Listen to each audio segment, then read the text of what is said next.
Pleased to welcome Quentin Tarantino back to this table. It has been a time since we came here to talk about, first we talked about Pulp Fiction, then we talked about Jackie Brown, but the Pulp Fiction conversation on anybody's list of favorite programs that they have seen in the last 12 years on this show, he's on that list. So it's great to have you back. It's an honor to be back, actually. I had to make a movie good enough to come back to do it.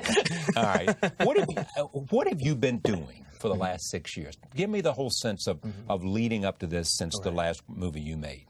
Yeah, well, basically... You know why I'm asking? Because I caught you on a plane one night, late at night. Yeah, exactly. It was an overnight plane from, I think, L.A., and I go to bed, and I look over, and you're scribbling away. I wake up, and you're scribbling away. I said, Quentin is under pressure. Yeah, it's funny. I mean, it was, basically what I was doing in that time, along with a little bit of living life and everything like that, I was writing.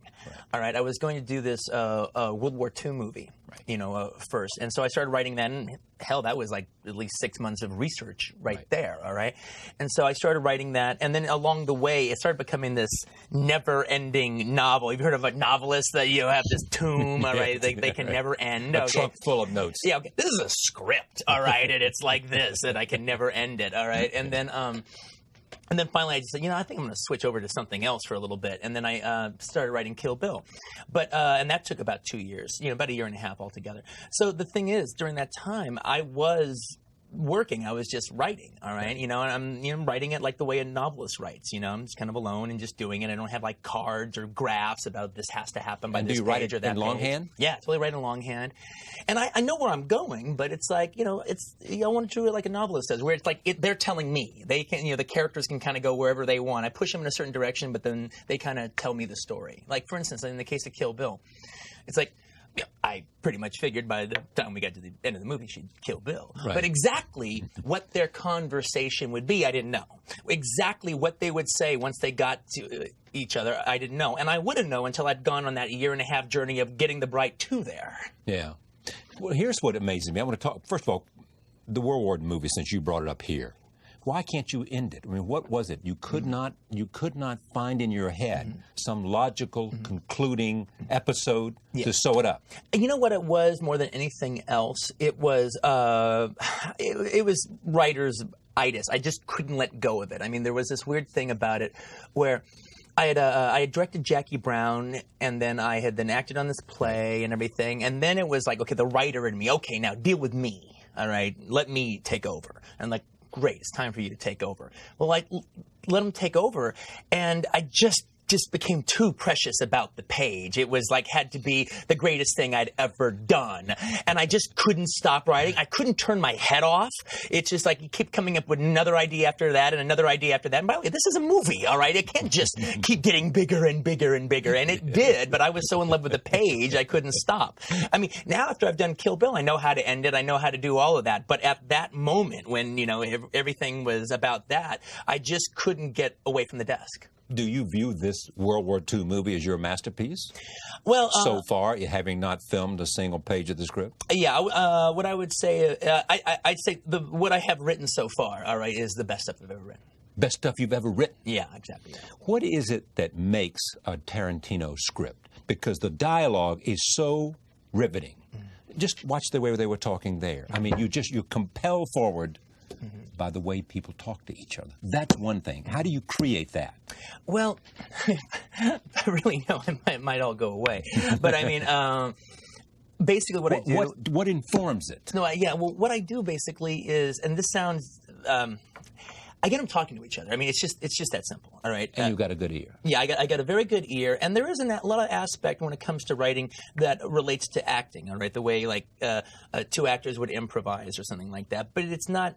There's not that show-offy. Uma has a great line about it. She goes, look, if an actor is improvising and they're not using curse words, that's not improvisation. That's writing. All right? That's why you never see it. All right? If they're going to improvise, they're going to cuss. Yeah. All right?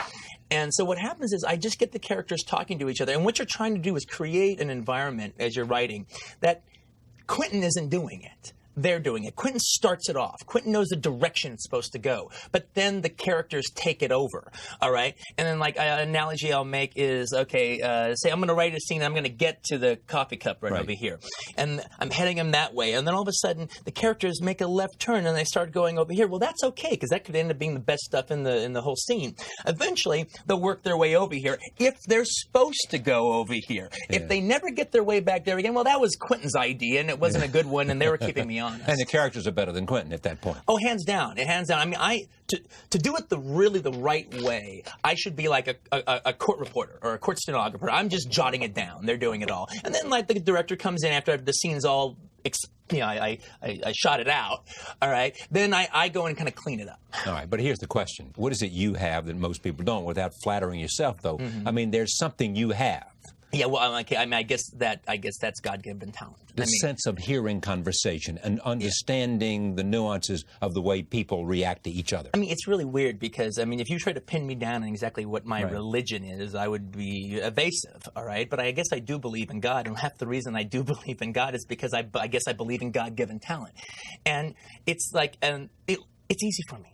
All right, and it's just the stuff that's easy for you. It's obviously not me doing it. Yeah. But is it the thing that you do best? Yeah, it's the thing that I could. It's the thing I do best. Put stuff on a page. Yeah, I mean, when it comes to dialogue, it's what I do best. I think I'm pretty good at doing a whole lot of other things, but that's the thing that I'll put up against anybody. Do you ever want to work with other people's dialogue, with other people's script?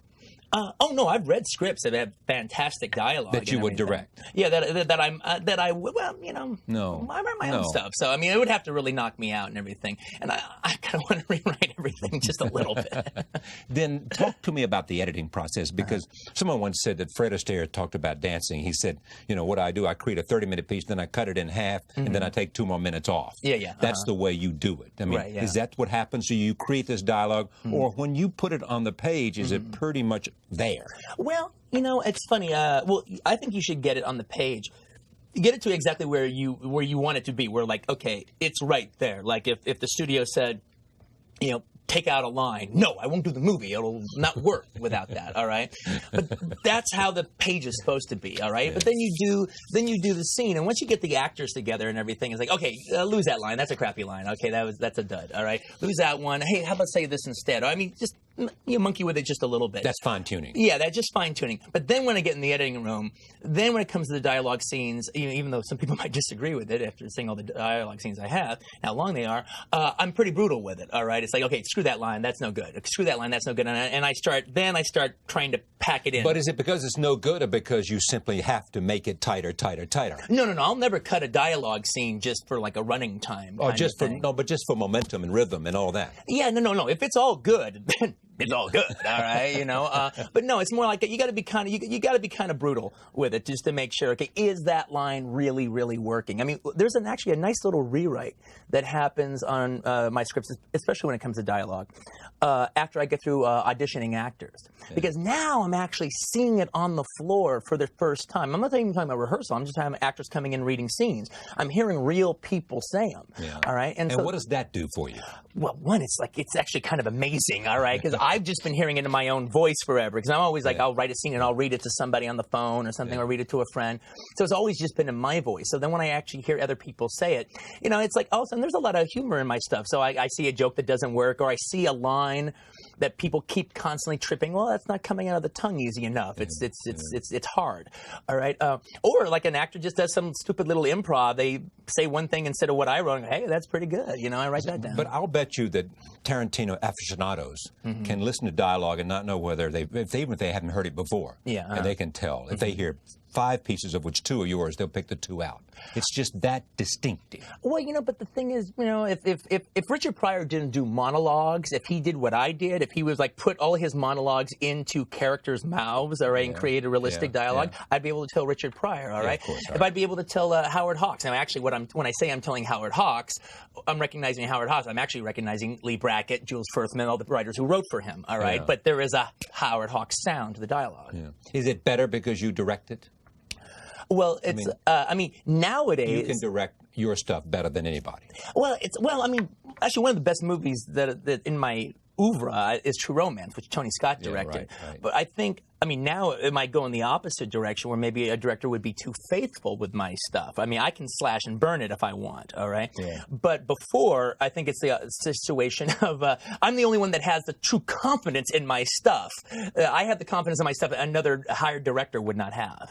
Why is True Romance one of your favorites in your body of work? Well, it's like a couple things. It's the first script I ever wrote. All right, yeah. And that's one. And two, it's a pretty accurate portrayal of me and where I was at 25. I mean, I wrote it when I was working at the Video Store Video Archives, and all those guys. I mean, none of that stuff ever happened. All right, but having said that, to us who worked in Video Archives, it's like a weird big budget home movie of our lives. That was our psyche. That was where we were at that time. Not with gangsters and stuff. And I had actually never had a girlfriend at the time when I wrote that script. So that How was old like, were you? I was 25. I was a late bloomer. All right. I would say. So it's like I went on a whole lot of first dates. I went on a lot of first dates. I was the king of first dates. It was not by choice. No. I was trying. All right. But what happened though was, so that was sort of like my dream of what if you were actually lucky enough to have a girlfriend, what that might be like. Yeah. I mean, do you think that some of those first dates now look at you and say, wow, why did I screw this up? Yeah, hopefully.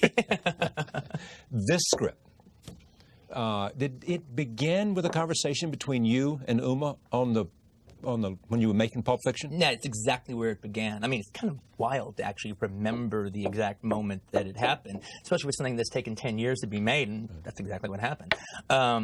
We'd been shooting Pulp Fiction, and what would happen, it's an interesting thing. Uma was in this kind of like a weird situation in her life when we did Pulp Fiction. She had like two not so great experiences on movies. And, she'd also had like some success, like fairly early, like almost at 16 or 17 on movies. So, it's like, when you worked hard to get something, it's something else. When it just kind of happens to you, it becomes something else, all right? And she had a couple bad experiences, so she was kind of talking like maybe she's not going to do movies anymore, all right? And she goes, yeah, I think I'll do your movie, Quentin, and then maybe I'll work a couple more times, get some more money, maybe buy my apartment or something, and then, maybe I'll do something else, Yes. Hey, it's too silly a life to live, all right? And so what happened was I had this weird thing going on where I was just like, I couldn't believe she didn't have more fun doing what she was doing because I'd been waiting to do this my whole life and I was having a blast on Pulp Fiction, all right? Exactly.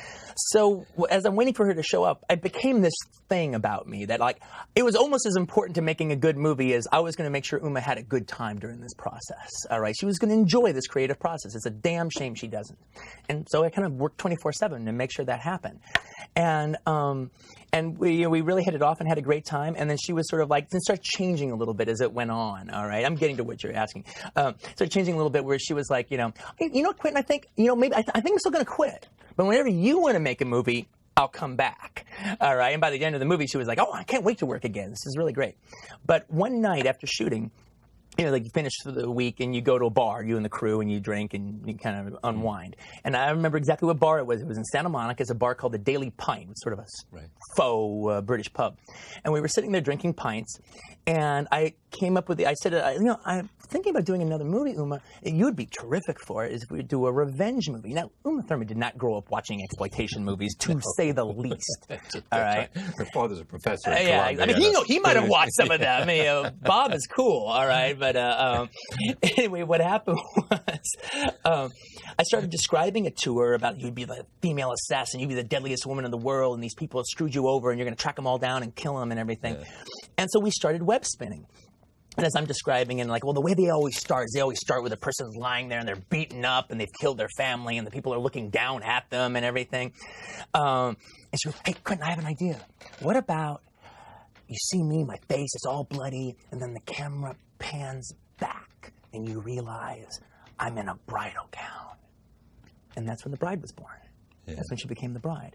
And then she eventually came up even with the first name of what the real name of the character is, all right?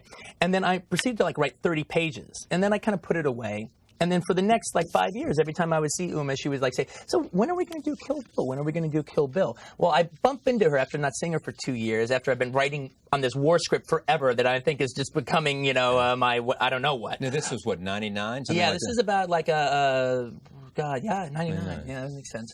99 or 2000, one of the two. And I bump into her, and she goes, "So when are we going to do Kill Bill?" I go, "Yeah, someday. And I go home, and I take the 30 pages out, and I read it again. I go, "This is damn good." And then just the idea of working with again just seemed so much fun, as opposed to this weird vacuum that I was in. And I go, "You know what?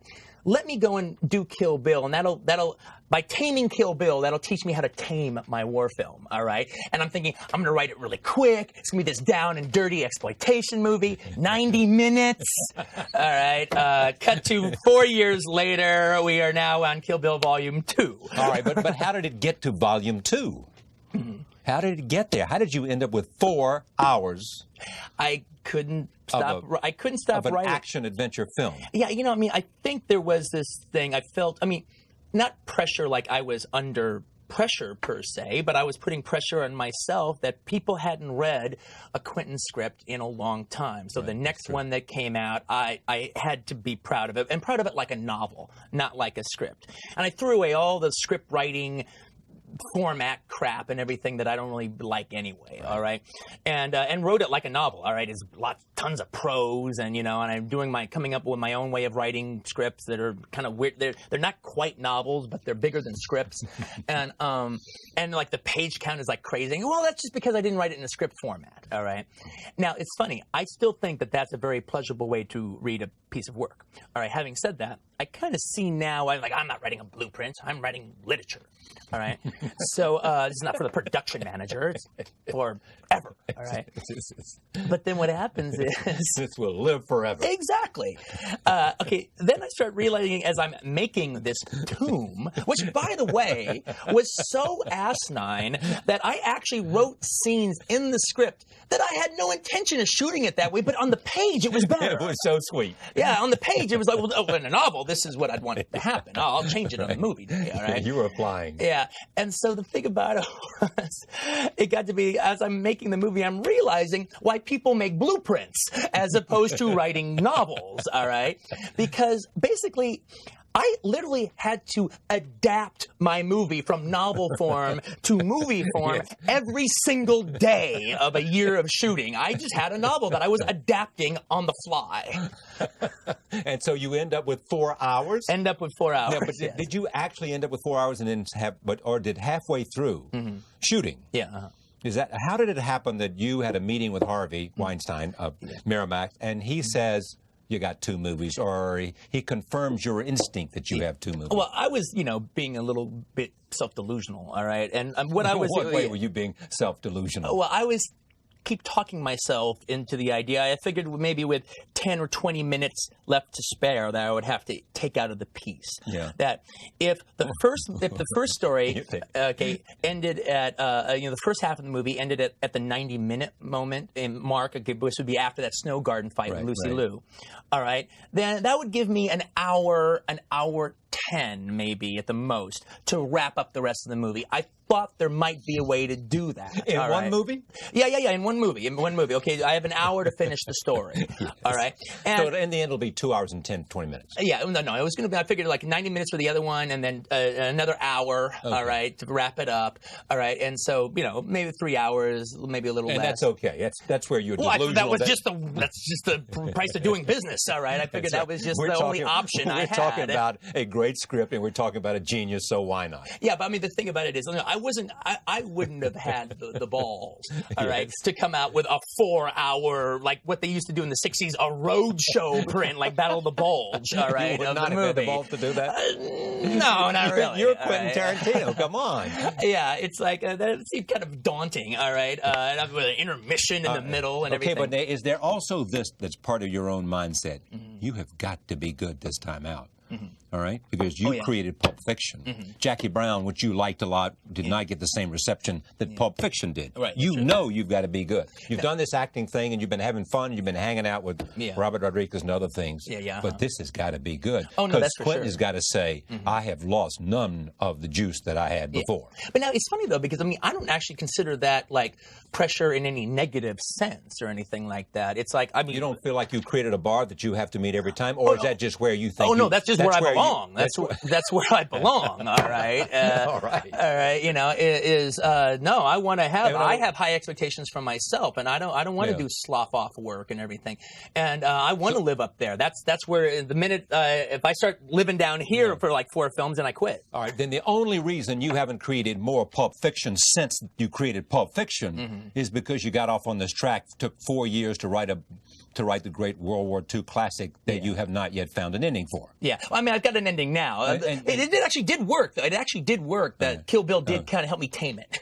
All right, so you didn't feel like that you were losing anything. You knew you had everything going. Oh, I was working on the script every day. It was blowing my mind. Okay, so you've got a film. You think I can make this into 3 hours, maybe? I'm full of it, but I'm telling myself I can, and with you know some few tears and a few bloodshed in there when it comes to taking stuff out, it can make it work because that's just the way it was. Yeah, all right. Okay. And then all of a sudden, literally on the last month of shooting, Harvey Weinstein comes on the set and comes up to me and says, you know, Quentin, I hate like hell, but you have to cut anything out of this movie. Now, he's seen what?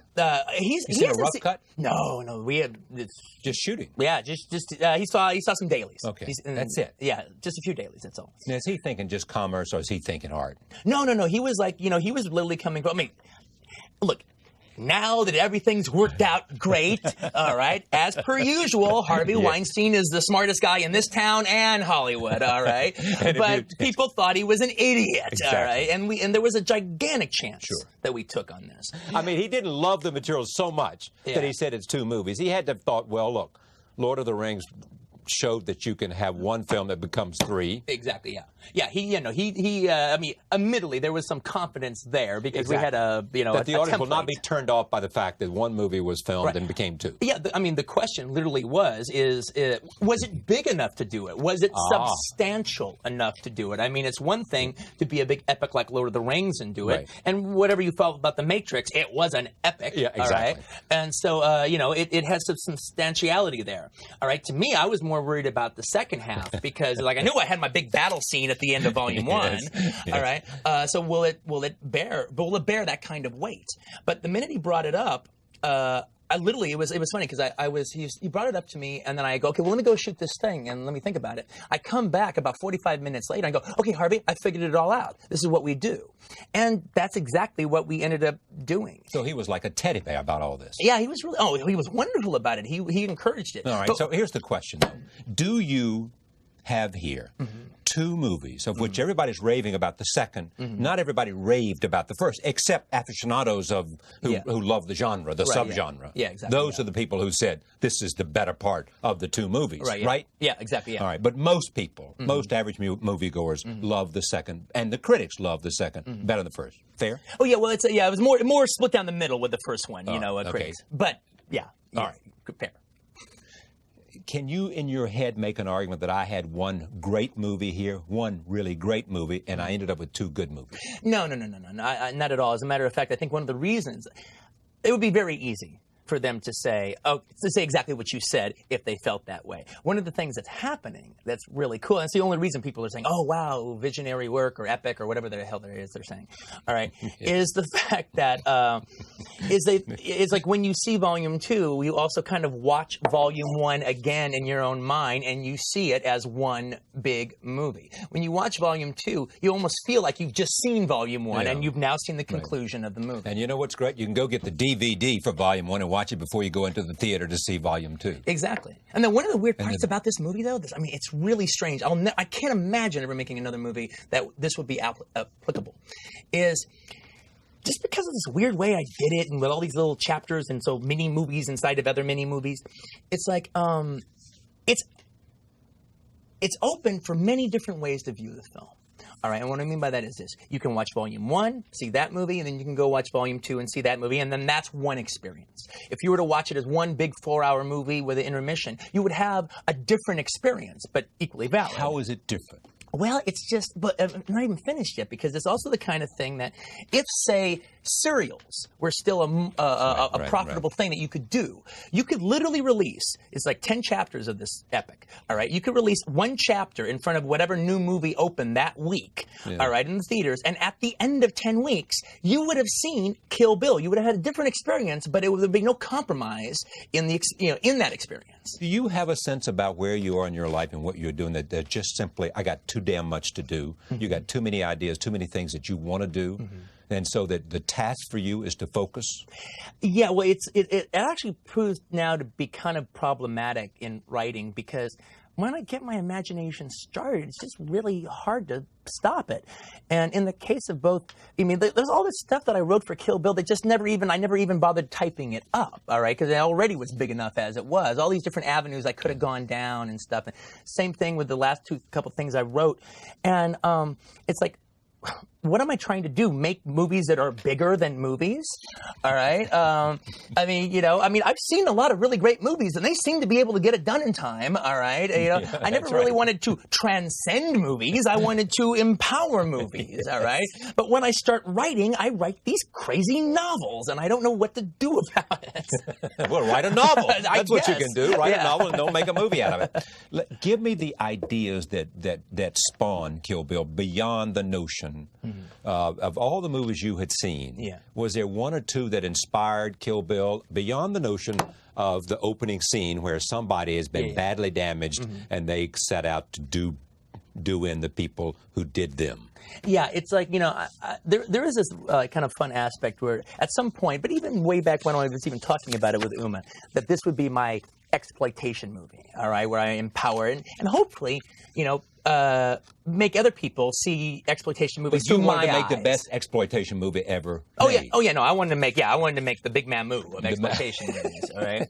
And, if you like them, then, okay, here it is, baby. If this is what you want, I got it for you. Yeah, exactly. And the thing is, by doing a chapter style, you can kind of change the format every time when it comes to a new chapter. But also with a revenge movie, where basically we've all seen revenge movies a million times, right? You've got like 5 people on the list, you're going to track them all down. Well, I was able to do a thing where, like, revenge movies, every third kung fu movie is a revenge movie, every third samurai movie, every third spaghetti western is a revenge movie, all right? So thus, I'm able to deal with all these different subgenres that I love and everything, all in the course of this one story. And each person on her death list, whether it be Lucy Liu's Oren Ishii or Vivica Fox, and brings the kind of Pam Grier movies into the film, all right? Each person kind of represents a different genre. Right. And so what then happens in the second? So the second, Volume 2, is just about killing Bill. Yeah. Well, she's got 2 other people on the list she's got to take care of, all right? But it's really about killing Bill. Well, it's about heading towards Bill. Yeah. And the thing is, there was an aspect where on Volume 1, what I was all about on Volume 1 is boiling down a revenge movie to its very essence. I mean, like I said, I just described what a revenge movie is. We've all seen it, all right? You don't need to keep emphasizing a story when you know what the story is, all right? So I'm able to kind of make a cool little action movie where I take all the boring scenes, all right? And we just go to the high points. And but also it was my chance to really prove to myself more than anybody else, to prove to myself that I'm a top director, that I can do action, because I've always considered action directors are like probably the greatest cinematic directors, all right? And even directors who like maybe don't just do action but can do action beautifully, like say like Francis Ford Coppola in the helicopter sequence of Apocalypse Now. I mean, that's just to me choreography, the pinnacle of movie making, all right? That sequence. And I've never really done that before. So if I'm going to throw my hat in the ring, I'm going to throw it in. I want to throw it in with the big boys. I don't want to be okay. I want to be as good as them, if not better. Not saying I am, but that's the goal. Yeah. All right. And at the end of it all, since I know action scenes and I know what gets me off, all right, then it's like if I didn't do it, I would know it. All right, and I was like, okay, I guess I'm not as good as I think I am. Stick to the dialogue. But there was an aspect about it that was quite thrilling of testing to see if I would hit my head on the ceiling of my own talent. Okay, did you do it? I mean, in other words, did you hit the head on the ceiling or did you not? And in fact, and you tell me. You did not in your judgment. No, I think I did it. Yeah, you hit the head. You see, in other words, you went as far. You were as good as you. Yeah, exactly. Yeah, hitting the head on the ceiling means like you've stopped yourself. Right.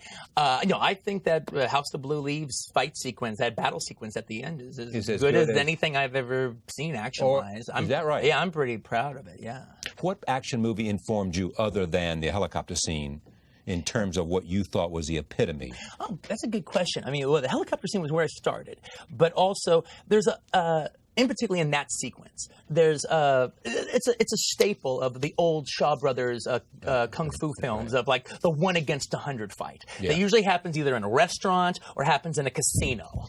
All right, where Jimmy Wang Yu or whoever comes in and they send all the guys and they all have butcher knives and whatever, and they takes them all on. All right, and that's a classic scene in many kung fu movies, and like a couple of the movies that really informed that was this one Jimmy Wang Yu movie called The Chinese Boxer, which has a fantastic, actually the first of those 1 against 100 fights, all right, in a casino. That's fantastic. There's another movie, Shang Shi, who is literally like the John Ford of old school martial art films at Shaw Brothers. He did a film called Vengeance, which is sort of his version of Point Blank. In that? And there's a scene where this guy, where the Tai Lung, who is in The Killer, is murdered. But the thing is, before he's murdered, he fights like 100 guys, and they even have a sequence in it in The American Prince, where at a certain point it gets so bloody it goes to black and white.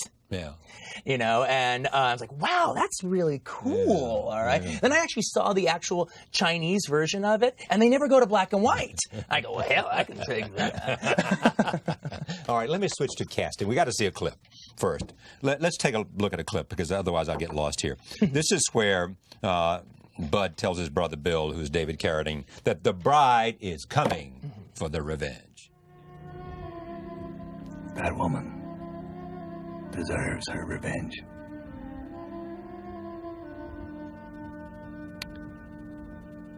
And we deserve to die. But then again, so does she. Tell me about you and Uma. Do you know of any relationship between a director and a star that's the same? Does any of that influence you? Do you look with all of your knowledge of movies in the same way you know all these scenes and think about, I mean, are you in some guru way shaping a career and a person that you have sort of total emotional and intellectual admiration for? I don't know if I would say. How would you say it? I don't know if I would say shaping. I mean, if I am, she's equally shaping me. Okay, but all right? go ahead. Tell me about it.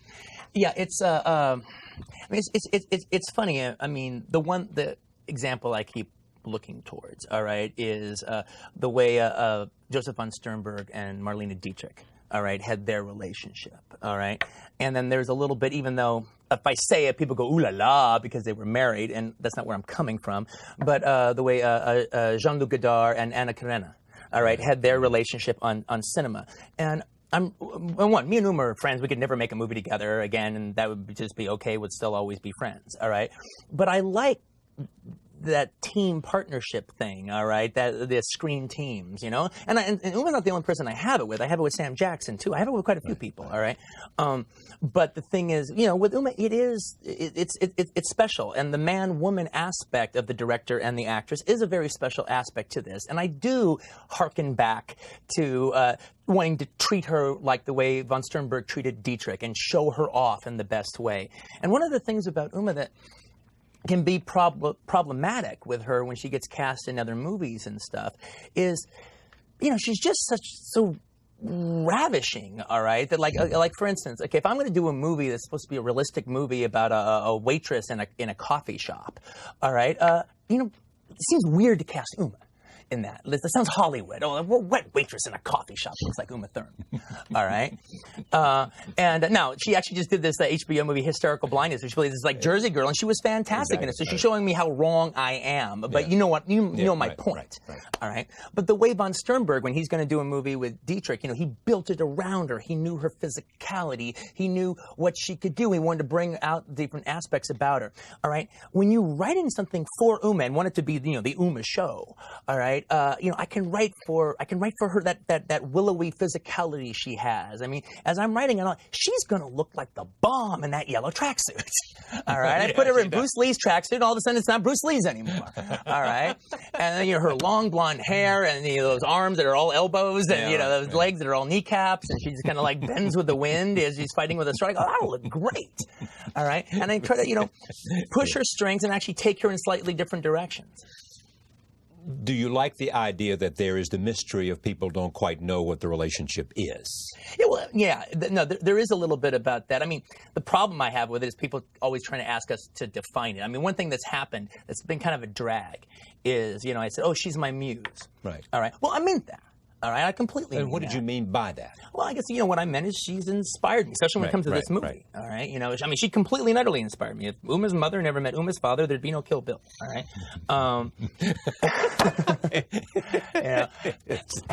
Having said that, though, I was also, and I meant every word of it, I was also paying her a poetic compliment, too. And now you go to a press junket, and then everybody asks that, all right? And all of a sudden now they're dissecting it, and this poetic compliment is being put under a microscope, and all the poetry is being drained out of it, and it's kind of a drag. I agree with you, but you're not asking that. But no, I'm not asking that. That's right. But I mean, it is just you just know that there's some dynamic here that's not normally there. Yeah. It is the dynamic that you reflected on with Marlene Dietrich, and is also somebody that inspires you to be better than you are, and you inspire her to be. I agree. I mean, I don't really want to nail what it is I bring out of her or what she brings out of me, because I don't really know, to tell you the truth. Right. But I know it when I see it. Yeah. And when you feel it. Yeah, and when I feel, or even when I watch the work and everything, it's like, I'm a little different when I work with Uma, and she's a little different when she works with me. She is the best of her. What? Finish it. Yeah, I think when it comes to modern actresses right now, and she's as good as it gets. I mean, as good as it gets. Yeah, I think so too. I think Uma can go. If here's the deal. All right. If Uma is comfortable making the movie, if she's comfortable, if she's having a good rapport with the other actors, more or less, and having a good rapport with the director, more or less, and particularly the director. All right, if she's having a good rapport and she's comfortable, her work can stand up against anybody's. All right, but that's not the whole deal, though, because you have that. But then you add on the fact that she's the only actress, as far as I'm concerned, that has the true silver screen nitrate film glimmer, all right, of the, I can make the Dietrich analogy with no problem whatsoever. I can make the Garbo analogy. Not only that, it almost becomes weird. Like, God, Uma would probably even be a bigger star if she was in the 30s. Yeah. Because that was the time that people like Uma Thurman ruled Hollywood. All right, roll tape. This is a scene with Uma.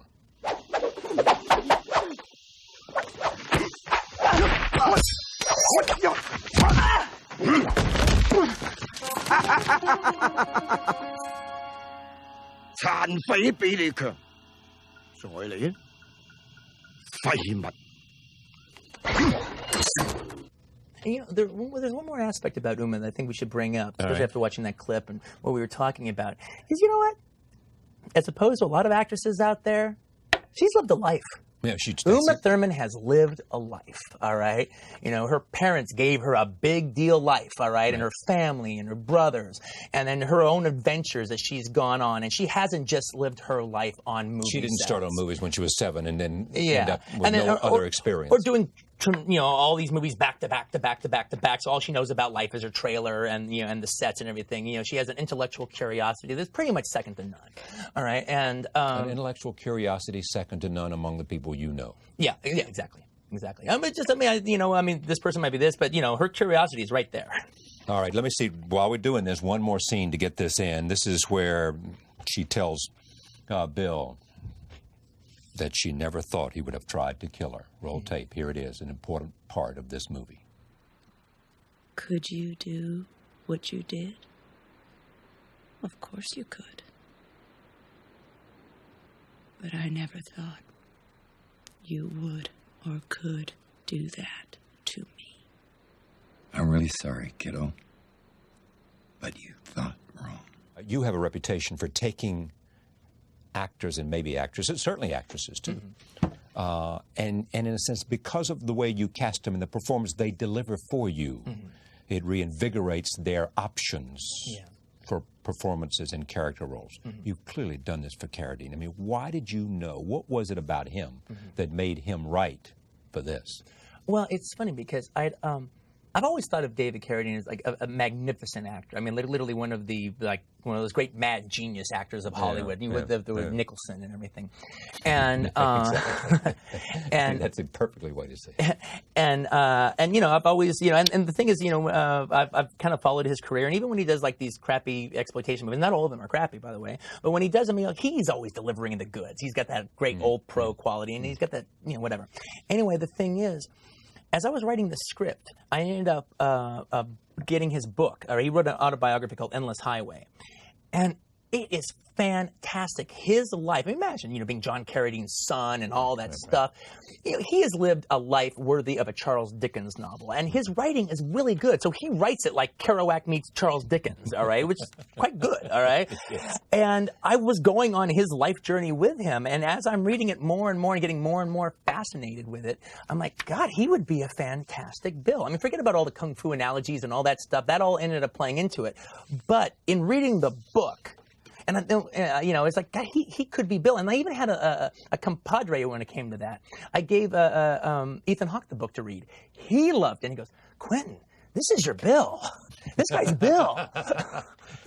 After you thought about the idea and you're looking for confirming sort of sense. Well, I just actually wanted Ethan loves to read. I wanted, you got to read this great book. Yeah, right. I got you. Okay. Now, what did you hope for between the chemistry between the two of them? The chemistry between these two people, especially in a scene like that. Yeah.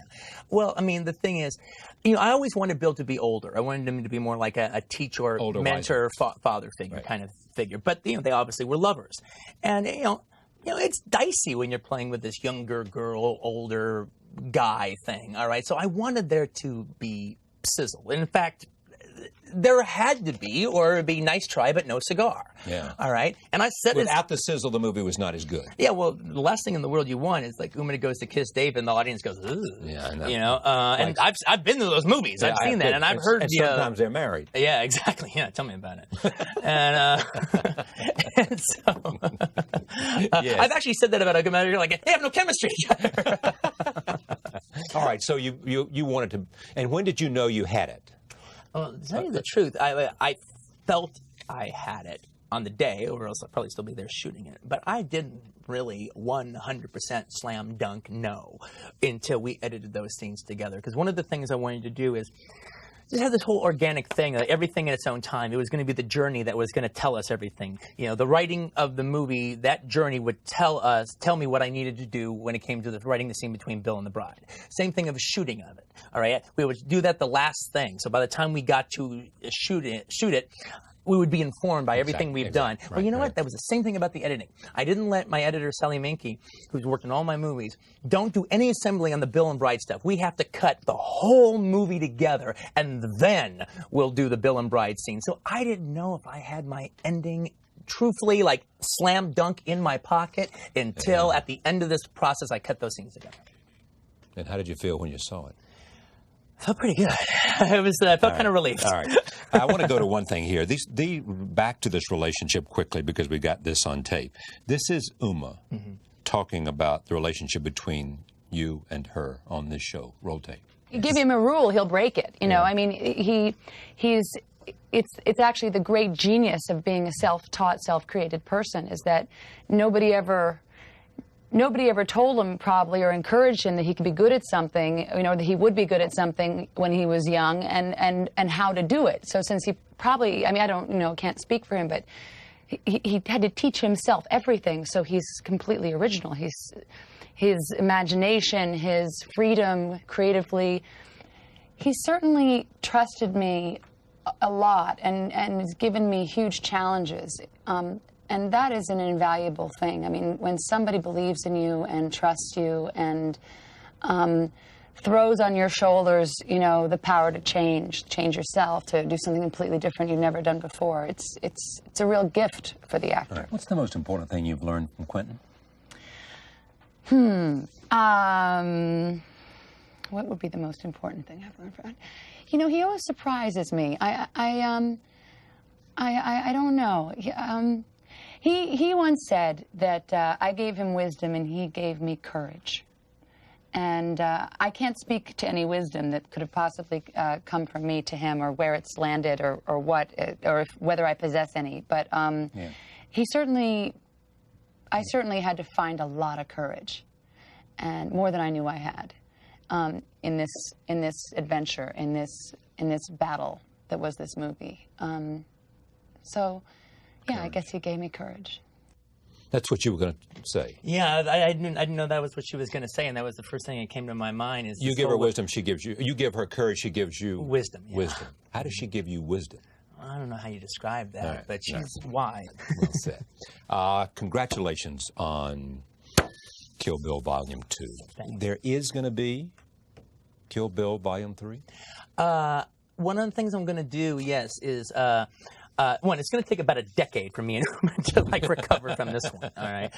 But one thing that's actually really cool about when, I like the idea of being an artist and being able to do this anyway, is, I own my characters, so I can kind of do whatever I want with them. All right. And also that it's you created them, you own them. I own them, yeah. And Uma is something I'm going to know for the rest of my life, so I can make long range plans. All right. And one of the things that's really cool is I think 15 years from now, I want to go back to this character, all right? And what I want to do is tell the story of Vivica Fox's daughter, Nikki, all right? She spent the last 15 years getting ready to go and kill the bride, all right? And then I'm going to follow her journey as she tries to go and track Uma down and kill her. And it's very interesting because it's like, Nikki, the little girl, she deserves her revenge just as much as Uma deserved hers. And that will be the only way that the whole revenge cycle that started in this movie can ever end. And then it becomes a trilogy. Yes, exactly. But there's one other last thing. Okay. And that's, I love the bride. I mean, I really love the bride. And she deserves some peace. She's fought so long and she's gone through so much. I want to be able to let her put her sword on her shelf and let it sit there for a long time and not contrive some BS for her to take it down. She deserves a good life until, 15 years from now. I want her to have 15 years of peace. The name of the World War II movie, which may be coming at some point, is called Inglourious Bastards. Inglourious Bastards. So we now have an ending for that. Is that what you're going to shoot next? Or yeah, not? that'll probably be exactly what I do next. I mean, the only thing that's out there, I got to wait till I kind of chill out a little bit after this movie and stuff, is maybe I want to do some 5-week movie or something, some movie in between going onto another mountain. Right. Sort of what Kill Bill started out. Yeah, that's exactly what it started out to be. But I had a really interesting conversation. I met Ellie Coppola, Francis Ford Coppola's wife, and she just asked one question, like the people ask, oh, so what you going to do next? So I ended up really answering the question, all right? And I'm describing, well, look, I've just been on climbing Mount Everest, and I don't know, do I want to climb Mount Everest again, my next movie? And so I'm trying to figure out, do I want to do that? And she sits there, and she's listening to everything I say. And then when it's all over with, she goes, well, I think maybe this is your time to climb Mount Everest. You're at the age to climb Mount Everest. You're at the passion to climb Mount Everest. There'll come a time that you won't want to climb Mount Everest anymore. I think this is your mountain climbing days. I think she's right. I think she is too. Thanks, friend. Great to see you. Good to see you too. Pleasure. Quentin Tarantino for the hour.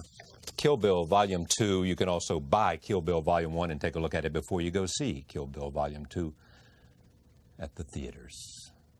Thank you for joining us. See you next time.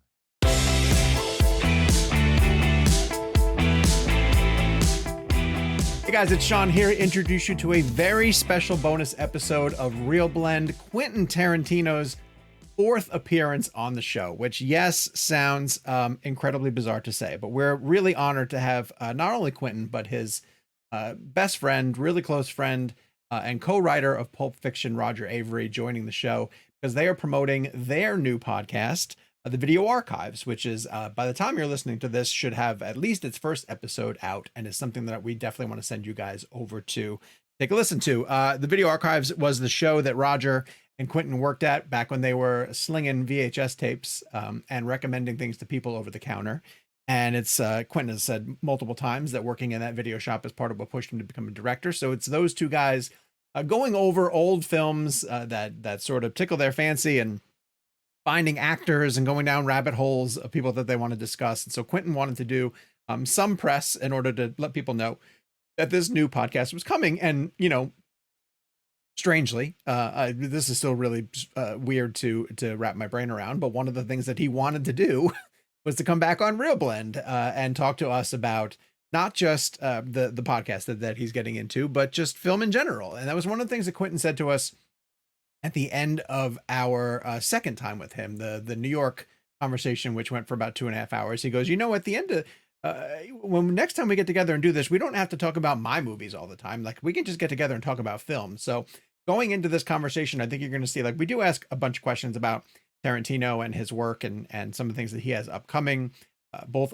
from the book standpoint and the podcast, obviously. And we get into some stuff about his 10th movie.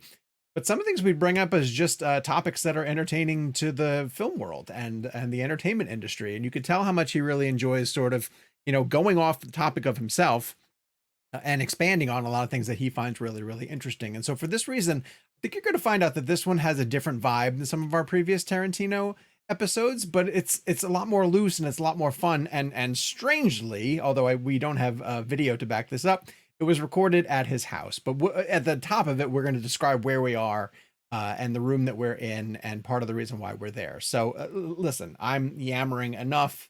We have Quentin Tarantino and Roger Avery on the show. It's Quentin's 4th time coming back to the show. We're always thrilled to have him on Real Blend. And so without further ado, Roger Avery and Quentin Tarantino on the Real Blend podcast. All right, I'll go ahead and launch this because this is an audio podcast, but I want to give a setting as to where we are right now. Please do. Yeah, I want you to explain where we are because we're in Mr. Tarantino's house, which No, is... but I want you to explain it. Okay, Yeah. so you're here. Through we're not virgin in the house. eyes. Okay, you already effed it up already. Okay, we're not in the house. Okay, we're not in the house. All right, the calls are not coming from inside the house.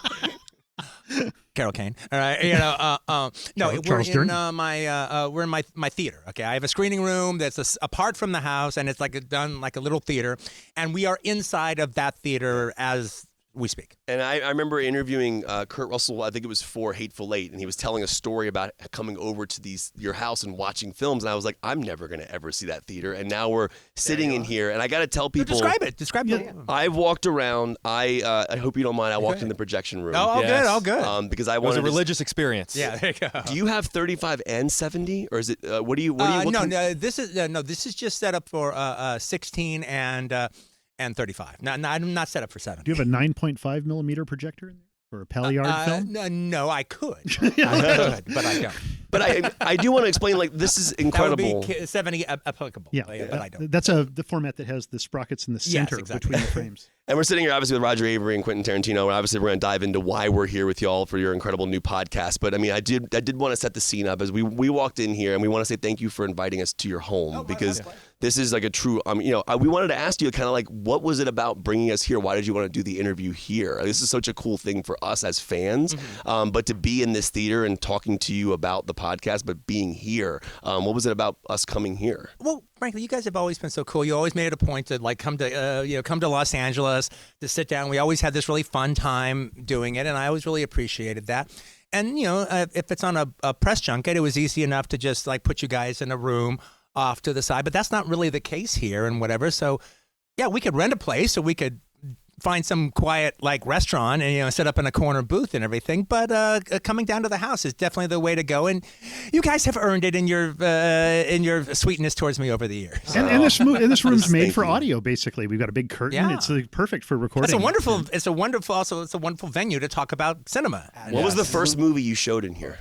That's a very good question. Oh, I don't know about it. That's a good question. Okay, that's actually too good a question. I can tell you the first movie I saw in here, which I think was The Hindenburg with George C. Scott. The last thing was that the first? That was the first one. That's the first one. The first one I saw here. Exactly. What's the last thing you guys watched here? What was the last thing we watched here? It was something recent. I see Starsky and Hutch season 1. Yeah, okay, no, we didn't watch that. Was it the Cliff Potts? Did we watch no, that couldn't have been. No, it wasn't that. No, we watched that on the did we watch it here? I feel like did we watch an episode of his show or something? No. We watched in the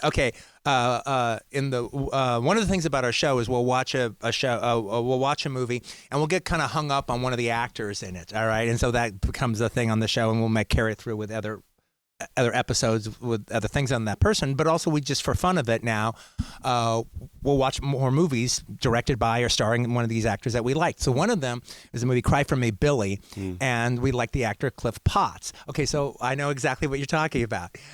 We watched the episode of Michael Madsen's TV show, Vengeance Unlimited, where Cliff Potts was the guest bad guy. Yeah, that's right. Sounds like a thing right out of Once Upon a Time in Hollywood. That's exactly what this is. I have the video cassettes of all of Michael Madsen, because he sent them to me, all right? So I have all the ABC, master copy video cassettes of Vengeance Unlimited. Like, oh, Cliff Potts did an episode. Did Cliff Potts have to keep showing up as someone who gets beat up by the hero? Yeah, well, no, he had his early time, all right, because I was able to track down finally. We're going to watch it with Roger coming up. Is Cliff Potts, okay, star of Cry for Me, Billy, one of our episodes. Fantastic movie. Actually, starred in a TV movie sequel to Nevada Smith. I did not know that. Yeah, they did a TV movie sequel, like directed by Gordon Douglas, of all people. Really good director, a really great Western director, and his only TV movie, written by John Michael Hayes, the guy who wrote both Carpetbaggers and Nevada Smith, the same screenwriter. Okay. And they do a sequel to it where Lauren Green is playing the Brian Keith character, Jonas Cord, and Cliff Potts plays the Steve McQueen character. Oh wow! And it's when it's like they bump into each other about like 4 years later. Wow! And it's how their relationship develops, and so I haven't watched the thing from beginning to end since I was a little kid. Mm-hmm. All right, when I watched it, and then I don't even think I watched it completely. I think I turned it off for a little while and then turned it back on. All right. But one of the things that I remember about it that was so cool, because it is a sequel to Nevada Smith. Right. So if you've seen Nevada Smith, like the most memorable action in it is the Martin Landau, Steve McQueen knife fight that he has right at the beginning, and that's a really good sequence. And so, so they have a thing that's really kind of cool. So it's like the characters haven't seen each other in a long time, and then Nevada Smith sees Jonas Cord, and they talk for a little bit. And Jonas goes, okay, yeah, so, I taught you, we spent that year teaching you how to draw your gun and everything. You're going to kill those 3 guys that killed your ma. So what happened? How did that all turn out? All right, did you track those guys down? Yeah, I did. Yeah, I did. Oh, you did, huh? How did it go? Well, I killed them all. I didn't kill the last guy, but that was his own thing. I'll tell you about that later. All right. I took care of them all. Wow. And then he goes, yeah, I remember you had me train with a gun until I couldn't hold a gun any longer. And then what happens? First guy comes at me with a knife.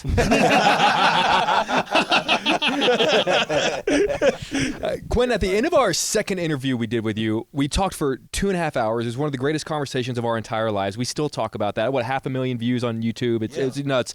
You said something real that stuck with all of us, which is, next time we don't have to talk all about my movies the entire time. Like, we can talk about other stuff. I'm sort of curious as to, if that's where the podcast came from. Because I'd imagine when people meet you, all they want to do is talk about your films. And so how getting people to talk with you about things other than your projects is probably kind of difficult. Well, the thing about it is, look, if I'm doing an interview on a thing, usually promoting a movie coming up, then I think I know what time it is. Yeah, exactly.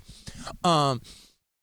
But, look, frankly, the situation is me and Roger just have had a fun time getting together and watching movies, and we had a fun time doing that like most of our lives. So we're getting together, watching flicks. And, he's excited that it's the Video Archives collection. Like, he spent years of his life with that. Like, handling these cassettes every single day. And you have that in your house now, right? I do, yeah. Is it the same layout? It's close. It's very close. It's the same shelves. Look, it wasn't, it's the same shelves. Look, I wasn't trying to create this hermetically sealed version of the store that I used to work at. Nevertheless, you did that. But I kind of ended up doing that nevertheless. Same shelves. That's crazy. Well, it's really like the tapes fit the shelves. I'm surprised they're still here. Yeah. Well, and they're all I had the foresight same. when I bought the collection to buy some of the shelves. It's really bizarre going through these things, and I've handled them a million times, but it's also shocking that as we're picking movies and watching them, there's a number of them I haven't seen before. These are movies that I've, and same Lipstick was a good example of a film that went through my hands dozens of times. Yeah, look, no, same with I me. never had a chance to see it. And so the thing about it is, so basically, this is just an excuse for me and Roger to get together and watch movies, and we found somebody who will pay us for it. All right, that's what we do. However, though, but we're not coming from the idea of being these rah cheerleaders, where it's like, oh, these movies mean so much to me. These are our favorite movies, and these are the movies that made us the filmmakers that we are today. And let's talk about. I mean, we make it a point to stay away from our favorite movies. Every once in a while, one of them slips in. Yeah. All right, but it's not our point to just go out here and just be cheerleaders. That's boring. Like all my favorite movies I've talked about so much, I'm just sick of them. But dissect them and critically. Yeah. I want to watch movies that we can really analyze, and maybe we like this and maybe we don't like that. But we're not here to recommend movies to you. Movies will be recommended to you, but that's not our job. Right. And we're not here to just like everything. We're here to analyze it and see where it falls. And we don't have to agree. And Gala doesn't have to agree. And it's all, it's just the fun of watching it. I try to. This is not the case in every episode, but I try to have at least one movie every episode I have not seen. Okay. Yeah, that's what I want to ask about. Is that when we started putting this show together, we had no clue what we were doing at all, and we didn't even think about the fact that it needed like a format to keep people engaged, kind of thing. Have you guys thought at all about like the type of format? Has it changed at all as you guys have been doing it a little bit? In a small way. I think the first episode is the one where we're kind of still figuring it out. Sure. All right, but then after that, and every once in a while that breaks. It breaks, but we know what we're jumping off from. After that, fairly shortly, we got into the whole idea of we have two movies that are two bigger movies. If you've heard of one of them, you probably would have heard of one of these two. They don't all have to be studio films, but they're studio-ish. Yeah. But they're and they could be obscure, but they're still studio-ish. All right. And then the third one is a really obscure exploitation movie or a really obscure foreign film. Okay, gotcha. Kind of like three movies you'd bring home for the weekend. Yeah, exactly. Yeah. Oh, gotcha. That's cool. That's cool. I'm gonna switch gears here because I want to bring this up because actually before you do, yes. I feel like somebody never really described the theater. Yeah. Like you walk in and there's like an ocean of crushed red velvet everywhere in all the seats, and the walls are in like blue navy, and there are these like 8 kind of Pirate of the Caribbean kind of lanterns dimly illuminating a room with oriental rugs that are actually turned into carpet. It's also an Avengers blanket and in here. I want to mention that. No, don't bring up the thing that is like just happens to be here because Uma's kids were here 9 years ago. Well, speaking, there's a beautiful statue of Uma behind you. Yeah, these crazy kind of all like by the same artist. These kind of semi-grotesque cartoon-like versions from your movies, various characters. You're sitting on a bunch of crushed red velvet couches. Very there's comfortable. like a big comfortable area in front of this gigantic, again, crushed red velvet screen. There's my wonderful wall of directors talking to their actors. Yeah. All right. Is that what I was wondering? And this was where I saw the cover of your book for the first time. Yes, Is that still hanging here? Yeah, it's right there. Yeah, there it is. Yeah, that's so it has Paul Mazursky talking to Natalie Wood during Bob and Carol, Ted and Alice, directing her. All right, it has Sam Peckinpah directing Steve McQueen on The Getaway. It has William Whitney directing The Lone Ranger in the very first Lone Ranger serial. Wow. And it has Peter Bogdanovich lowered on his haunches so he can be eye to eye with little Tatum O'Neal on Paper Moon. And you guys are also drinking really gourmet coffee. It smells like gourmet shit. Yeah. Quentin actually drinks really gourmet. It smells incredible. And a Gallagher machine. Also. De rigueur. Which the reason that's there is because my favorite grindhouse, the Carson Twin Cinema, had one in its lobby. And then but when you're Quentin Tarantino, you can go, I'll buy that and take it with me. So, but to me, there's a cinema connection to it, nevertheless.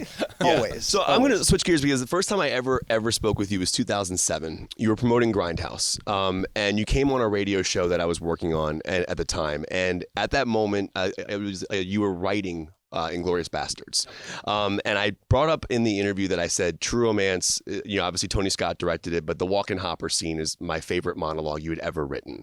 And I was a young interviewer at the time. I probably shouldn't have worded it this way. I was like, do you think you'll ever write a better monologue than that in your career? Because I loved everything, obviously Pulp Fiction, everything since then.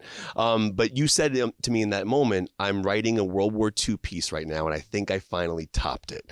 And it ended up being the opening of Bastards.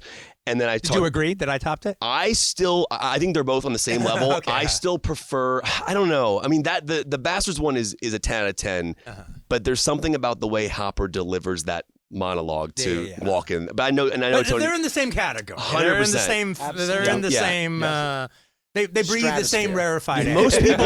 Most people are on your side with the and so when I interviewed you years later for a Django, I asked you again. You said I still feel that's my best monologue is the opening of Bastards. So now we're sitting here, 2022. Where do you feel you are on that now? Do you still think Bastards is your best monologue? And where are you at? Okay. It kills me actually because okay, I don't think it's better than the opening of Bastards, but I think it exists in the same sphere. Okay. You guys read the paperback Once Upon a Time? The whole thing. Every page. Every page. The French pimp monologue. There you go. Now you're talking. Okay, it's like when I wrote that, and it just came bursting out of me, and I got through writing it, and I was like, holy, what the fuck was that? Where did that come from? Holy shit, for this novelization, I'm just, like the best monologue I've written in 4 years, and I'm just throwing it away, all right? If you could give that to someone, who would you give it to? Yeah, well, I would give it to Sam Jackson. That's one of the chapters that I read, all right, when I do readings, that I always say, okay, look, I know it's written to be a French pimp. Like, he's supposed to sound like Sam Jackson, so I'm going to do it in the Sam Jackson voice. Yes. I think you read it. Did you read it? Yeah, I did read it at actual thing when we did our thing, yeah. But we want to timestamp this and just say congratulations on Fatherhood, the sequel. Oh, thank you. Yes, exactly. That's so huge. I always thought it was interesting. You hear Spielberg talk about once he had children, he looks back at the end of Close Encounters and goes, I can't fathom how I let Richard Dreyfuss go off with the aliens. As a father, I would never allow that scene to happen in my movie these days. Or is there any scene that you have in your movies that now that you're a father, you go, Parenthood fucked him up. There's no. It's like Parenthood fucked him up. I love that. I love it. I always wondered why they cut to death that scene. Yeah, in Close Encounters. That's why. Look, I disagree. I mean, if that was the case, then that means Roy Neary wasn't as obsessed as I thought he was. Sure, right. Just the point if of he could movie. have, if he could have a calming moment, well, I can't leave my kids. Right. Well, okay. Well, why did you chase them away, building the Devil's Tower in your fucking living room if you're worried so much about your fucking kids? And also, that's the whole point of the movie is that you're being given this message that is bigger than you, that's bigger than the world, it's bigger than everything. Right. And it's calling your soul to travel. By the way, to it. nice It's try with that. beyond You've everything. just proven you're a lunatic. All right. To the local police, to your neighbors, to the trash your man, wife, to her lawyers, to every judge she ever puts you in front of. do you have a favorite Spielberg movie? Case closed. Well, I think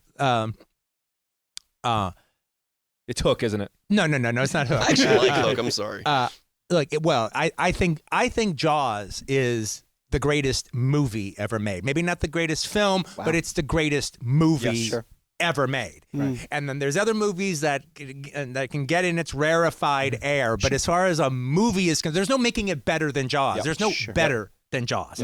It is the best movie ever made. And it shows how badly timed most movies made before Jaws were. Wow. In what way? But what's your favorite? Well, what I mean by that? Well, I said all now that. that you've intellectualized. No, Roger, I appreciate you bringing things back for me. Because for me, it's 1941. I prefaced it by not saying it's my favorite Spielberg movie. I just said it's the best movie ever made. Okay. But what I meant by that, to one degree or another, is like Spielberg and a lot of his cohorts grew up seeing those kind of movies and the theater. It's like Journey to the Center, Henry Levin's Journey to the Center of the Earth. He's going to run to go and see. And Richard Fleischer's Fantastic Voyage, he's going to run and go see. And Gordon Douglas's Them, he's going to run and go see. Now, not all of those, especially in the case of the Gordon Douglas's Them, but most of them weren't directed that well. They were assignments given to journeyman directors who did their best with them. Right. All right. And that was how we were used to seeing comic book, that kind of movie experience, as opposed to a Spielberg who, like, no, this is exactly the kind of movie he likes. This is exactly the kind of movies he was put on earth to make, and he's going to make it within an inch of his life as effective as it possibly can be. And, Michael Anderson isn't putting that kind of work in Logan's Run. Yeah. Right. Yeah. Gotcha. If you don't mind, Roger, I'd love to hear your thoughts on 1941 and why that's... And your favorites. Well, it's long been, and as you know, it's long been my favorite. And part of it is just because it is Spielberg. Look, I think he's a master craftsman. He makes a bad movie and it's still kind of perfectly made. Like, I think, like, I've done a lot of bad things in my life. I never made The Terminal. I like The Terminal. And I don't because I think it's it's based on a true story and it's such a brilliant true story and it just turns into, I just think it's demeaning to its story, to its subject. 1941 is Spielberg loose. He's just doing it. He doesn't even know what he's doing. It's all over the map, and it's still master craftsmanship. Wasn't it right after Close Encounters? Yeah, it's right after Close Encounters. And I think the failure of that movie means we never really see that kind of freedom from him again. I mean, that's how I feel about it. And I just I love the Zemeckis scale script. I think it's just so much fun of a movie to watch. I can drop in at any moment and, just immediately carry along with the movie. I never had any of the, when the movie came out, there was so much vitriol against it. Vitriol about the budget. Like, who cares about how much it costs? It didn't change the ticket price. Right. Yeah. My favorite is probably like the one where he did give himself license to do what you're talking about. But at the end of the day, I think my favorite Spielberg directed movie, again with Jaws carved out on its own Mount Rushmore. All right, is Indiana Jones and the Temple of Doom. Yes. Thank you. All right. I'm not going to call Jake out. I think you just called me out. I'm not going to call Jake out. Jake, I'm with you actually on this one. Temple of Doom or at least I used to be. Anything goes opening drives me absolutely nuts. has the best opening. It's the best opening of all three. Over the boulder? Yes, it is wrong. the best. Yeah, well, look, the boulder's only one moment. The boulder's only one moment. Are you talking about the musical sequence? Yeah. 1941. I'm sorry, you don't need it. You have 1941. All right, puts it into a different. Why do you need Temple of Doom when you have that musical sequence when you have 1941, which is better and more perfect in every way? Thank you, Roger.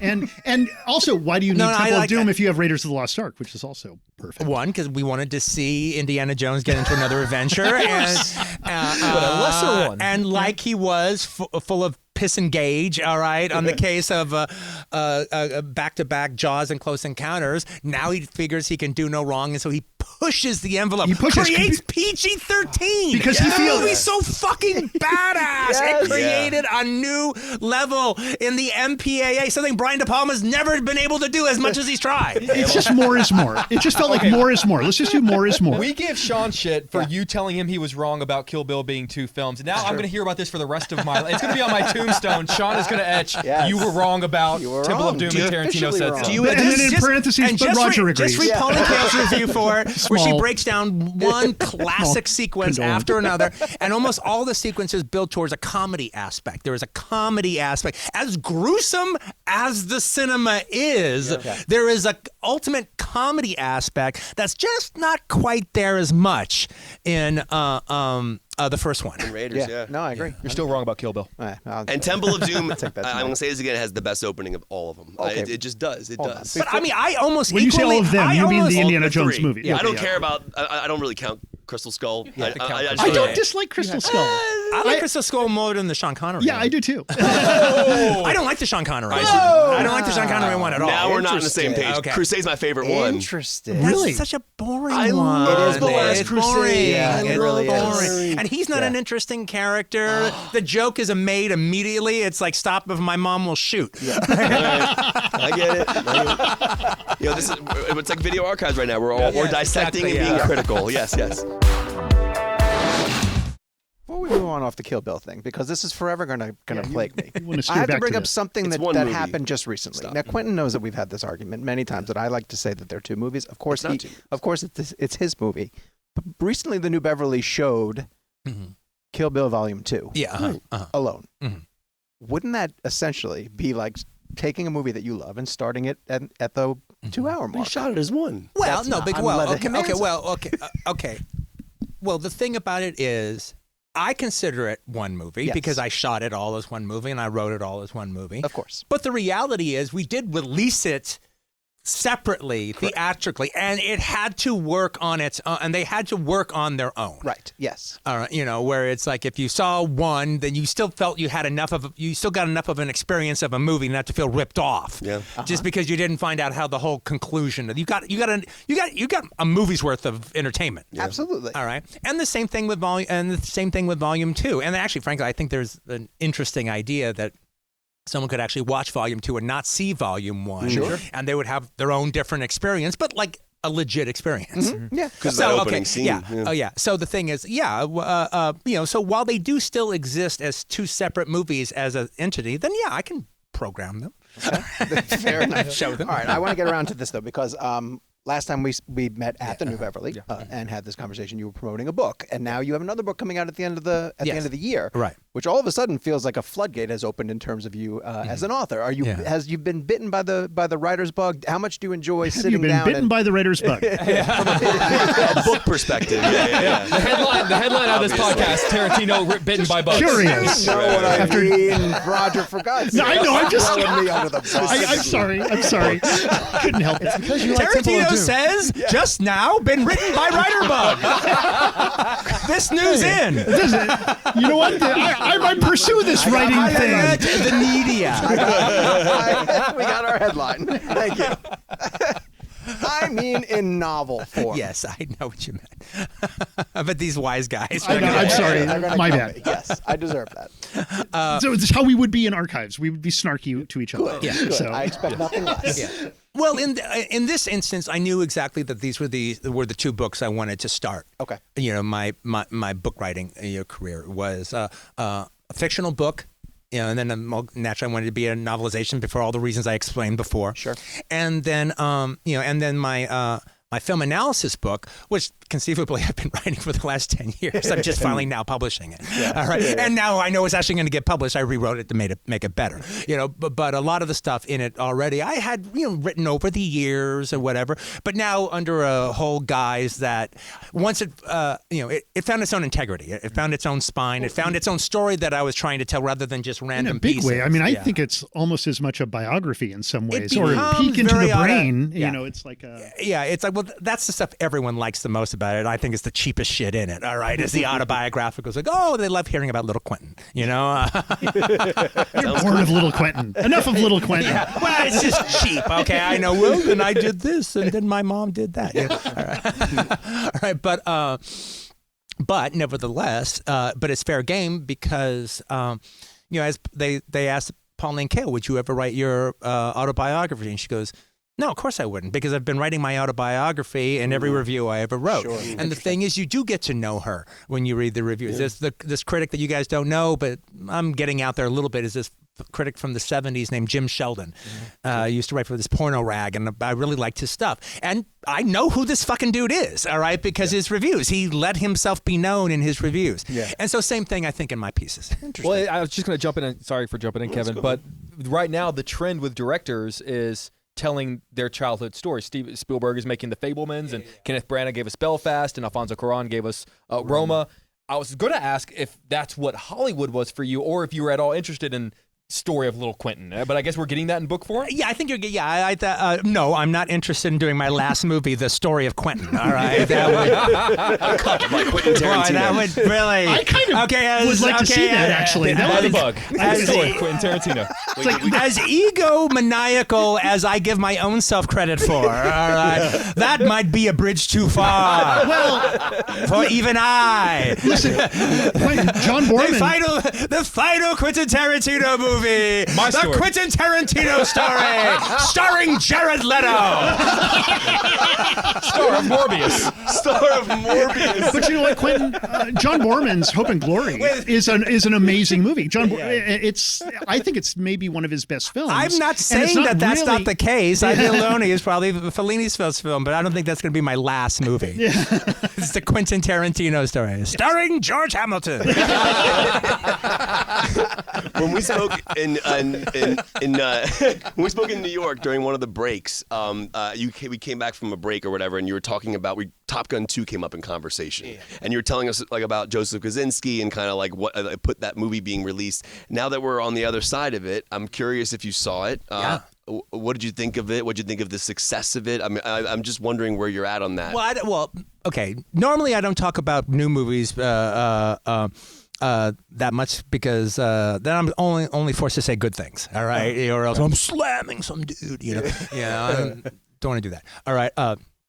But in this case, I fucking love Top Gun. The Maverick movie. I thought it was fantastic. I saw it at the theaters. It was, as our mutual friend Brett Easton Ellis says, it's like that and Spielberg's West Side Story both provided a true cinematic spectacle. The true cinema spectacle, the kind that I'd almost thought that I wasn't going to see anymore, that wasn't going to exist. The reason movies were invented, and it was like it was fantastic. But also there was just this lovely aspect of, because I love both Tony Scott's cinema so much, and I love Tony so much that's as close as we're ever going to get to seeing one more Tony Scott movie. Kosinski did a great job. He did a great job, and the respect and the love of Tony was kind of in every frame. It was almost in every decision. It was consciously right there, but in this really cool way that was really respectful. And I think it was in every decision Tom made on the film. Right. And I mean, it was like it's the closest we're ever going to get to seeing one more Tony Scott movie, and it was a fucking terrific one. Didn't you express your concern to Tom about that? Weren't you like, how are you going to do that with Tony? Well, I wasn't so much concerned. I figured if he's going to do it, he's going to, he has a good handle on it. But I did ask him, I said, like, but how do you do Top Gun without Tony Scott? And he goes, look, I know. He goes, I know. Yeah. You're right. You're right. It's why I've said no. It's why I've said no all these years. All these years I've said no for that exact reason. We figured out a way. Wow. We figured out a way. The guy came up with a good story. We figured out a way. What did you think of the Kilmer scene? Oh, it's fucking. It's almost too cheap. All right, but it works. Yeah. It absolutely works. Yeah. It absolutely works. Okay. It shouldn't work. Yeah. I mean, it's a bit like you could be cynical because it is a bit like Chaplin dying on stage for the last scene of Limelight, all right? Pauline Kael would call Slimelight. But it fucking works. You're waiting for it, and then the fucking scene delivers. Yeah.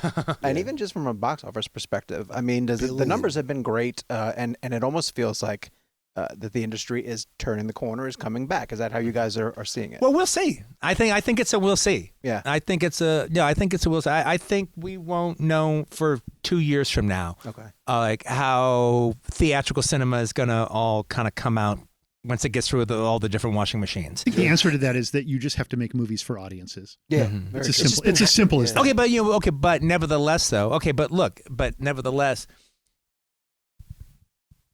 if everything still works and it's all rah, but the film only plays for 40 days in a movie theater, then we've already lost. Right. As far as I'm concerned. Yeah. Right. Okay, that's we haven't put the genie back in the bottle yet. Okay. We're still playing it fucking safe. Well, the genie doesn't ever really go back into the bottle because what was unique about movie theaters was film. And the ability to have something that you can't really get at home. Right. You can get Atmos at home. You can get Dolby Digital at home. You can get, a movie projected at home in 4K, which is what they're projecting in some theaters. And so there's not really anything, special. People say, the audience experience and all of that. And that's true. But film is really... Okay, before we go on, we don't need to go on the film role. Okay. We've done that a zillion times. All right. But in this instance, my point on this instance is the idea that even now, with it being a success for its theatrical engagement for like a 40-day window or something. That's just treating film as a rarefied experience, and then like, okay, there's a zillion steps on this. There's a zillion steps on the staircase. All right, all going down of how you can see this movie, and this is just the top step. And if you're want to breathe this rarefied air, you get to go during this rarefied window to watch your film on a big screen before it takes all these steps immediately. Immediately. Now, when you went to when it took a film 6 months, which was too soon as far as I was concerned then, but when it took 6 months for it to come out on these other mediums, we were going to the movies. We weren't just going to have a rarefied experience with this movie in the 40 days we had. Right. I'm with you 100%. I will literally always. Nothing at home has ever come close to anything I've ever experienced in a movie theater ever. Very true. Yeah. I mean, obviously you have this theater will give that to you, but Okay, but by the way, though, hold it. I will explain though. We don't watch our movies together in this theater. No. Where do you go? Oh, we watch in my living room. VHS. We watch it. Yeah, we watch on it a couch with a TV, like we would. on a VHS exactly. deck. Yeah. No, they have they're playing VHS. I know. No, of course we are. Awesome. That's the point of the fucking show. I know. It's freaking awesome. That is very cool. No, we watch the three. We get together. We we get together every Friday. We get together on Friday to watch the movies. And then we do the show when we tape the show on Monday. Okay. So we have the weekend to think about what we thought about the movies. But it's not like, oh, hey, you watch this one and I'll watch this one and we'll get together and talk about it on Monday. No, the point is that we get together and we watch all three movies. Love it. Together in one big go. And then talk about it. We're not like, okay, don't say anything. I don't want to know what you're going to think. No, we talk during the movie like you would watching it on a couch. Of course. Right. But kind of watching it on the couch is kind of part of it. We're not a rarefied cinema thing, all right? We're talking about the VHS experience. Quentin, I'm just thinking about, it's not just the 45-day window. It's the ticket price, which is not set by NATO. It's not set by the theater owners. That's set by the studios. And tickets are just too expensive. When you and I were working in a video store, we could go to the movies every day of the week and sometimes see a movie twice, even if we didn't like it. And we would go see 3 movies on a Friday or something like that on a minimum wage budget. And we would still be able to eat. Yeah, no. If now the number one thing is like, if somebody were asking, how could I be me now? If there was me starting out now, all right. Well, the thing is, there's no way I could afford to go see all the movies that I did in my 20s when I was doing a minimum wage job for that entire decade. Sure. There was just no way. All right, I would not be able to have seen the movies that I saw. And I never cared about how much they cost. I always knew I had enough money to go, and sometimes I went to the day shows because they were cheaper. But I mean, except for when it got to be Thursday, all right, and your payday is Friday, all right. Except for when it got to be those last 2 days of the week before you got paid again, the price of a ticket never stopped me. From seeing a movie at my brokest. Right. At my brokest. Yep. Right. I mean, I think but we could still go check out a movie for like $3.50 back then on a matinee, or $4.50, $5 on a main. Oh, when the Westwood theaters kicked it up to $6. It was an outrage. I wanted to be an urban terrorist. Remember? You were upset. I was I'm going to create damage in the theater, and I'm going to send letters to the Times, all right, and the Herald Examiner. I'm going to call myself the Phantom, all right, and I'm going to have a name. I was like taking my playbook out of Scorpio, all right, from Dirty Harry, about how dare you raise the price on movie cinemas. I will create that much damage in your theater. So now you want to go to the movies, it's more akin to like going to theater or something like that, back in the old days, where suddenly it has to be this, it's got to be this big event, when the fact of the matter is, 80% of the theater income is made 2 days a week. That means 20% is made the rest of the time. Sure. And that's just people walking into a movie theater. And so it needs to be made easier for people to go see movies. Movies would then, there wouldn't be this race to home video, and this kind of very limited, 45-day maximum window you get. We might have a more France-like experience where movies last longer in a theater. Even in Canada, they do that, or where they'll just take a chance on a Filipino action film, you know, that plays alongside the Avengers or whatever. Gotcha. And which happens in Toronto. Anything less than 90s blasphemy. It shouldn't even be more. It should be more than that. Yeah. No, I agree. Yeah, should be more than that. Did you say 9? I think 5. I Yeah. think still should be 5. I see no reason why it shouldn't be 5. Theaters are empty most of the time during the week. Empty. Well, I think I've moved off of 5, even though I was always 5 for most of my life. That it should be that's just the right round number. I think well, now it should be a 10 single I think bill. 10, It should I be think a 10 single has bill. become So- our 5. Yeah, gotcha. Gotcha. Yeah, especially in the last 6 months. Yeah. So we appreciate these opportunities to catch back up because we like to reflect on a couple of major things that happened. And a big one that is affecting all of us is Bruce Willis announcing his retirement. And I just wanted to get your guys' opinions on the idea that he announced the retirement, what you think his legacy is going to be. It always felt to me that Bruce was kind of misunderstood in the types of the things that he was capable of doing. He almost got pigeonholed into the action hero role and did some of his greatest work with you two. Yeah.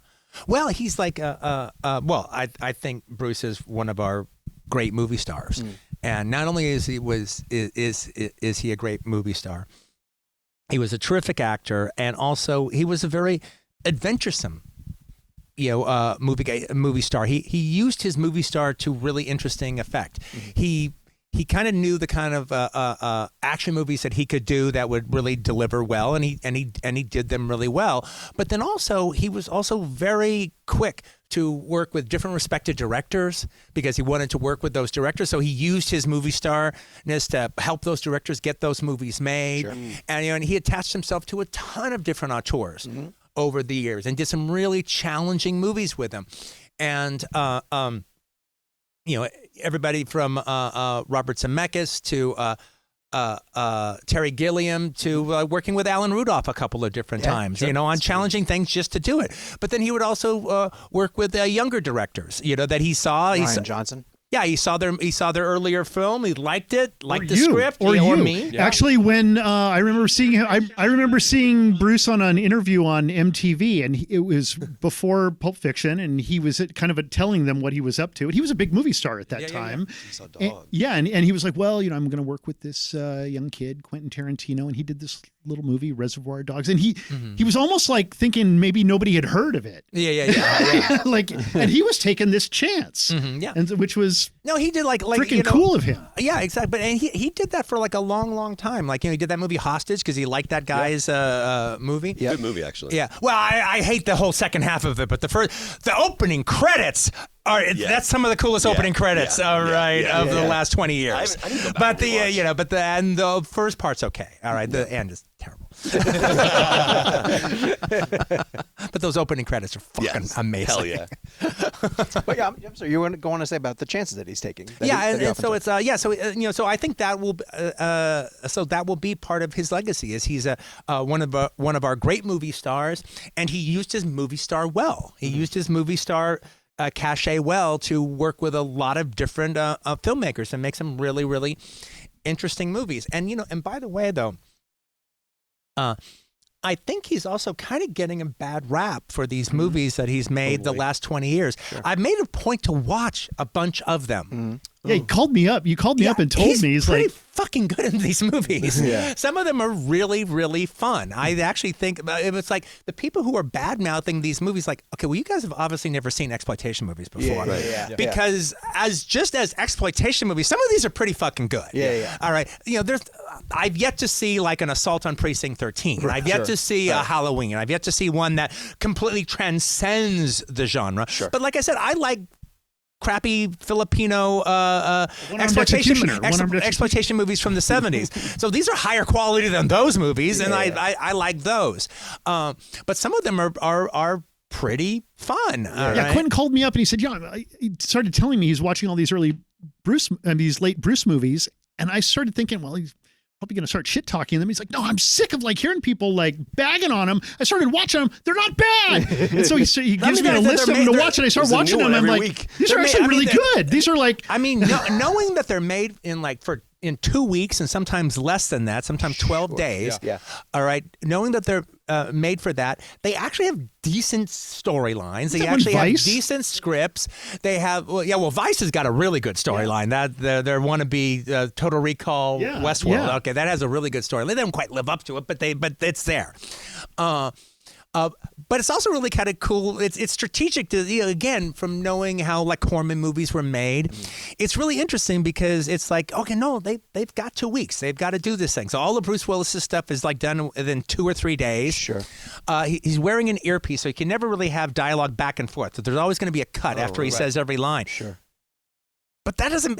But that works. I like him in it. I like him in these. He's actually committing. He's actually very much committing to what he's doing. Yeah, you need a There's this one compassionate that was- director to make that work. Yeah, there was this one that's like a ripoff of Die Hard that was really kind of fun, where At Bruce the Willis. hydroelectric plant. Yeah, exactly. At the dam. At he's the Hans dam. Gruber. Yes, exactly. That was It's a fun. reversal. Yes, It's a That was fun, and I liked that guy who was the lead. I thought he did a was good good. job. Yes, he yeah, was good. yeah, That guy did a good He's job. like, I wasn't supposed to be here today. Yeah. I think that's the Starship Trooper guy. All right, I think he was really good. Was it Casper Van? No. The other guy, the other dark-haired guy, who's in a lot of these straight-to-video you're talking things. about.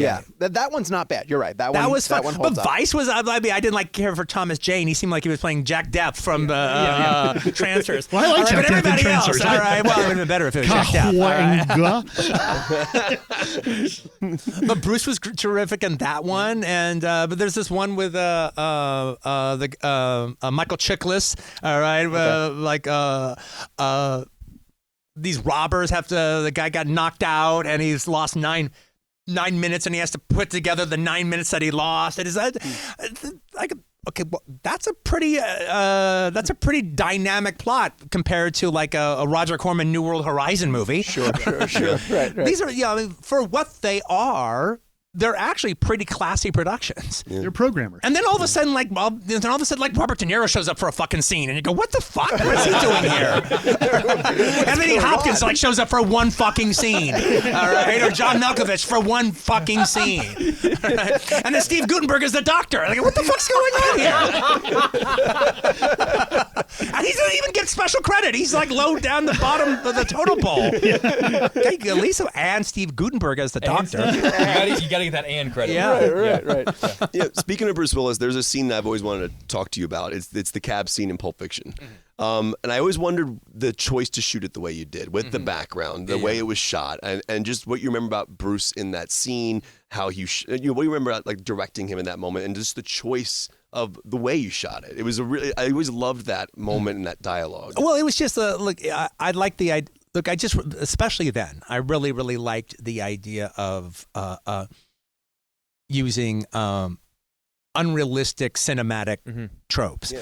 All right, and so the idea is, if you're going, like the way Jim McBride in his remake of Breathless used it. So if you're going to have a process shot, then make it super fucking obvious it's a film process. Right. Okay, it's not about trying to blend it in and fool the audience. No, I'm using a film process shot. This is a film process shot. You're the This same is with what you're split saying. screens. Like, you like to see the. Yeah, I want to see the seam. The split. All right, I you want to see the border. scene between them. So you love seeing the the artifice. And then and so to make it even more that way, it's like they go, okay, well, if you're going to use this stuff and the way we're using it, it's going to come across as blue and white. All right, and I go, well, if it's going to come across as blue and white, then let's just use black and white footage. Yeah. So I'm just, I'm making it even more obvious. Not only is it a process shot, it's black and white film. All right, but that makes it look more like a little wannabe film noir-y. Yeah, sure. Kind of sequence. No, he loved doing that scene. Look, there was a lot longer. That was one of those scenes that. There was a lot longer version of it. All right, in the script, and then the way we cut it together, it was a lot longer version. However, but there is a reality about that scene. That is one of those. There's a couple scenes like that in Pulp Fiction where it's like the movie's been hurtling so much as far as like into perspectives you might not imagine. So there's a couple scenes in the movie that allows the audience to just kind of take a break. Yeah. Sure. Get their breath, kind of get their bearings where they are now, and now for the next 20 minutes they're gonna they now know where they are, and now I'm gonna jerk them around later, but now they know where they are, and they've settled down into this new version of a movie coming on. We breathe a little bit. Yeah, exactly. And like that's really, and it's not really until the Bruce Willis story that I'm introducing the idea that no, you're gonna watch separate stories. You maybe didn't know that. Yeah, right. Beforehand. Right. But now you're getting it. Yeah. You're getting it now. So, a lot of people can say, well, that's where the movie kind of stops. Well, it's meant to kind of stop there for you to get your breath, and now you're into the rest of it.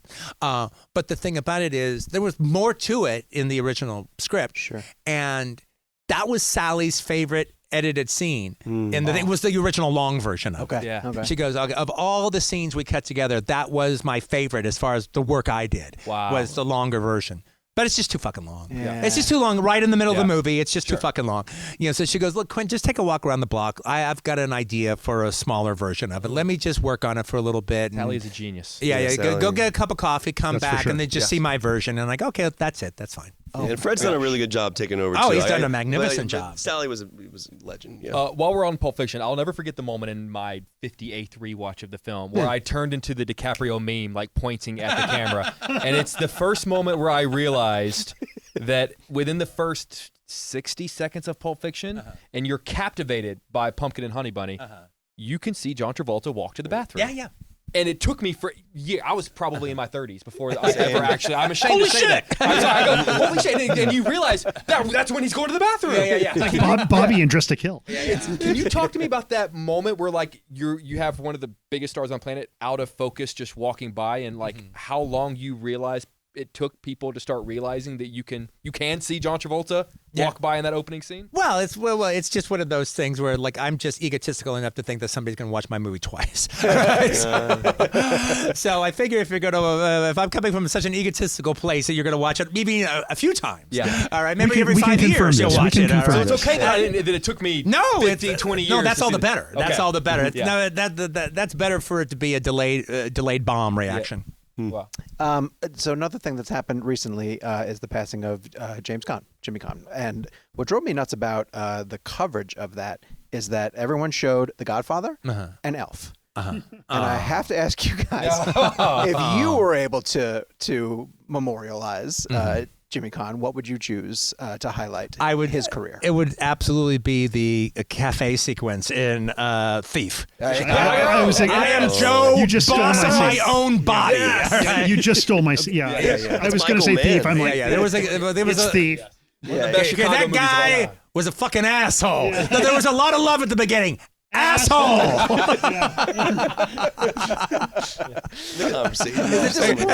The waitress, come here, take this. This is a cream. Why? What's wrong with it? It's fucking cottage cheese. Is it disappointing when you see an icon like that get like broken down to like just 2 films of his entire career?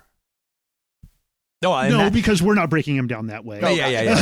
I mean, that's somebody else who's not reaching very far. If I was unlucky enough. They're going to mention Pulp Fiction when you're dead. Yeah, but I'm okay with that. They're not mentioning Elf, all right? They're like, they're not like Pulp Fiction and the man who was also in Destiny Turns on the Radio. Succumb to complications.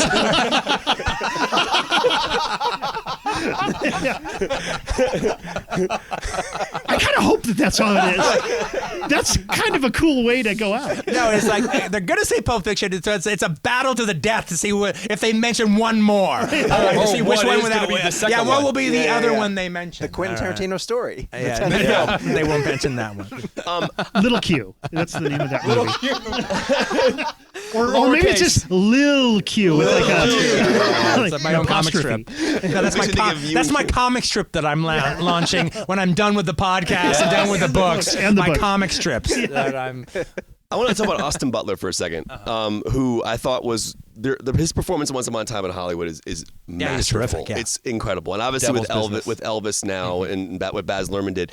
I wasn't sure if you guys had a chance to see it, but there's a moment in the movie where Elvis learns about Sharon Tate's death. Oh wow! And I remember when I interviewed him for Elvis, I was like, was that weird for you? Like just you're playing a character. Is it like meta? It's kind of a weirdly meta thing. So since you haven't seen it, I'm just curious what your thoughts would be on that. If you were would want to watch the film and see that scene, would that? Well, you ruined it for me because I didn't know that scene was in there. I'm sorry. I'm sorry. Spoiler alert. I So, Quentin, apologize. would you be surprised when you learned that? If you would have seen that Bruce Willis when I was watching the movie, I would have been very surprised at that scene. I am so sorry. Was he auditioning for Elvis when he was doing Hollywood? No. He was on when he auditioned for me. No, that was way after the fact. When he auditioned for me, he was doing Iceman Cometh on Broadway with Denzel Washington. Yeah. Oh, that's how you get. Yeah. Quentin, if you can't tell, over these years now, we think you are the greatest interview of all time. Like, if you can't tell, we love this. Which is all the more impressive whenever I see how you handle an interview go poorly. And there aren't that many, but my mind goes to the BBC one. Yeah, of course. And there was a woman you did an interview with. That long time ago. That Northern California. Yeah. I actually kind of have a soft spot in my heart for her now. I'm sure. Was she the one in that beret? That wearing that crazy well, that's her thing. She raspberry beret? She gave hats, all right, to movies. This movie gets 3 hats. This movie gets 1 hat. This movie gets a tiny chapeau. I'm curious. You got a beret, a raspberry beret, I think was. I'm curious as to how long it takes you, because you do interviews all the time, how long it takes you to realize, oh, they're coming after me for, they have an agenda, and then knowing that there is a camera in your face, how you keep your shit together and handle it so that it doesn't turn into a bigger thing than it deserves to be. Well, I haven't been always successful at that, as you pointed out in those 2 cases. All right, but I actually feel like you, to be honest, I feel like you handled the BBC one very well. Oh, thank you.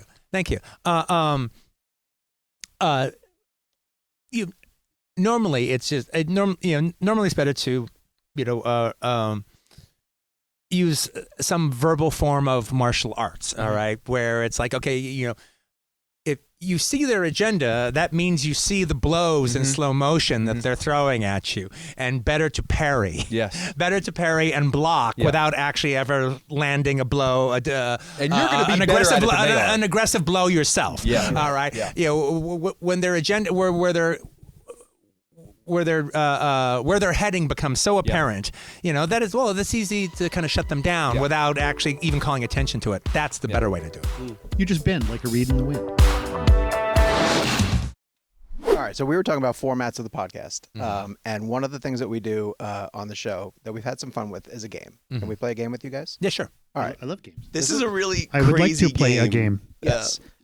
This is called the IMDb game. And at the top of the IMDb page for each person are 4 posters that are supposed to be most representative of their work.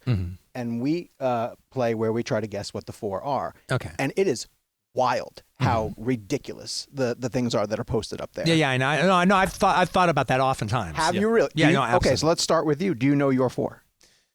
Do I know my 4?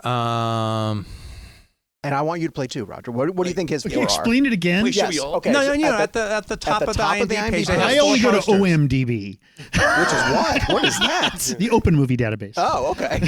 At the top of everyone's IMDb page, there are 4 posters that are supposed to be a representative of their work. But they randomly, it's weird. It'll be like Brad Pitt. It would be like some random little movie he made like in 1980 where he was like a walk-on role, and it would that would be like the one of his 4 most.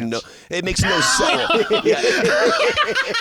Are you sure? Because normally it's not that random. It can be. It can be a weird one, but it's also strangely weirdly popular for whatever reason. It's as random as algorithms are. Like John Turturro, I remember had one of the Transformers sequels. Yeah, well, that would make sense. You think so? Well, because it's box office. The algorithm is looking at the box office he's done and the eyes in the that last saw 20 it. years, and it's and also it's like people have seen it. All right. So no. Box of Moonlight, which I love. I would expect yes. one of the biggest money makers he ever appeared in that's recent would be one of the 4. Okay. Sure. Okay. Sure. Interesting. Then I want to get back to what do you think your 4 and what do you think his 4 are? Well, I'm assuming. Is there a random? You want me one to in start? No. Because you're easy. I think I can guess yours. Well, okay.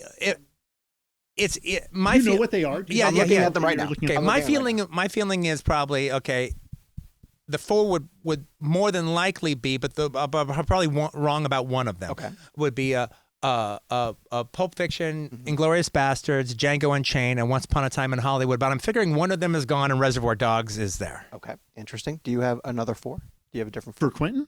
Yeah. Well, it's Pulp Fiction, Okay. Inglourious Bastards. I would say Reservoir Dogs, Okay. just because I would put it on there. Yeah, and Once Upon a Time in Hollywood, because All right, Roger wins. Roger wins because with 3. really? Yes, it's Pulp and Reservoir Dogs. It's Once Upon a Time in Hollywood, and the 4th one is The Hateful Eight. Oh, wow.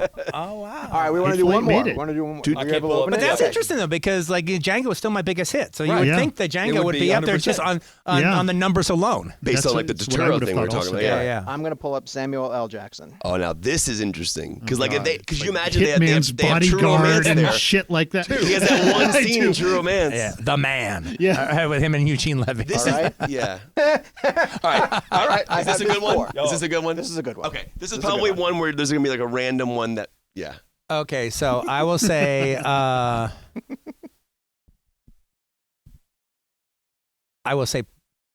Pulp Fiction. Okay.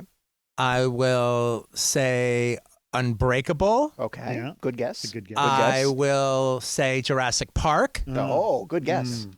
I will. But which of the? I guess the Avengers. All right. I Which will one say. though? You have to, and then Oh, part of the I think game the is- first one. I think the First one? first All one. right, those are your 4. Yeah. All right, you got 1 correct. Oh, really? Okay. Wow. Would you like to try? Wow. This is why we play the game it's a because like fun it makes game. no Yeah. sense why would Pulp Fiction not Well- be on there or something like that. Well, you I'm know? going to think that one that is on there is Pulp Fiction. It has to be. Yeah, well, correct. That is the one that's That on has there. to be. Yes, that's the one that's on there. And I'm going to go with Hitman Bodyguard because One or Hitman- two.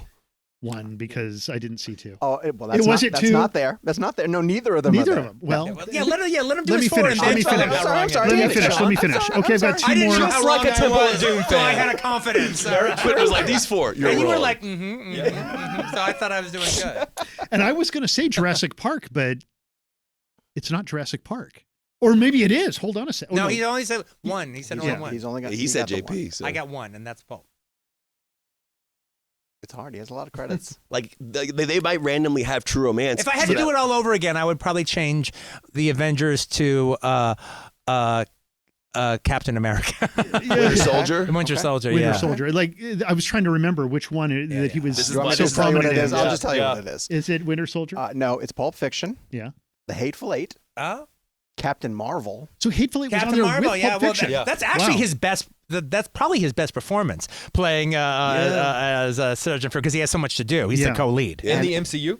Of his appearances as That's true. Sergeant Fury, I think that's his best performance because That's true. they give him more to do. Yeah. And his 4th credit that Sam Jackson is best known for is Snakes on a Plane.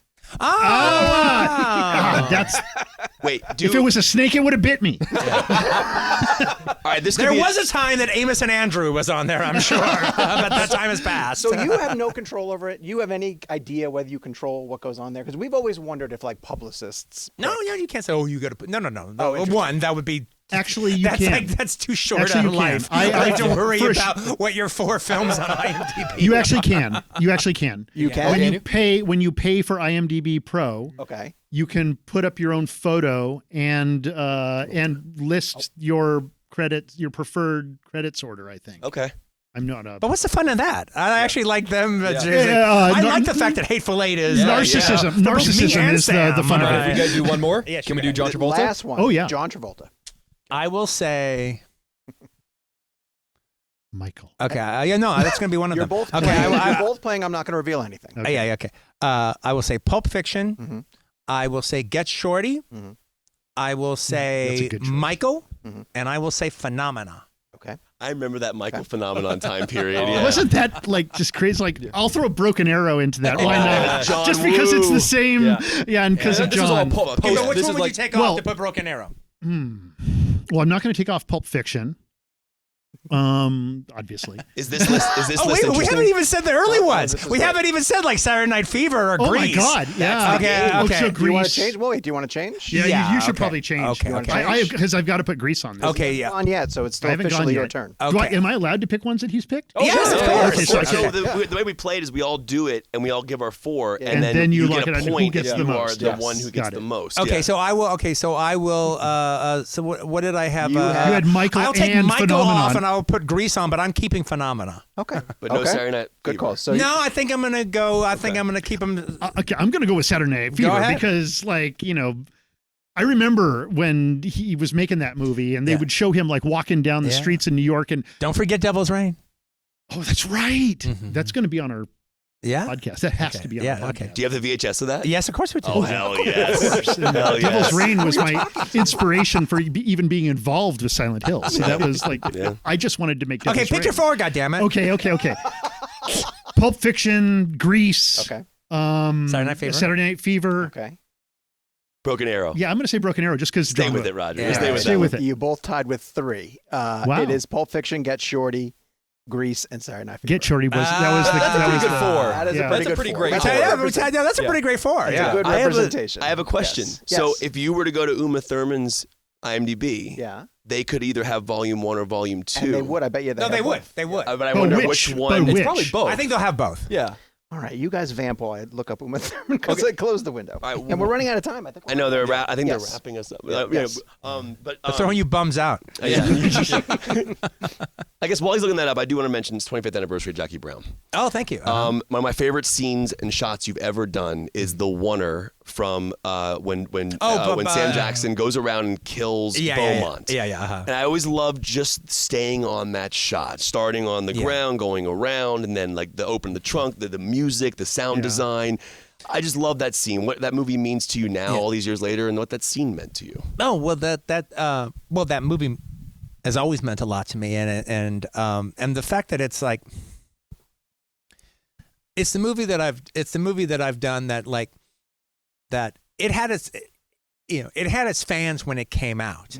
All right, but it was like as opposed to Pulp Fiction, wasn't trying to blow your mind. And there were some people that like they wanted to have their minds blown with the next movie, and so the fact that but it's like it's this one that I always figured people would find it as they went back to it, and then it would become like a comfortable friend, which I think most hangout movies are like. It's my favorite film of yours. Yeah, I know. It's also your really- only that's- 185 film. Yes, my only one. Yeah, it is my only 185 film, and but that shot, I really dug that shot because that was up until that point. I mean, look, my biggest problem when I look at Pulp Fiction is I don't care for the direction of it that much.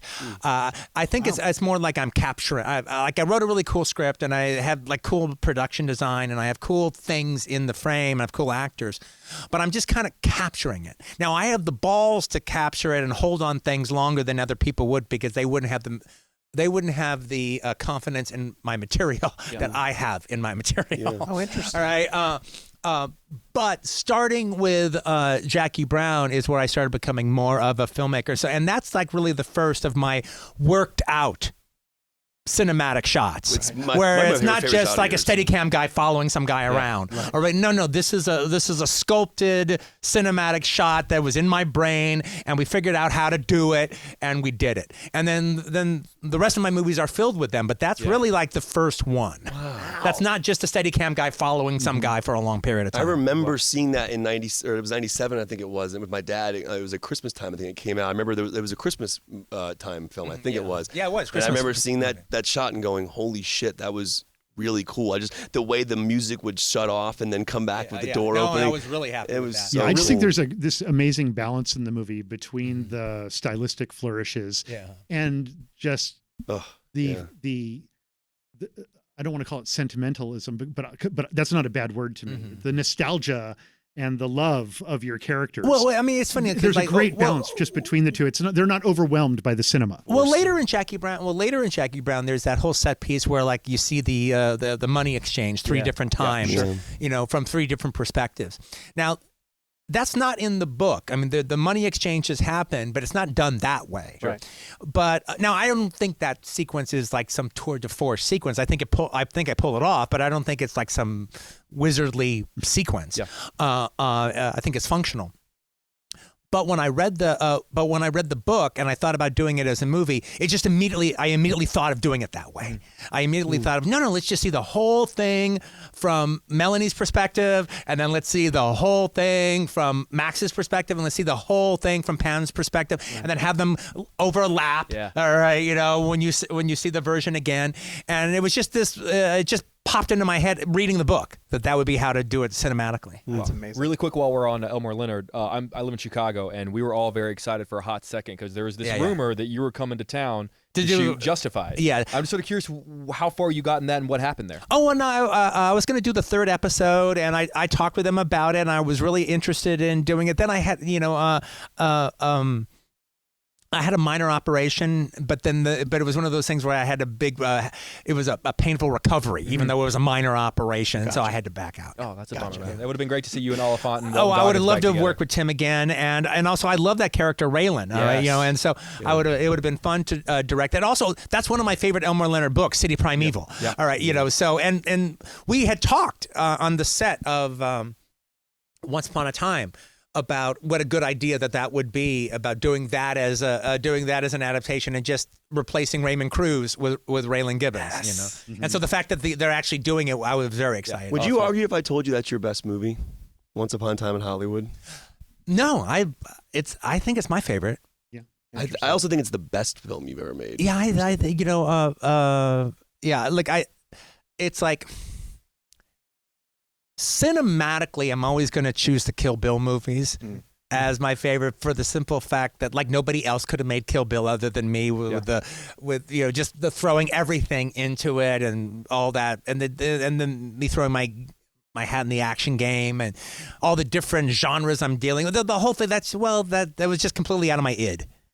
And put it on there. But I think, I do think that Once Upon a Time in Hollywood is my best film. Yeah. It became... Using that whole film movie thing that we were doing about Jaws. Jaws. Do you want to play Uma really fast? Do you want to guess Uma's 4? Do you want to guess them? Okay, I would tell you. I would say both Kill Bill movies are listed. I might be wrong about that. Okay. I would say Pulp Fiction is listed, so that only leaves one more. Correct. I'm going to pick Dangerous Liaison. Okay. Both Kill Bills are there. Pulp Fiction is there. Batman and Robin.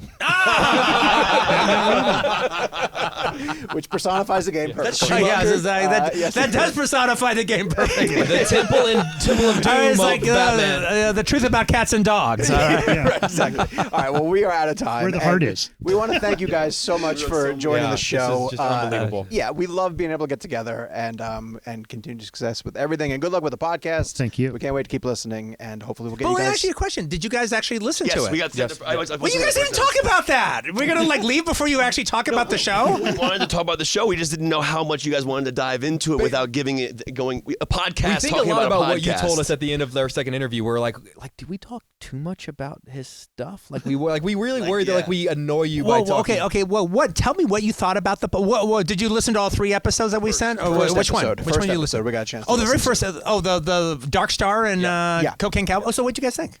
What I think is exactly what is personified right here. It's just it's literally like it's giving people the opportunity to sit in a room with you two and just listen to the chemistry between the way you guys go back and forth, and obviously the amount of information that you both know about these films. And it makes me want to immediately go out and find the movies. Right, I want to watch the films now. Well, had you seen Dark Star before? No, I've never seen it. That's kind of a seminal one for you guys not to have seen. I've never seen that. So now, so my interpretation of that film is literally the episode. Yeah. So I need to actually go and watch it. Well, if only I could be you and see it again for the first time. Yeah. Well, you mentioned the idea of you hope that people watch your film maybe twice, and so I'm curious as to how a podcast plays different, and you have to expect a lot of people at home are probably not going to have seen these films. And are you we know that. Sure. Are you hoping that there is the listen to the podcast before you see it? No. And then listen again? Then you'll never listen to the podcast. If I'm going to wait for you guys to track down Cocaine Cowboys just completely on your own, on VHS, just so you can follow along with the home game, you'll never listen to the show. But there should be an element where you let the people know how to get it, how to get access to it. Well, actually, my daughter kind of do that, Oh, you is do? part Okay. of Well, it. yeah, Gala comes in because Gala doesn't have access to it. Right, you know? right. So Gala comes in and explains, okay, here's how you can try to find these films. You This can is how find I it got on this, mine, and this I I did got this, and I mine. did that. Yeah, This yeah. is on YouTube. If you, at least for right now, it is. Yeah. Like, I think back to being a Chicago guy, how much I love listening to Ebert and Siskel when they disagree. Disagreed, yeah. Those are the, like, there are a handful, 1,000 episodes where they get along and like, oh, I agree, 3 stars versus 3.5, whatever. Yeah. But when Siskel loved something and Ebert hated it, or when Ebert hated it, Moonraker. That's our Moonraker episode. Which episode number is that? That's number 2. That's our second All right, episode. I- Yeah. That's my next one. So I'm just sort of curious as to like how I far hated a it, friendship and now I takes love it. you until you disagree with a movie. Because Kevin and I have had some people come up to us and go, "Are you okay after you guys fought over the new Lion King?" And I'm sort of curious, like when you hit that moment where you go, "Oh no, you're totally wrong." I think there's a time in my and Roger's life where that might have been more the case. I mean, now it's just amusing when we disagree. Yeah, it's all fun. It's actually fun when we disagree. It's more, Gala is more irritating. All right, in a good way. In a good way. That's more like, what are you talking about? All right, of course that's not the case. All right, but Roger's such a pushover now. All right, that it's all more just like amusing and whimsical. You know, once when we're not on the same page. After making movies and after going through struggles of making films with, too few resources and, for me, mostly non-studio films, I have a greater appreciation for the process. And even when a movie's not 100% successful, somebody bled into that. Mm-hmm. And I really respect that. Even when I don't really fully like the movie or I can generally find something in it where I can understand why they made it and so there's a lot of appreciation for me. And so even if I don't if I'm not bowled over by something, generally I respect it. Sure. I respect it. And having said that, I used to be really, really snarky, like back in the archives days. No, in the video archives, he was a very tough customer. I was super tough on everything. This is not. That guy's gone. You've never met that guy. Yeah. Right? That guy. That's a piece of shit. Oh, why'd you bother saying that piece of shit? It emerges every now and then, but I try to show more compassion as an older person. No, the only people he talks that way about are genuine auteurs now of the last 20 years. And I have no problem mentioning him. Like I have no problem saying I think Fincher's Mank is horse shit. Oh, it's terrible. I think it's an insult. Actually, I loved Mank. It's not. What? I loved that movie. I don't at all. I don't love Citizen Kane, but I loved Mank. I know it sounds weird. I know it's maybe blasphemous, but I just spoiling my whole experience with you. I just want the record to state I've said nothing. I have said nothing. I am simply listening. I have said nothing. Just let the record state. Yeah, Quentin is clean on this one. Do you remember a movie? How different were you in the video archive days? What? How different were you in the video archive days? I think I'm pretty much exactly the same. By the way, go back and watch Valentino by Ken Russell. Okay. If you want to see. Well, that's Roger's interesting review on it was the fact that to watch Valentino after seeing Mank, Valentino has a special purchase. Valentino was hated by everyone when it came out. And even Ken Russell was like, oh, I should have made The Rose instead. Mm-hmm. He was like, I wish I hadn't have made that movie. That was the movie that ruined me and blah, blah, blah. But when you watch it after Mank, you see, oh, that's what Mank was probably thinking it was going to be. Right. Interesting. Okay. And there's scenes in it that feel inspired by Valentino. And I had to watch Valentino to wash my eyes after Mank. It was just. Man, you really did not like that movie. No, I know it's shot digitally, but I think let's spend all this trouble to try to get the audio to sound authentic, but let's shoot it on video where we have to smoke up the fucking room because there's no actual depth to video. Yeah. Quinn's not saying anything. Yeah, Quinn's not saying anything. Quinn is so fucking diplomatic and political. I'm not being diplomatic at all. I just don't want to offer up any opinions about a fellow colleague who I really respect's work. Quentin was bitten by a bug. Okay, so that was the Roger about every genre movie made in the 80s. I just gave you an example of who I was in 1987. All right. Every genre movie not made by Sam Raimi, that was Roger Roger's opinion of them all. Yeah, that was me. That was a flashback to me back then. Do you remember a specific conversation in the store about a movie that you guys were talking about?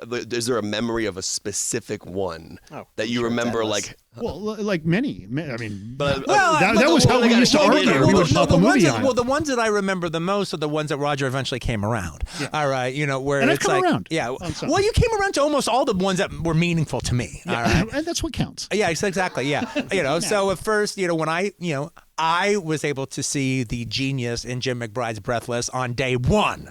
All right. It took Roger 4 years or 3 years to understand the greatness. Look, it took me 10 years to really appreciate Blade Runner. Yeah. I hated Blade Runner on first viewing. That's happened to me with classics or for a film that it wasn't a classic. Blade Runner was just a movie. Right. It was a movie in theaters. That summer in July. They got lost in the ET. It was like a big mess of a movie where you've got the main character plunking on a piano key throughout the film. Well, it was Blade Runner and what? Blade Runner and The Thing open on the same day? I think they did. Yeah, I think they did. And I was a Thing guy. That was a Thing famous guy. summer science fiction summer of '82. All right, E.T. Tron opened up. Star Trek: The Motion. Star Trek: Wrath of Khan. Wrath of Khan. Yeah. So you guys don't think a movie should be allowed to have 5 different cuts before people decide which one they want? I think a movie can have an personal. And I used to not think this. I mean, there is a kind of, we have a thing where, the theatrical release of the movie is the version that counts. Yeah, exactly.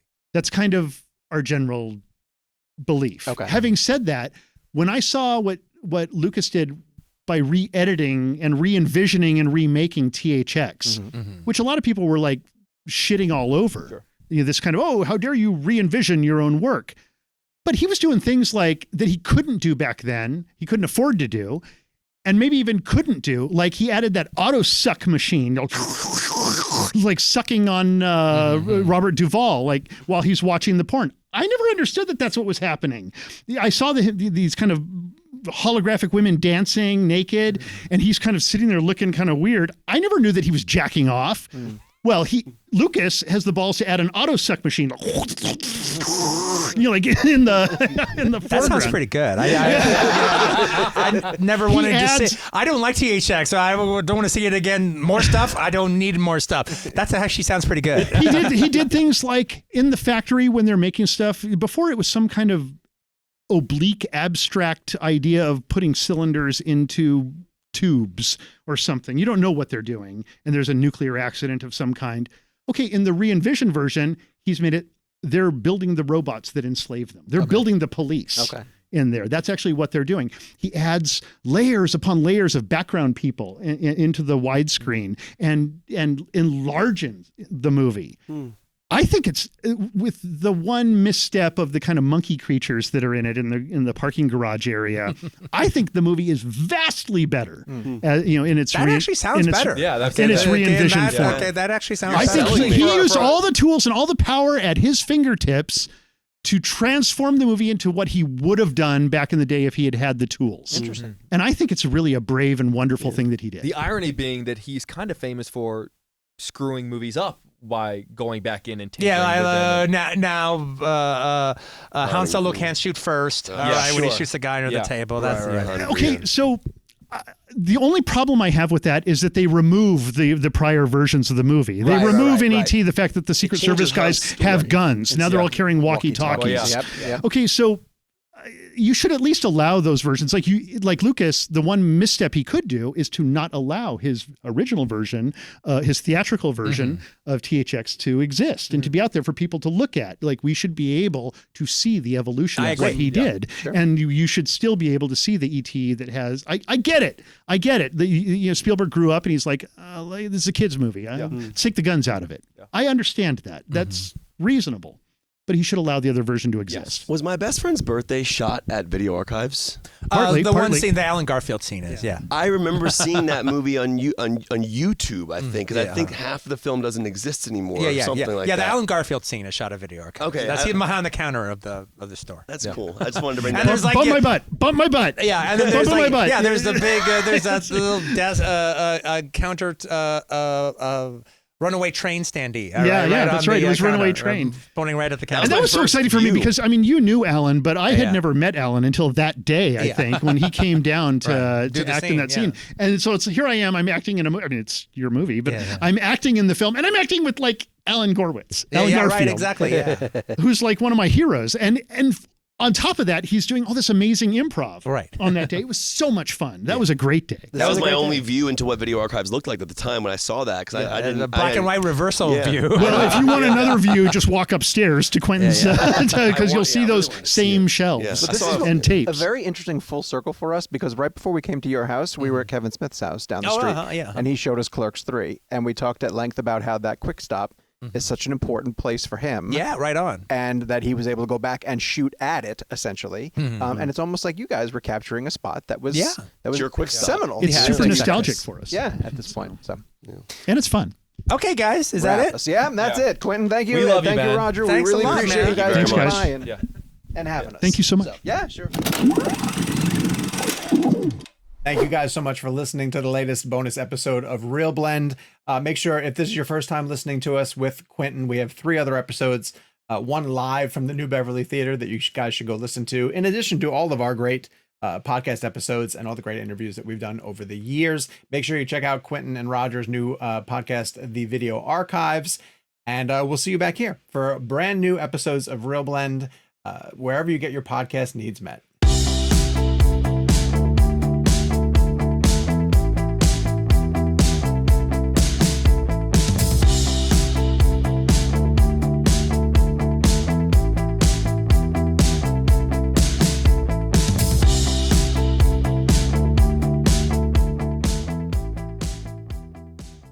To get it permed. Quentin's on his way. All right. Thank you, Ryan in Houston. Who would get their hair permed? He just walks in. Quentin Tarantino just walks in.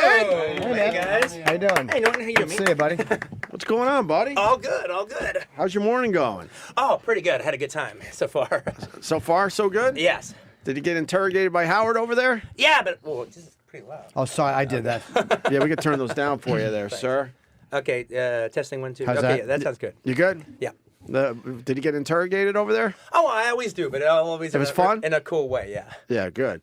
Most of us saw The Hateful Eight, and right off the bat, you made another fucking masterpiece, my friend. Oh, man, I appreciate it. Well, you guys have always been pretty down with what I do, and I appreciate that. I just don't go for the salty language, but I mean, you know, I didn't use the N-word enough. The N-bomb's in there a bunch. It's not your record, though. I don't think it's going to set the record for a Tarantino film. It's used properly, sir. I haven't seen it yet because the screening. I had a gig, so I couldn't go to the screening. But everybody said it was awesome, and the dialogue was brilliant. And that's okay. You got to pay. All good. I'm down with that. I will. I would actually prefer. I even pay at screenings. That's how supportive I am. I'll hand money over to somebody. I'll tell you, it takes balls because in this day and age, my first thought when I heard it was over 3 hours, I'm like, oh boy, here we go. This is scary for me personally. A long movie, and then I'm thinking the masses out there. But I sat there, and you don't even care that it's 3 hours. It goes by like nothing. Well, I mean, the movie isn't really 3 hours, but the experience, I mean, 12 minutes of that is the intermission itself, yes. That you're saying. But I never quite understood that. I mean, the biggest yahoos watch a football game. That goes like 3 hours and 40 minutes or something like that, and so I don't understand what the whole problem of a movie. That's good anyway. Yeah. Well, I think more for your money. I agree. That's a good point. Well, wasn't the logic for a while that you make a film only 80 minutes and that's good? They figured out that's about the average a person will sit through. Well, I can understand. The studio coming from that perspective because they're like, oh, you get more screenings in. Yes. I mean that I understand where they're coming from. But for a viewer, if you like it and stuff, and also think about especially even not talking about in the artsy fartsy, cinetiste kind of way. I mean, I don't know a grown man, 20 years my junior or 20 years my senior that doesn't love the good and the bad and the ugly. Right. And like, I mean, back in the 60s and early 70s, you'd see The Good, the Bad, and the Ugly on a double feature with something else. And The Good, the Bad, and the Ugly is like 3 hours and 20 minutes or something. Yeah, and growing up when that movie was on TV, I remember laying around with my dad. That movie would be on all day because they would put the commercials in too. This thing would be 5 or 6 hours by the time you got to the end of it, and you didn't care. Oh yeah, I mean, and not only that, I mean, actually, I think one of the seminal experiences growing up in the 70s was NBC every year through the 70s, before video cassettes came out and you could watch any movie you wanted. NBC once a year would show The Great Escape. And they'd show it on 2 different nights, 2 consecutive nights. I was seeing a lot of head nodding. Remember that? Yeah. I watched that every year. Every year they played it. And I always remember, and I think this is the first movie I ever had this feeling about. I was so moved by the ending and the closing credits where you see everybody's name, and then you cut to that last shot of Steve McQueen. And it was Steve McQueen as the Cooler King, as that cool theme wraps up. And I always felt so sad at that last image because I know it wouldn't be for another year until I could watch this movie again. Right. You forget. Yeah. How did you get, you got, I'm going to say his name wrong, Ennio Morricone. How did you get him? Because isn't yours like the first time in 40 years he's done a film? Well, he does movies, in particular like Italian movies, but it's the first time in 40 years he's done a Western. Okay. Because he said he was done with Westerns. He didn't want to do a Western anymore. And we flirted with the idea of working with each other because, I mean, he's my favorite composer. And when I say composer, I don't mean like, oh, thank you so much, man. I don't mean like movie composer. I mean like Beethoven. I mean Handel. Yeah. I mean anybody. He's my favorite. And I've used his previously used scores all throughout Kill Bill. There's Morricone music. All throughout Inglourious Basterds, there's Morricone music. Same thing with Django. And he's always like, you use my old shit. What about some new stuff? You know, I ain't dead. Let's use it. Let's work. How old is he? He's like 87. Wow. Mm-hmm. Yeah, because when I saw his name pop up, I'm like, I didn't even realize he was alive, to be completely honest with you. And so the thing about it was, it's really cool because we got to, this was the movie that, I love the way I've done my soundtracks before, where I didn't have a composer.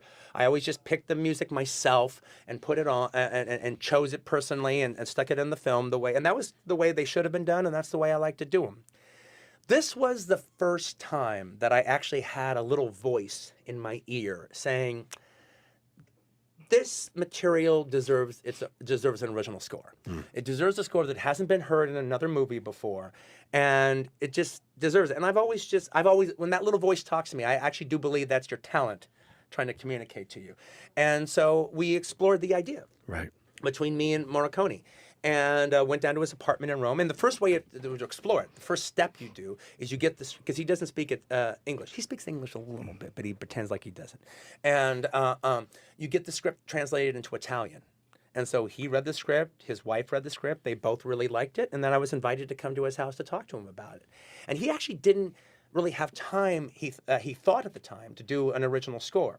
But he goes, well, maybe I can do a theme for you. And then he sat down and got inspired. He got inspired and wrote a whole score for me.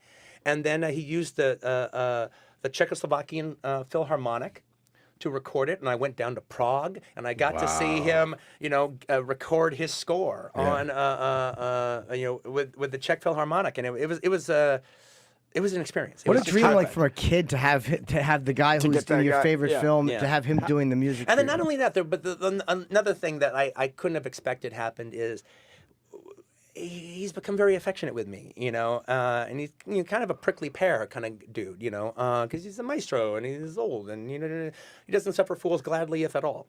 And but he's really has developed this warm relationship with me, and I think all his people were telling me that this was like the most inspired he's been writing something in a long time, and it's crazy gratifying. It's a great piece that starts off the movie. How long is it? Like 12 minutes or something like that? Yeah, something like that. Yeah, 12 minutes as you're getting your seat. This thing. Yeah. Oh, the overture. Yeah. Yeah, the overture. I think about 7 minutes. About 7 minutes. 7 minutes. This overture's playing. It just sets the mood for your whole experience. It's perfect. But then one of the things that's actually kind of interesting about it, because he said he never really wanted to write another Western score again, but then he liked the movie, and one of the things he liked about it was the fact that it didn't seem like any Western he'd ever read before. And he didn't really write a Western score. He wrote a horror film score. Yeah. Don't you think? Absolutely. And it's a fantastic horror film score. And I even remember him talking about the opening theme that you see in during the Jesus cross shot. Yes.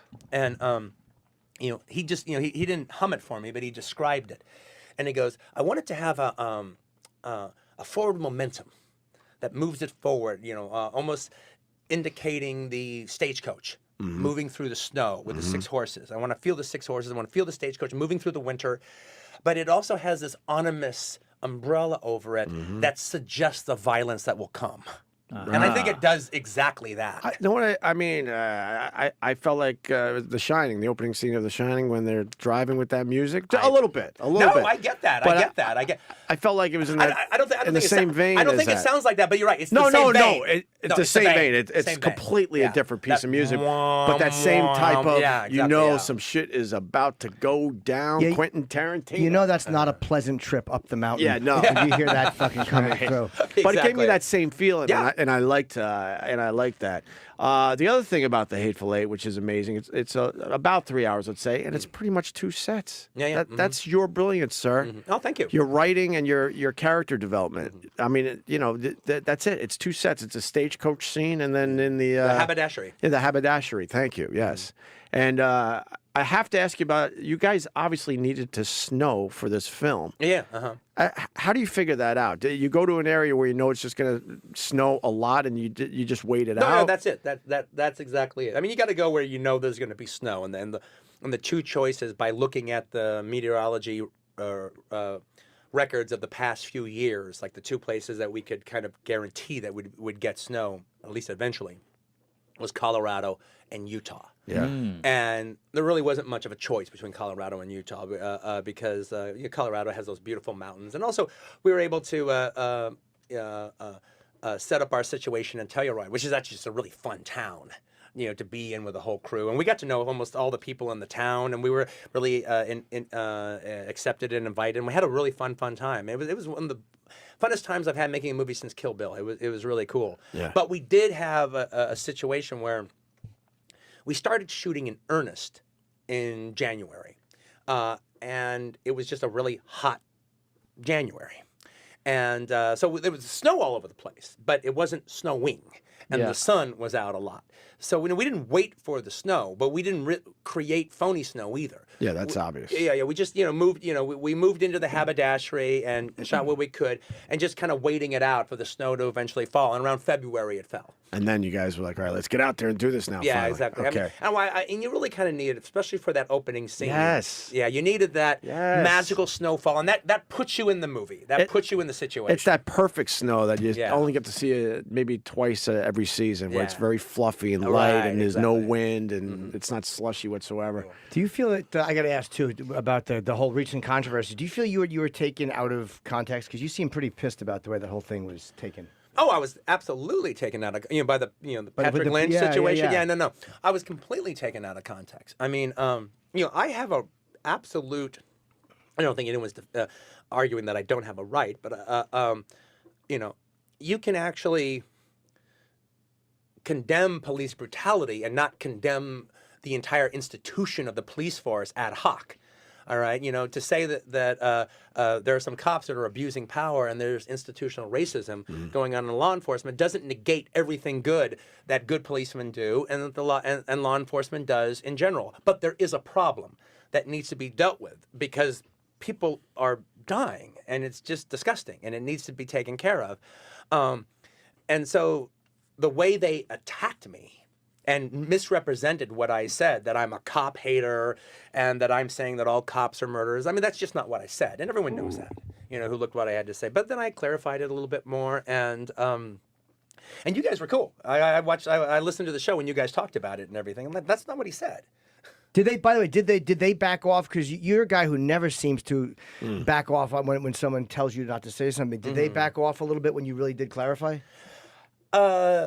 They didn't go out of their way to make a statement saying that we're backing off. All right, but they have kind of lost a head of steam about going forward. I mean, I don't know if officially the boycott is still in effect. I think probably if you asked Patrick Lynch, he would probably say it was. I think if you asked Bill Bratton, I don't think he would. I think he would probably say no comment, to say you the truth. We'll see what the deal is. I'm not trying to provoke those dudes per se. Sure.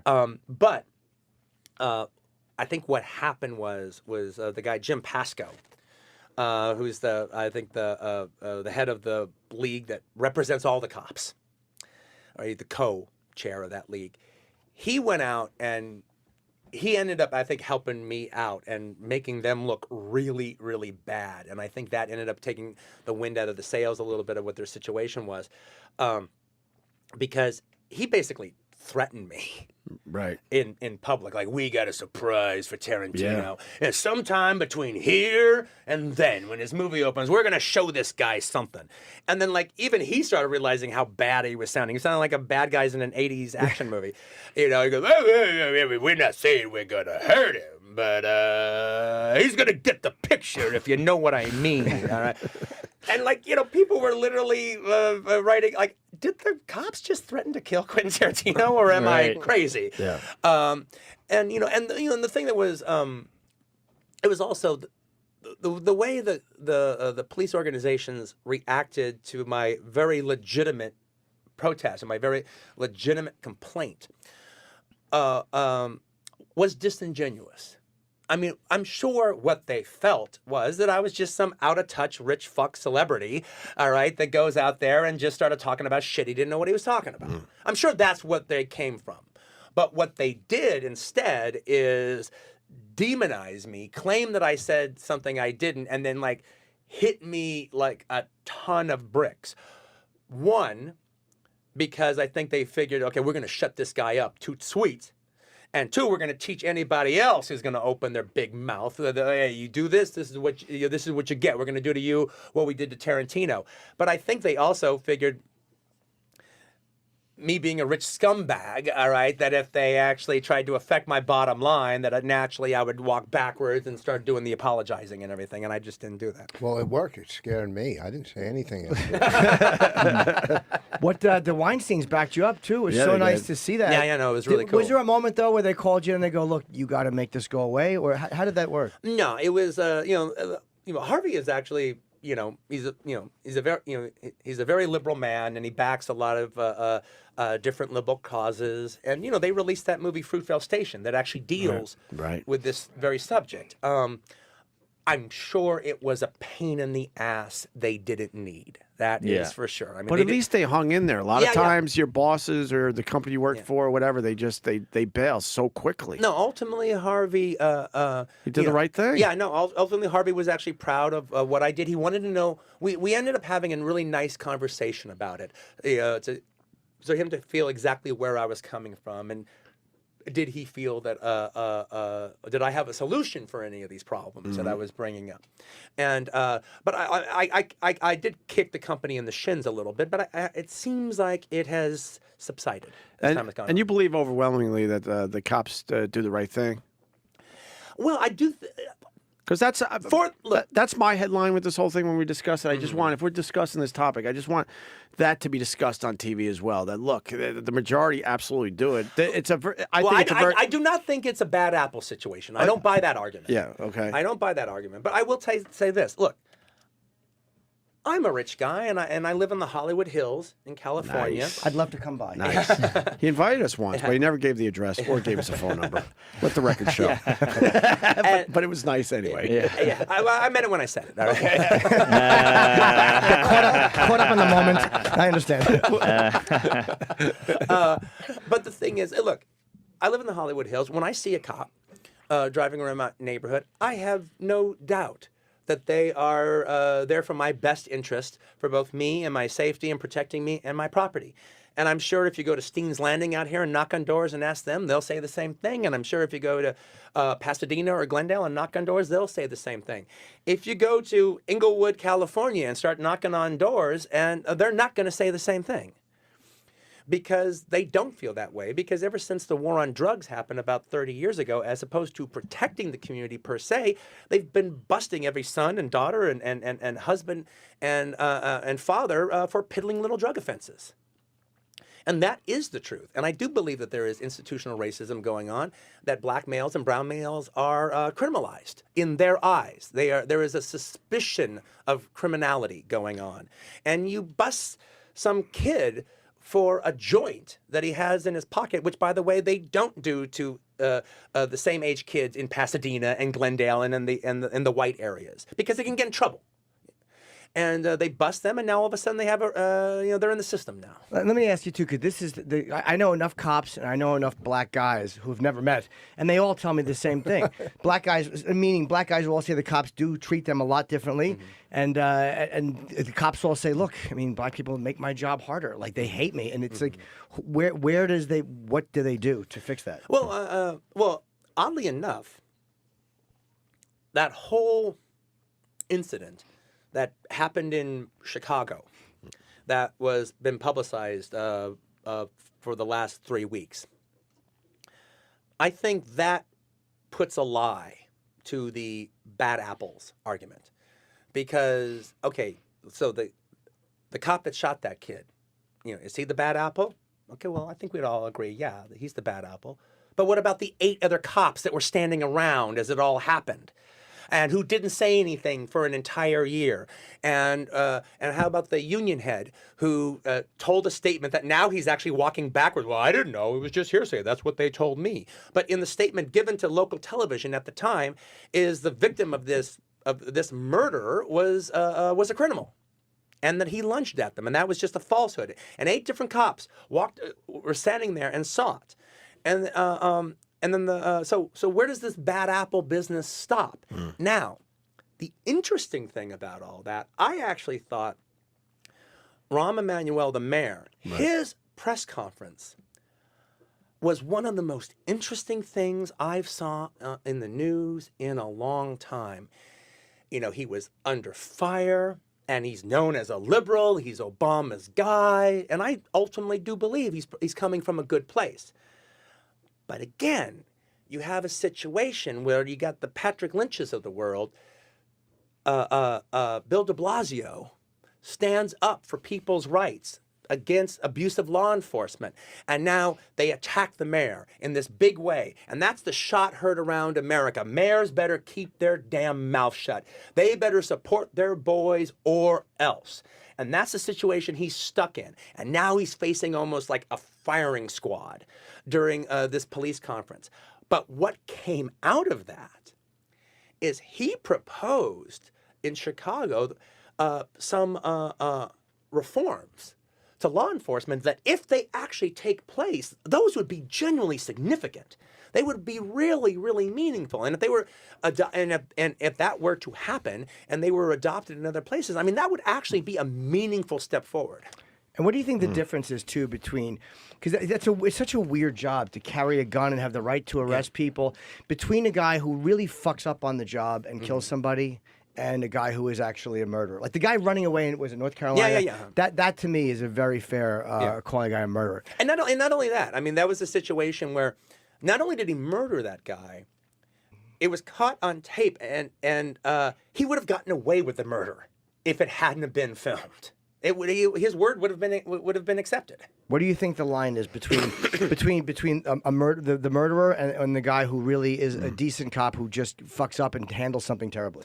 Look, the cops do have a hard job, and there is no, they go into dangerous situations. They don't know what the situation is, and cops have been killed stopping people for innocuous crimes. That has happened. We all know that, and that is, at the same time, that is their job. And I don't say that flippantly, but that is their job.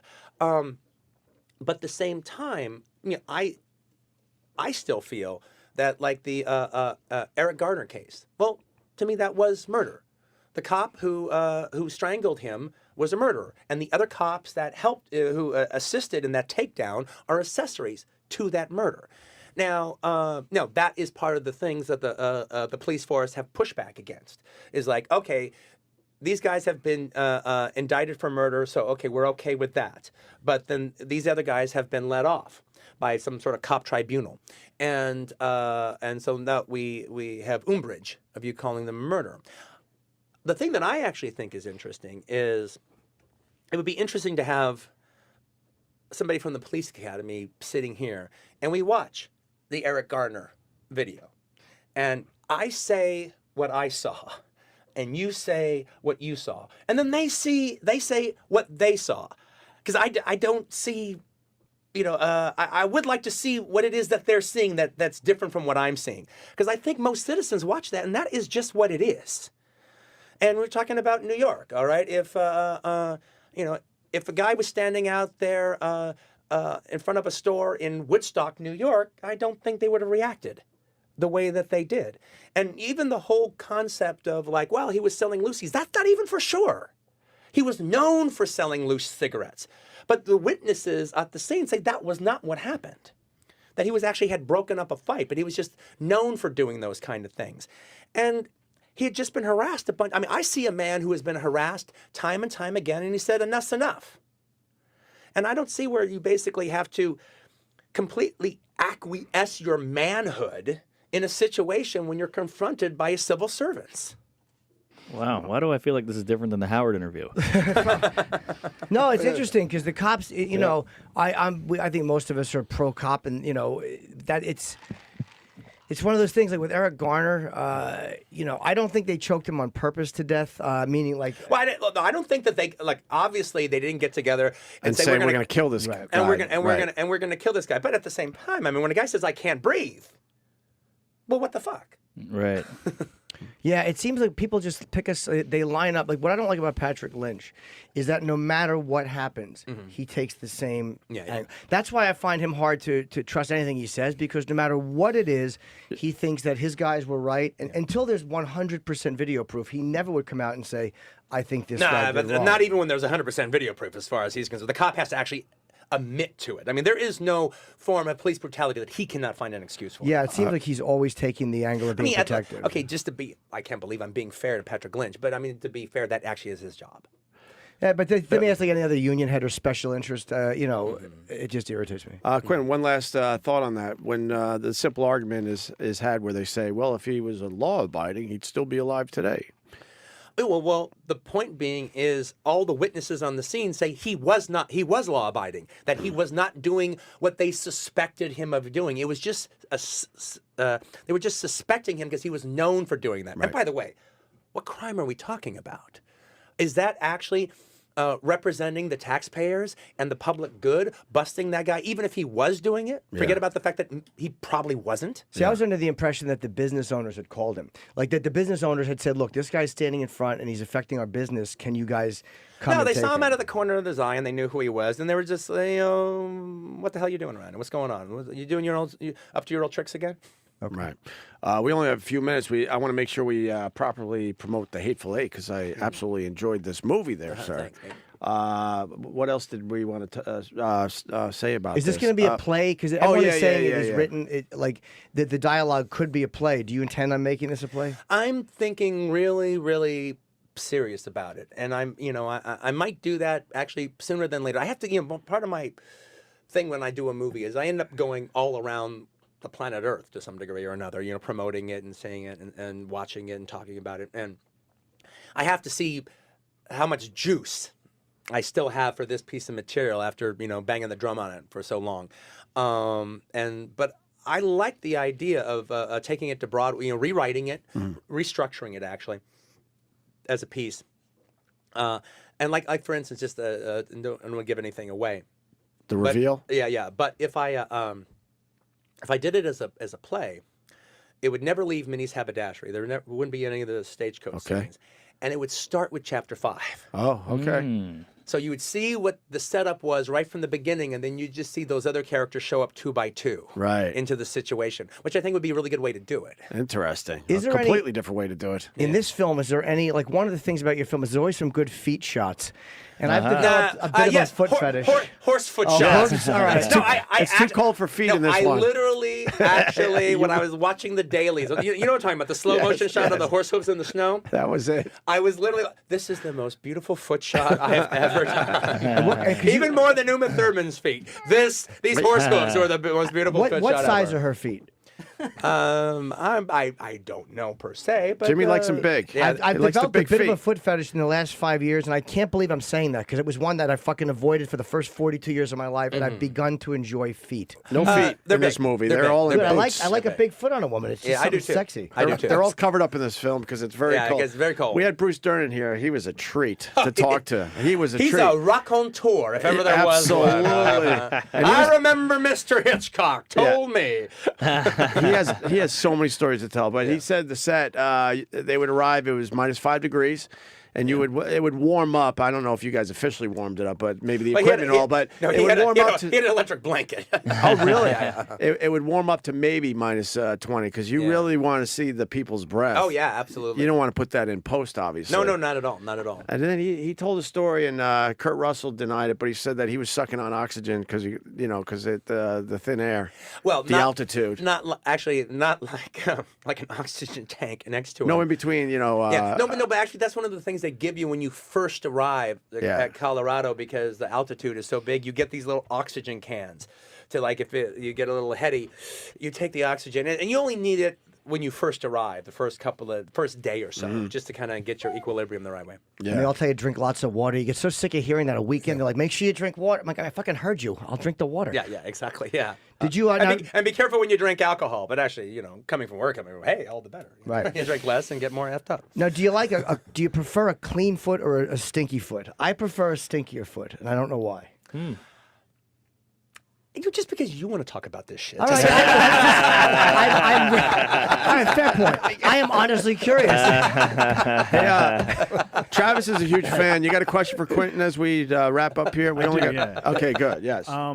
Yesterday in the Variety piece about you and Samuel L. Jackson, there was a really interesting thing that they kind of glossed over, and I had never heard about it before, is that you have actually given him rewrite privileges, and that he's the only actor that you've given that to. And I thought that was surprising because I know how married you are to your work. Yeah. Can you expand on that a little? Was that something that he came to you about, or was that something that you guys just happened upon? It's not, it's not quite rewrite privileges. It's more like the fact that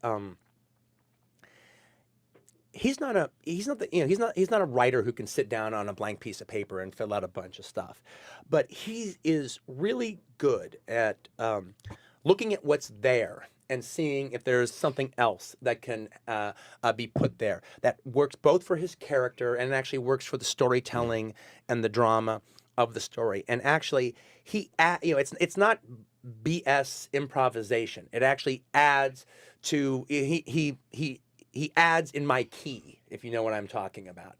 He adds to my kind of phrasing, and also he's a very he's a natural born actor. When he was born, the doctor pulled out the baby out of Mrs. Jackson and said, you just gave birth to a 2-pound actor, Mrs. Jackson. And he comes from this right kind of theatrical kind of way. And one of the things about it is it's never like willy-nilly, like he's just changing shit around to change shit around. And by the way, if I don't like it, we go back to exactly the way it was. And he's cool. He's not going to be sulking about it or anything. He knows it's my movie.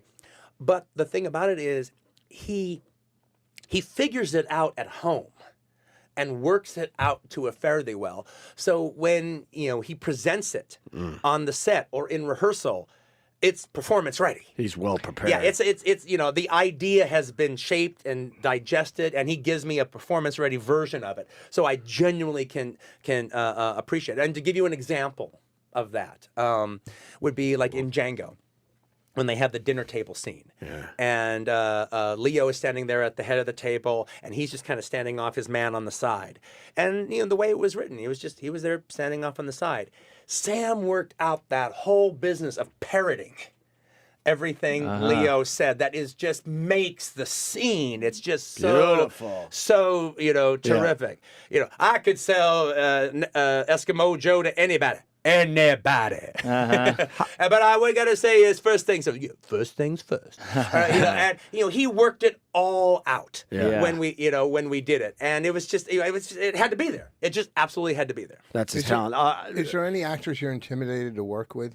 Oh no actors I'm intimidated to work with. I know the better the. I'm used to working with the best actors in the world, so I'm actually bring it on. Really fast. How did you change the script when it was leaked? Well, it was just more about the fact that was there big changes? Well, yeah, there was, but not necessarily in retaliation to the script leak. It was the fact that I was going to write the script a little differently than I'd ever had before, i.e., I wanted to go through three different drafts, and then just each draft would take it a little further and a little further down the line. And so the first draft was leaked, and it was in a very embryonic stage. Okay. And so that's why I reacted so badly, because I just wasn't done. I mean, just to give you an example, the Lincoln letter, which is a motif in it that like kind of carries throughout the whole movie. In the first draft, the only time it was ever brought up was the stagecoach. Because I wasn't ready to kind of deal with it 100%. I knew I had a second draft coming, and I knew I had a third draft coming. So I just kind of brought it up then, and I was just going to work my way into it and the other draft. So that's kind of how the process works. Did the leak help you in the end? Because I can't imagine the movie being any different. It's a great film. Nah, I think Travis just told me that it ultimately didn't hurt me, but you ended up changing the ending, though, right? Yeah, but that was going to happen anyway. Okay. You know, I mean, the first draft, the ending was not the ending; it was a ending. Did you find out who leaked it? I didn't figure it out who it was, the person, but I kind of made there was about 12 people that had it, and I kind of figured it out. Okay, oddly enough, the movie's a mystery. So it kind of, and I'd just been playing detective with the Sam Jackson character. So I kind of used my own detective skills to kind of figure it out. And I actually, I literally figured it out that it was between the three people most likely to do it and the three people most unlikely to do it. And amongst those six was the culprit. And after that point, I didn't really want to know who did it. I have a surefire way. I'll tell you off air, a surefire way to prevent that from happening again. Did you take them off your Christmas card list? No. Like I said, I never really figured it out. Well, then you should take all six off the Christmas card list. But there's actually kind of a funny story if I got time to tell it. They're telling us you got to go, but if you want to stay... he's got plenty of time. You go right plenty ahead, of tell time, that story. Quentin. You'd stay as long as you like. Okay, well, there was a funny thing. It was like, I make it... there was about 12 people, but in my mad rant against everything going on, I was like, okay, there's Tim Roth. I gave it to Tim Roth. I gave it to Michael Madsen. I gave it to Bruce Dern. And the one that I know didn't do it was Tim Roth. Yeah, he needs the work. So the whole world just took it that Michael Madsen did it. We love Madsen, by the way. And so, like, Michael Madsen gives me a call. He goes, you know, Quentin, you gotta, like, let people know that it wasn't me. I mean, I'm getting all this stuff. I'm in Italy shooting a movie. And they go, Michael, how could you do that to your friend, Tarantino? And then not even just that. Literally, he got a phone call from his grown son who's like, Dad, why? Why, Dad? Why? I mean, Quentin, he loves you. How could you do it? It's like, Jesus, even my own son thinks I did it. That's awesome. Listen, they're panicking. We got to get you out of here. The Hateful Eight, I saw it. A lot of us saw it. We all absolutely, it's a Quentin Tarantino film. It's great. You got the comedy, you got the characters, the writing's amazing, the blood. It's all there for you, man. It's all the trademarks. Really, congratulations, Quentin, on another and you gotta masterpiece. I want to see it in the Panavision. As I said this morning, Panvision, because I'm a fucking dope. But I really want to see it in Panavision. There you go, mate. Hey, thanks a lot, guys. Always a fun time. Right on, man. We'll take a quick break.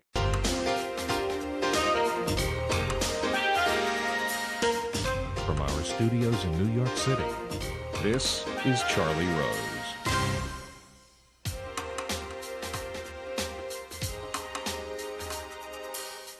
Since he was about 15 years old, Academy Award-winning film director Quentin Tarantino has been influenced by the novels and the work of Elmore Leonard. So it is no surprise that Tarantino turned to Leonard's book, Rum Punch, for the follow-up to his groundbreaking film, Pulp Fiction. His new movie is called Jackie Brown, and here's a clip. You have the chance to walk off the back. You're going to come in on this thing with me. You got to be prepared to go all the way. They're all chasing $500,000 in cash. Wouldn't even be missed. $500,000 will always be missed. Let him get the money and then just take it from him. She trying to play your ass against me, huh? That was fun. Yeah, I'll be at the spot. So she and your girlfriend, is that what you thought? Well, I hope you felt appropriately guilty afterwards. Afterwards, I did. There's only one question. Man, I ain't getting in this trunk. You ain't gonna be in here no more than 10 minutes. Man, I ain't riding in no trunk for no minute. Who's playing who? Let's make a deal. Oh, yeah? So what's she gonna give us? Are you gonna offer to set him up? Yeah. Don't go doing something stupid. Pam Grier, Samuel L. Jackson, Robert Forster, Bridget Fonda, Michael Keaton, and Robert De Niro. Is she dead? Yes or no? Is she dead? Pretty much. Quentin Tarantino's Jackie Brown. Quentin Tarantino, and it's a pleasure to have him back on this broadcast since Pulp Fiction was released. Welcome back. It's really good to be back at the table. Thank you, thank you. We had a terrific response from Pulp Fiction and from the interview you did with us. Oh, I've always considered that like the best filmed interview I've ever done. I mean, far and away, actually. Thank you. Tell me about this film and coming to it, and what was it about Elmore Leonard's Rum Punch that made you want to make it into a movie? Well, it's funny. I mean, I've always wanted to do. Every time I read an Elmore Leonard novel, I'm kind of adapting in my head how I would do it. I have a little list, a little piece of paper, and I'll write down ideas for casting and everything, and kind of like start adapting it in my mind. Every one I do it that with. And I'd actually read this book somewhere in between galleys and actually being published of Rum Punch just before I was getting ready, like as I was just finishing up the script for Pulp Fiction. Right. And I read it and I was like, I was really interested in doing it. I just kind of saw the movie in my head, and I liked the idea of the female lead character, and I liked the characters in it.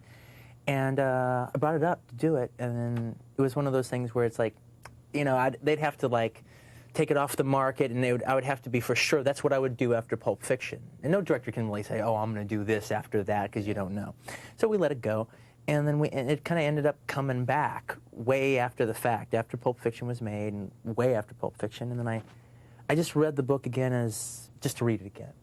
And the same movie came back in front of me again. And I was like, that's a sign. I want to do this. This is speaking to me. Did you see Pam Grier from the beginning, or did that come to you late?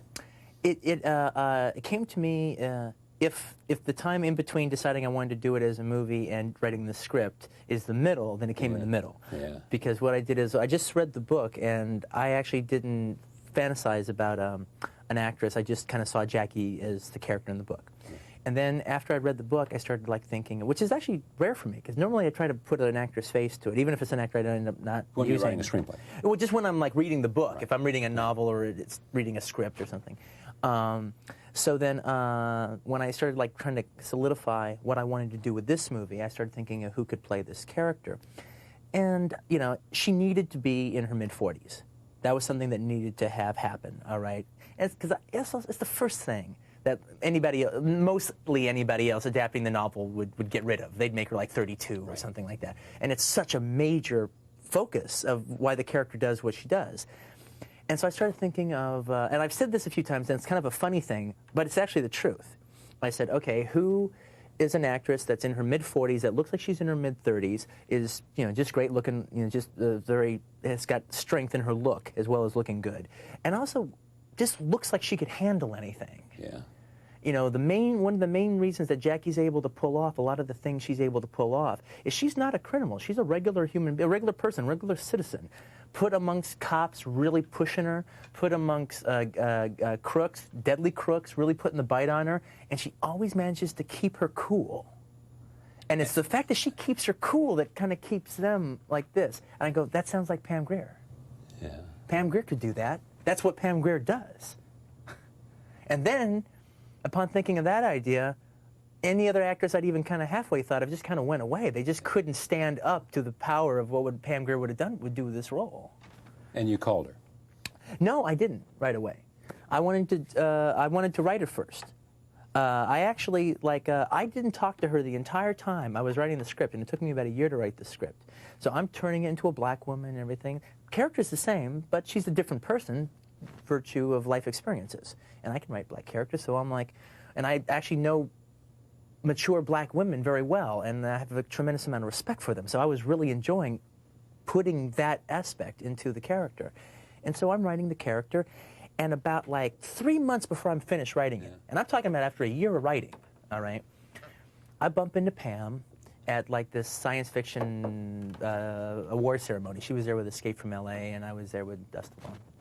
And so like I see her, and I've really been writing so much and just haven't been telling her. I was just playing it cool. Normally I just blurt it out, but this time I'm going to play it cool, all right? And I see her at the place, you know, and I go, Pam, and I'm playing it way cool at this point. I'm like, you know, Pam, I'm writing a little something for you in my next movie. Think you're gonna like it. That's all I'm gonna say about it. All right. And then she goes, oh man, things are going really good with me. You know, I just did Escape from LA, and I just got hired by Tim Burton to do a part in Mars Attacks, and you know, things are going real good, you know. And I go, screw that mess. Wait till you read what I got for you. This is not a I ain't big gonna thing. say, I ain't gonna say anything. That's all I'm gonna say. But just screw that mess, and you just wait. Be ready. Be ready. All right. And she goes, okay, you know. And then literally about 3 months later, I finished it and sent it to her. And what'd she say? Well, I also screwed with her there too, because I still didn't let her know right away. What I let her know I was writing something, but the way I said it so it'd have the most impact is I said, okay, Pam, I'm going to send you a script. Didn't mention the title. I'm going to send you the script. Look at the character Jackie Brown. Okay, I'm just going to send you the script, all right? And then I send it like regular mail, even as opposed to FedEx, all right? So she comes and she opens up this script and it says Jackie Brown, with a little post-it, read Jackie Brown. You know, and she loved it. She loved it. And like I said, the first thing I said to her, to tell you the truth, after she read it was, I said, you know, you've got the part, and we kind of talked about that for a while, and then we got down in this one big major phone conversation, you know, got down to the actual nuts and bolts towards the very end of it. And I just, you know, and I said, now look, a lot of people are going to come to you and they're going to start talking this John Travolta business and everything, and you can't pay any attention to any of that, all right? This is not about that. This is about you being the perfect actress to play this role, and that's why you're getting cast, not because you won some 70s revival contest. All right, because you're the best actress to play this part, all right, and you can't think about any of that. We just got to get to work and just make Jackie Brown come alive. And then she came back with the greatest response. She goes, I ain't expecting nothing that John Travolta got, because he's a 40-year-old white male, and I'm a mid-40s black woman, and they don't write the same parts for us. When you did Travolta, when you brought him in for Pulp Fiction, did you have any sense that you wanted to recreate his career, or you wanted to bring his career back? Or was it just, this is as it is with her, he's the right actor for the role, and whatever happens will happen? Well, it's like, I wanted the later. I mean, it was the later. I was just casting the right actor for the right role. Yeah. I wanted him to come back in a big way. That would be fantastic. You know? You didn't go out on a mission to, I love John Travolta, and I'm going to make him. No. I mean, it's one of those things where it's like, oh gosh, I'm trying to find the best way to put it. You know, it's like, you know, that's like me and Mira started going out with each other when she, just a little bit before she got nominated for the Oscar. Yeah. I didn't go out with her because I thought she was going to win the Oscar. Yeah. But it's pretty damn great that she won the Oscar. All right? That's like fantastic. I'm so happy for her. I couldn't want anything more. All right? And I would send out every positive thing towards that. But no, I casted him as an actor to do like the role. You know, but I wanted him to fulfill his destiny just because I like watching him as an actor. You thought he had a destiny. Yeah. I mean, you thought this guy's much better than the roles he's getting. Oh yeah. People just have bad memories, and it's a damn shame. I mean, but it's really funny now. It's one of those things, because I did that with John, and you could, you know, argue that that Reservoir Dogs helped Harvey Keitel's career a lot too. Right. All right, and now I've cast Pam and I've cast Robert Forster. You know, let's face it, Pam and Robert Forster. Anybody else in Hollywood adapting Rum Punch, all right, probably wouldn't have cast those two people. Okay. Probably one, because they probably wouldn't have made the character black for Pam, and they probably don't even know who Robert Forster is. Yeah. All right, that's just the bottom line. All right, I didn't do that to prove, oh, I'm Mr. Cool, all right, watch me bring these people back. I did it because there's something, I think, one of the worst things that happens in Hollywood is a very uncreativeness when it comes to casting. And part of that uncreativity, that unartlessness that happens in casting, is you basically have the same names on this list that the studio makes. All right, and it's the same like list of names that are working on the high-profile films. Every once in a while, somebody else gets in there, but they usually better be young. They better be a youngster. All right, and I'm not talking about Harrison Ford and Tom Hanks.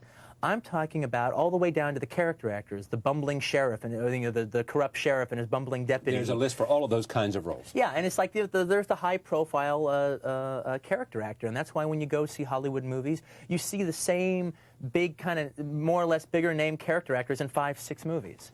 All right, and what happens is as 5 years goes on, some of them stay on that list, some of them drop off, new people come on.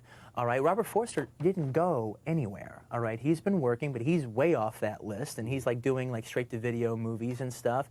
And some of those movies are okay, and some of them are even pretty good, and some of them are horrible. But he's good in all of them. Mm-hmm. All right, and the thing is, I don't have that list. I have a good memory. I know that Robert Forster's still there, and he's still kicking butt. All right, I know Pam Grier's still there, and she's still kicking butt. I've got a much longer list, and the only thing you need to be on that list is a good actor. All right. And that doesn't make me cool. I just have more of a memory than most directors or most casting directors. Okay, but suppose Harvey Weinstein came to you and said, look, if you cast Madonna in this role, take one example, or if it's a male role and you put Hanks in the role, he's in his 40s, it'll make more money for us. So we need star power in this film. We need your brilliance as a director, but we need star power. Are you going to say, no, that's not what I do? The star power here is a Quentin Tarantino film, and that's what I'm delivering to you, and that's what made Pulp Fiction. And Well, that conversation has happened on every one of my movies at one time or another, all right? But it's a conversation. It's not an order. It's not a dictate. I mean, it's like... why not? It's that kind of conversation. Yeah, well, it's like all things being equal, you know, we really think there's an excitement about you working with this fellow over here, all right? And just know that if we do it with him, then, you know, we'll be able to sell the movie more overseas because of this and that and the other. Now, we'll still be able to do well with the film, but just know. And is there a reason why you don't want to use him? Don't you like him as an actor? All right? And it's like sometimes the answer is, you know what, there is no reason. He's the perfect guy for the role, all right? If I wrote a movie and Tom Hanks was the perfect guy for the role, I'd campaign. I'd get him. I'd want to. I mean, if he wanted to do it, all right? I wouldn't be like, oh, no, I want to cast Blunkety-Blunk, all right? No, Tom Hanks is a fantastic actor. But in this case, it's like Pam Grier's role was set. I mean, at one point it was actually even kind of funny because, like, one time somebody asked me something to the effect of, did I read her? All right, and I go, well, did she audition? Yeah, did I audition her? You know, I go, well, you know, you don't write a Bronson movie and then ask Bronson to read. So you're doing a Grier movie then? Yeah. This is a Grier movie. I mean, I say that like affectionately. All right, it's really, I mean, it's, you know, it's not really a Pam Grier movie, but it is a Pam Grier movie in a fun way. One more word about casting. Sure. De Niro's here. Yeah. Why De Niro? Something he wanted to do, something you wanted for him. Something we both wanted to do together. Wanted to work together. Yeah, and the thing is, it's like with Robert read the script and really liked the character of Lewis. Right. And I remember talking to him about it because I adore the character of Lewis. And I remember one of the things that I said to him is I said, look, I think this is one of the best acting roles I've ever written. And if I was old enough to play the guy, I'd be playing Lewis. All right, but I'm not old enough. The guy needs more age to him to make the character really work. That's what Dutch wrote.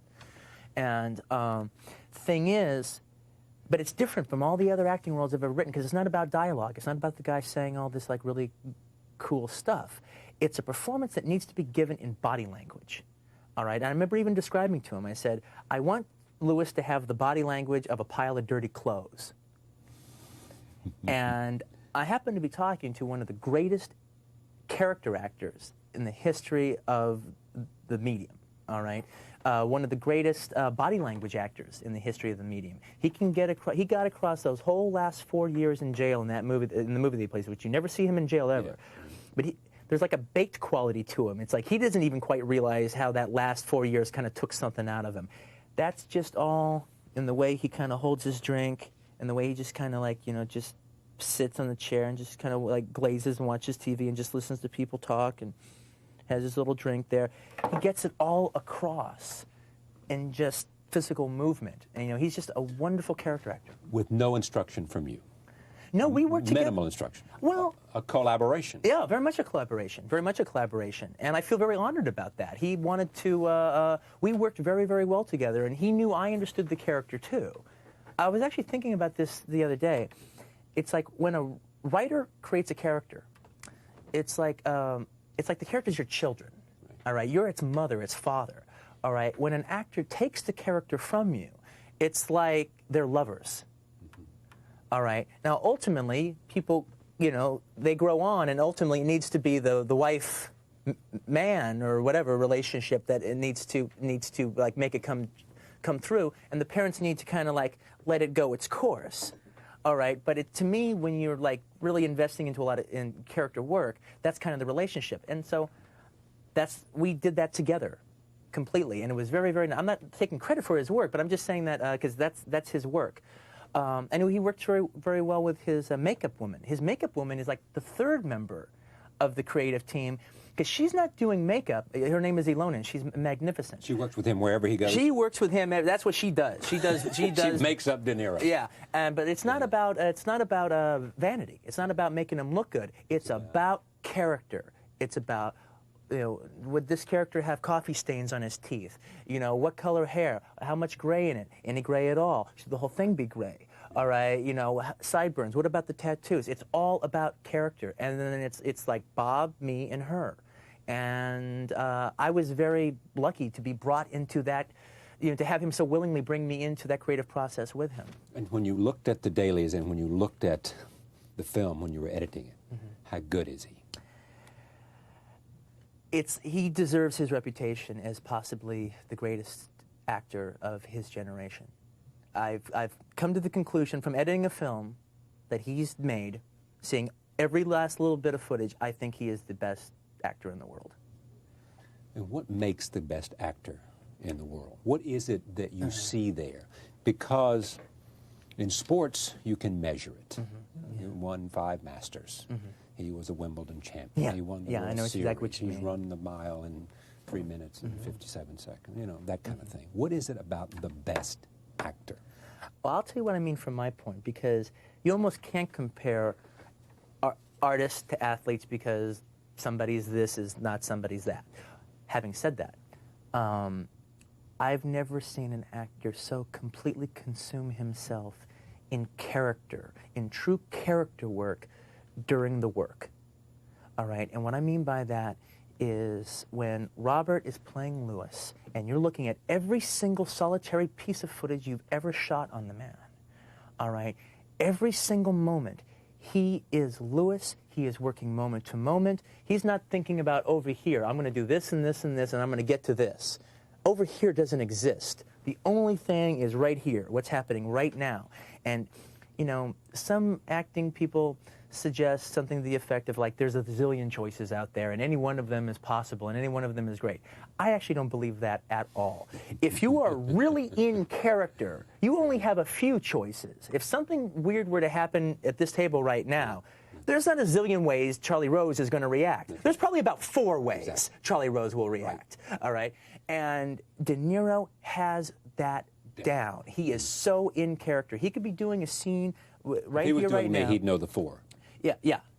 He would. He would know the 4, and if a dog came walking onto the set, he's not going to go, oh, cut, or anything like that. He'll do what I would do. He'll make that work. He'll do what you would do. Right.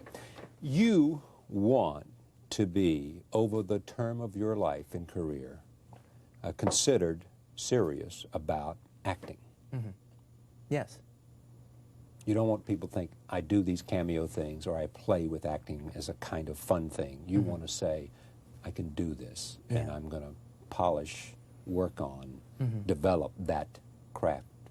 That's exactly true, yeah. And it's like, it's kind of blowing people's minds. I don't think people either know what to make of it. They don't take you seriously when you talk about acting? Well, I actually think they are this go-around. All right, but it's the first time I've ever really talked about it, all right, in serious terms and kind of stating where I'm coming from. I think they thought I was screwing around before, all right? And, you know, I can even kind of see where they're coming from just a little bit insofar as some of the things I did early on, which I'm not ashamed of, but they were what they were supposed to be. They were supposed to be kind of comedy turns. Why do you want to be an actor? Why do you want to act is a word, not a question why you want to be an actor. Right, why do I want to act? Well, it's what I started doing. All right, it's like it was my first entry into show business. was acting. The only formal study I've ever had in my entire life has been acting. I quit school in the 9th grade. I didn't go to high school. I didn't go to college. I didn't go to director school. I didn't go to writing school, whatever that would be. All right? I've studied acting and I've studied boxing, and those are the only sense of study or academia I've ever had. And did you find anything similar about those two things, acting and boxing? Yeah. Actually, I have. It's like about not going backwards. Going forward, and just not even so much being aggressive, but just like not going backwards towards what you're trying to do. Leaning in terms of acting. Exactly. The thing is, though, look, I understand that. I understand people might think that, but you know what, though, I don't have to worry about that because I'm going to be here for a little while, and yeah, I'm probably not going to get any respect for it for maybe the next year, 2 years, who knows? But I'm going to keep doing it. All right, and then eventually, if the work is standing up, people will not be able to help but see the work. But I say that, and I sound a little weird when I say that to me, my own self, because I sound a little defensive, and it's only the media. It's not other actors. I have got nothing but encouragement from other actors. Other actors respect my work that I did in Dusk Till Dawn. They like the work. Other filmmakers like my work that I did. They like that, and they're looking forward to me to do something else. And they like that I'm not letting Entertainment Weekly, right, because they might write a snotty thing about me, that I'm not going to stop. Mira supports me all the way down the line on this, and it's so great. Has she changed you, Mira Sorvino, your lady? Has she changed you at all? Has she? I mean, are you, because of her in your life, in any way different? Have you mellowed? Have you done anything different? Are you more driven, more in touch, more anything? I think what she did for me, I think it was something. I think also it was wonderful timing. It was something that I think I was happening in me anyway, just as a function of time. And I just happened to have just the right lady come in there to make the process even smoother and even deeper and go a little further with it than I would have maybe on my own. I'm just a man now. Yeah. I held on to my boyhood. Not even too long. I was just fine. I was a boy, a kid, and having a great time, and it was all good. It was all good. Yeah. All right. And it was a hell of a ride. Yeah, and I look at old interviews of myself and everything that I did and everything. Forget about the stuff before that. I just look at old interviews of myself, and I like that guy. That's a nice guy. All right. But I'm just a man now. It's just different. All right. And I also realize. So it's maturity or something. The difference between.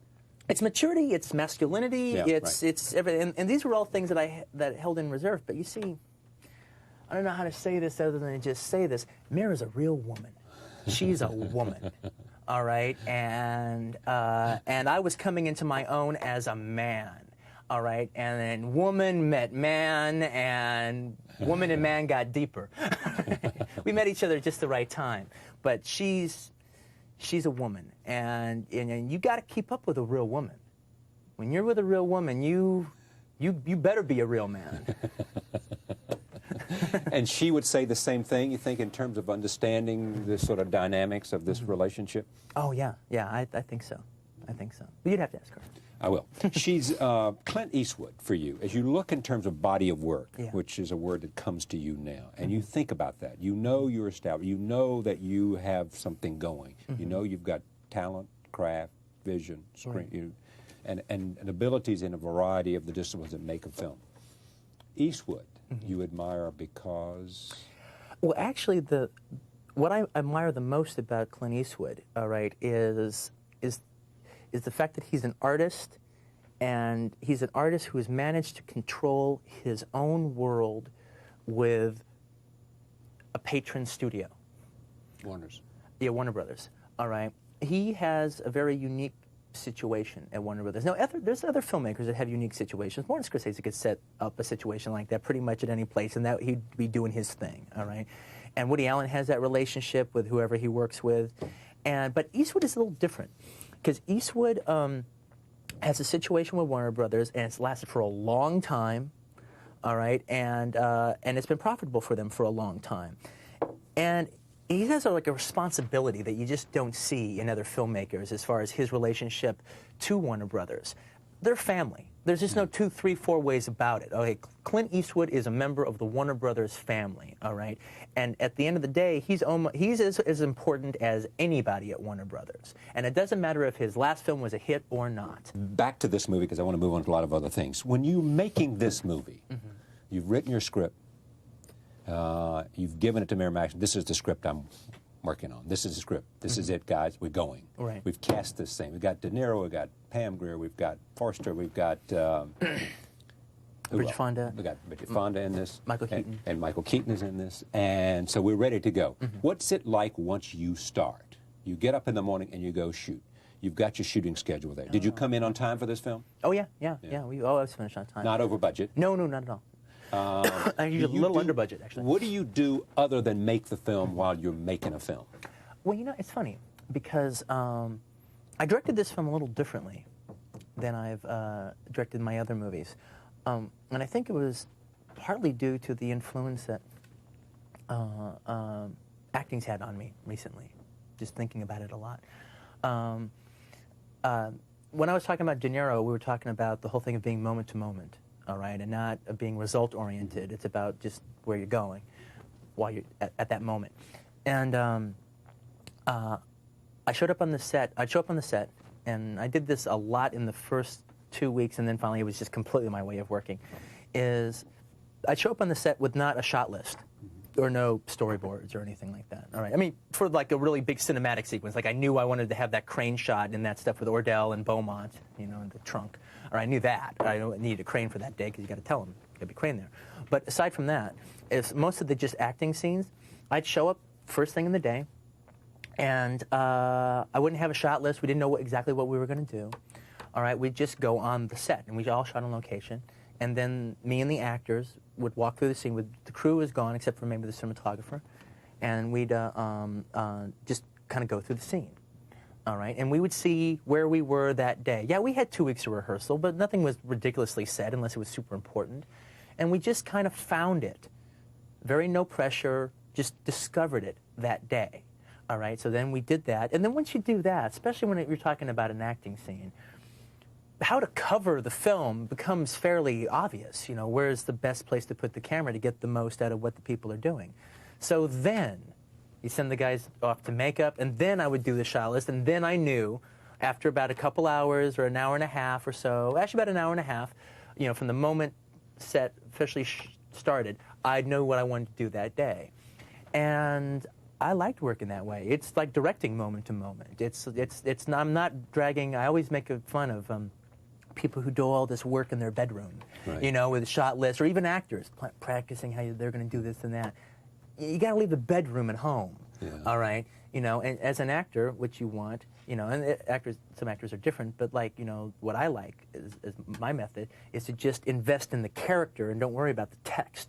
Just invest in the character, and when you show up, you're the character, and there you go. Same thing as a director, but instead of investing in character, you're investing in the text. You're trusting the fact that you know this piece of material. Yeah. So now it's up on its feet. Name me 5 living. The list is not just 5, but name me 5 living directors that could teach you something about directing.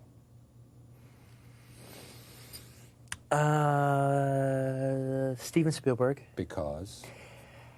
He's just such a perfect filmmaker as far as when he comes up, like the Taking of Shanghai sequence, for instance, in Empire of the Sun, and I talked to him about Private Ryan. He goes, "Oh, we're going to create the greatest taking of Omaha Beach ever," and I have no doubt he will. All right, he's just a master movie maker. This is a film he's making now. Exactly, this one coming out, and I'm sure he's going to do the greatest taking of Omaha Beach ever captured in cinema, on film ever. That kind of filmmaking language, I think I've got it too, but in a different way. But I could learn something from him. Okay. I could definitely learn something from him. Spielberg is one. Spielberg would be one. I think I could learn things about I could learn from Scorsese, but how I could learn from Scorsese is not like how he does anything. You know what I mean? Because how he does it is how he does it, and how I do it is how I do it. But Spielberg, I mean, Scorsese is so much film and love of film. I might be a better director if I just had dinner at his house every week and we just talked. Does that make sense? Oh, of course it does, yeah. All right, not about filmmaking per se. And I wouldn't doubt that he didn't feel that way about Fellini, too. When Fellini died, he came on this show and talked about it. I saw it, yeah. Now, here's the interesting thing, is that you two share that. I've never asked Marty this, but I think other people have talked about it. In fact, women in his life have talked on this program about it. When women come into his life, he has them watch films. I mean, Dawn Steele talks about that. Yeah. You know, do you do the same thing? I mean, are you obsessed about movies so much? The history, the love, the differences. I was. Composition. Not so much anymore. That's when you were. Before you became a man? Well, no, I mean, I don't think there's that much of a correlation between it. I think it's more like I have some money now, and I don't have to work so much, so I can actually live a life. Okay, all right. All right, but no, I mean, that's a big deal, though, as far as like when you've had your eye on the prize for something for so long, and now you have it, and it's like under control. That's okay now. Yeah. So now I can kind of look up and see other things. Having said that, I've actually been giving Mira like a really wonderful film education. And you know what? It's educational for me, too, because I'm seeing a lot of stuff, like, you know, really old stuff, new through her eyes. I was never, like, the gigantic Frank Capra fan. Right. I've liked Frank Capra, but I've never, like, just thought he was the beginning and end, like some people have. Well, I knew Mira would love Frank Capra, okay? And so I started showing her some of his films, and damn if I didn't like get really sucked into his technique and his world and his, you know, his comedy and his modesty. I don't know, just everything. I rediscovered him kind of through her eyes. So the question she asked infuses and informs how you might approach this. Back to this. When you put that there, you said this is the goal. What was that for you? What is it that enabled you? What have you achieved? And what is that so that you can look up and see other things? Well, this was a life in film, all right? And I didn't have an education. There was like nothing. I didn't have a film school education. I didn't have any money, and I didn't have any connections. And I was like the epitome. God, it's really funny. I was looking at like some interviews I did at the time of Reservoir Dogs. And I was like, man, I can actually see why I got kind of famous from those interviews, because I was about as much of an outsider as a person could possibly be, all right? And so it was like, in order to not fall back, I needed to just focus in on what it was that I wanted for my life and my art form. And the easiest thing to do in this business, all right, in any kind of, I'm sure it's the same thing in journalism, is it's easy to settle, you know, you want this, but you settle for this. Because this is not this. This is not what you dreamed of, but it's damn close to it. Your life is still involved in it, and it's okay. Yeah. The other thing about it is once you get this, you know, which is partly knowing you can do it, knowing that you, you know, and that's partly of a self-realization thing. You then can know how to push it towards whatever that dream is. You know that you've got sort of a gravitas, a sort of a body of things that will push you on the journey. But what's weird about directing is there's no other art form that has this kind of situation. You can think all you want, and you can work great with actors, or you can like dream up great shots in your head that no one else has ever come up with, or you can do anything like that. But until you've actually done it, done a movie, which means money, which means film going through camera, which means working with actors and working with a crew and running it all. All right? You don't know if you've got what it takes to do the job. You got to convince somebody to put a whole lot of people behind you and a whole lot of money to just see if you can do it. No, but I mean, my point was including having done it, so that once you have done it, you know you can do it. Well, and you know you can do it better and better. Well, that's the weird thing about it. That's the bizarre thing that I noticed on this film. It was really weird when we did Pulp Fiction, because just having done one film, our knowledge on just the experience, all right, was like staggering. This movie was even different than that. This is the movie I became a professional. I've always Jackie Brown. I've always considered myself, you know, an amateur, and I'm kind of proud of that amateur status. All right, and I had a little worrisome moment, actually, in pre-production of Jackie Brown of like, oh my God, I'm a professional. I didn't know if I ever wanted to be a professional. All right, there was something bad in that. I didn't want to join the guild because I didn't want to be a professional. All right, I wanted to hang on to my amateur status, and right at that moment, I read Peter Bogdanovich's book. That book he wrote, his interviews with the other directors, old directors. That was about 3 years ago. Yeah, no, that was very shortly. Okay. It was just the one he just did recently. Oh, about the devil, something like that. No, Who the Devil Made It. Who the Devil Made It, right? And I got together with him. I just felt compelled to get together with him after reading the book because here's all these old pros, and he actually knew them, you know. And so I got together with him. Great conversation. I read it. And I'm talking to him, and I was kind of telling him my feelings, you know. And he goes, "Oh, you know, Quentin, that's kind of how it is. You know, you're just going to have to, you know, get over that because the truth of the matter is, after you've directed 2 movies, you kind of know how to do it. It's kind of easy. Once you've done it and you know how to do it, you know the job. Yeah. The not knowing the job was the big question mark. For you? Yeah, the first 2 times. Yeah. Not the art. So now you're a professional. Now I'm a professional. It reminds me of Pat Riley, the basketball coach, was here once, and he said at some point he realized, you know, for a while that he was just coaching, but he wasn't invested in it. He was doing the best he could, and he was doing well. Yeah. And then at some point he said, I'm a lifer. This is what I do. Yeah. I coach basketball team. That's what I do. And I'm proud of it, and I do it very well. Yeah. And I'm pleased to call myself a basketball coach. Well, that's what I have to put up with when I have like when I do interviews with people and everything. They go, well, do you ever just walk around and think about that video store and just pinch yourself? This is my life, all right? I'm not pinching myself for living my life, all right? This is what I do now. Back to this movie again. We'll take a look at this clip. This is from Jackie Brown. Take a look. Max, how do you feel about getting old? You're not old. You look great. No, I'm asking you, how do you feel about getting old? Oh, I guess I got a little sensitive about my hair a few years ago. It started falling out, so, you know, I did something about it. Yeah, but it's different for men. You know, I can't really feel too sorry for you in this department. I'd bet that except for possibly an afro, you look exactly the way you did at 29. Well, my ass ain't the same.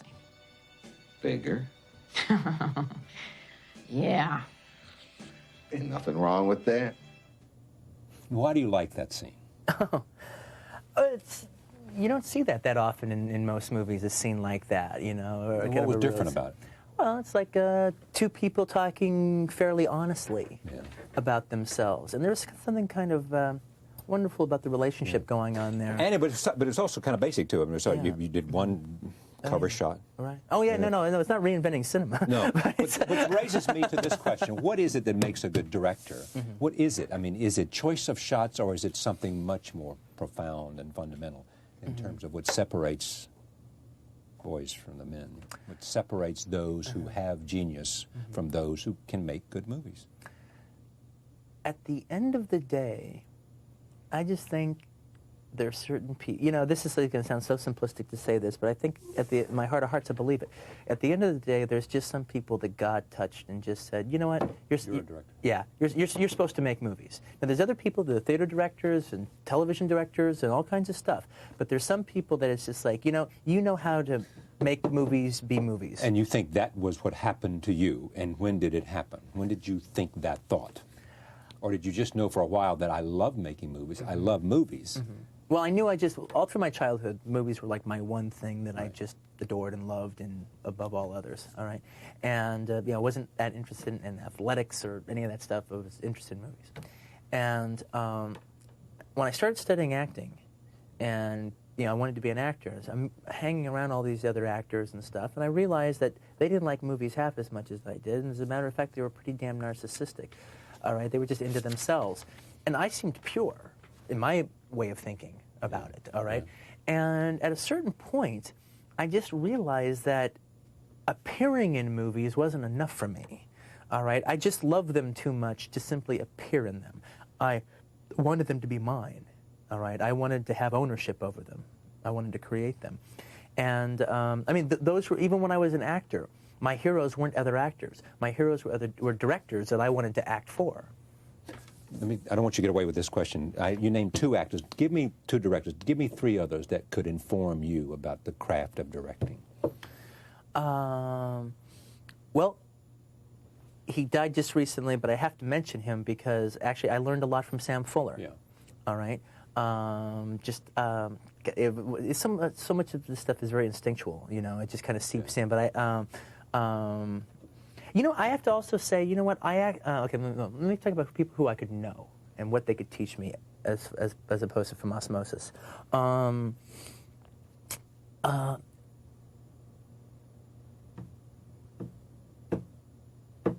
Living directors. You know, I actually think off the top of my head, those are the 2 that by knowing them. Right. Spielberg, Scorsese. Spielberg and Scorsese, yeah. I mean, I don't think I would really learn anything from Godard. I don't think I would learn anything from De Palma except how he does his set pieces, and I want to do my set pieces my way. All right, and like it would be like and I love De Palma, but that's like learning writing from David Mamet. Well, you learn how to write like David Mamet. Yeah, exactly. I mean, you can learn a lot of professional pointers, but as far as like, you know. When you set out to choose the next movie that you were going to make, having the enormous success of Pulp Fiction, all that came raining down on you, and did you have any sense that I have got to step up to the plate this time and hit a long ball? No, not at all. You refused to be prisoner to what you had done. Yeah. Yeah, I was, everyone thinks I took a long time, and I don't look at it as taking a long time, because from the moment Pulp Fiction won the Palme d'Or to finally when they had the Oscar ceremony, all right, it never stopped during that entire time, and that was over a year, all right, so can't do another movie or even think about another movie while this express train is going on, all right? Robert Zemeckis didn't either, all right? I mean, after Forrest Gump? Yeah, exactly. Yeah, we were in the same Super Bowl, basically. You know, took all of our concentration. I'm never going to be the kind of director that does a movie a year. I want, you know, I invest a year and a half in a movie. I want a year in return, come back, you know. And so I took that time, and then I started writing, and I wrote the script for a year. It took me a year to write it. All right, people are saying, "What's he doing?" I'm writing. I'm doing what I do. All right, it would be a different situation if I was Richard Donner or somebody like that, and I was like looking through scripts trying to find something I would like. Where I would be, and I talked with Paul Thomas Anderson about this, where I would who feel made Boogie Nights. Who made the movie Boogie Nights, and he's kind of facing that now. And if I wasn't a writer, I could imagine it would be very easy to be self-conscious. All right. You know, if I had made Seven, if I was David Fincher and I made the movie Seven, I could imagine I would be very precious about what I would do next. All right, and like just trying to find just the right kind of material that really spoke to me, and then because I didn't write it, you'd always be questioning it. All right, I have the luxury; I don't have to do that because it starts with a blank page with me all over again, and it's all about the work. And I had never thought about Pulp Fiction like one iota while I was writing Jackie Brown. The only thing I knew is I knew I didn't want to out-epic myself, all right? I didn't want to, like, if I did an epic, I would literally have to make even a bigger epic than Pulp Fiction, and I thought that was kind of stupid, all right? I wanted to do a smaller film. I liked the more character-based. I wanted to go underneath Pulp Fiction. But what I think this film shows is, I mean, people basically, and you know this, they talk about my career as if I've done 6 movies, and I've done 2. You know, people, I've seen your movies, both of them. Right? And Pulp Fiction was as different from Reservoir Dogs as Jackie Brown is different from Pulp Fiction, but you can tell I made all 3 of them. That's there. But they all have different things about them. And the feeling is, it's like, okay, now do you get it? I'm in here for the long haul, and I'm going to make individualistic movies. And you know what? My fourth one's going to be different from these three, and my fifth one's going to be different I'm from going those to paint four. with different colors. Exactly. But you'll always tell I made them. But I'm not a rock star trying to make the same album. Is there anything that you have done? I mean, you have been in the white hot glare of publicity since Pulp Fiction. I mean, I've read lots of stuff about you.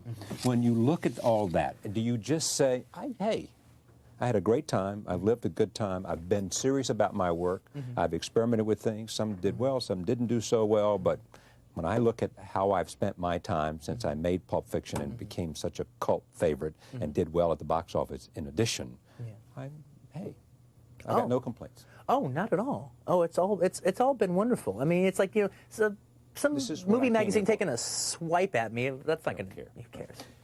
You want to go, and you are going to go and act in a Broadway play. Hopefully, it'll be a Broadway play. Right. Try it out of town or somewhere. Right. Exactly. Why do you want to do that? Just because it's the acting thing? Well, yeah. I mean, it's the thing about it is, I mean, I'm not precious about it being Broadway or not, or that whole thing. That's kind of exciting, but that is not the thing.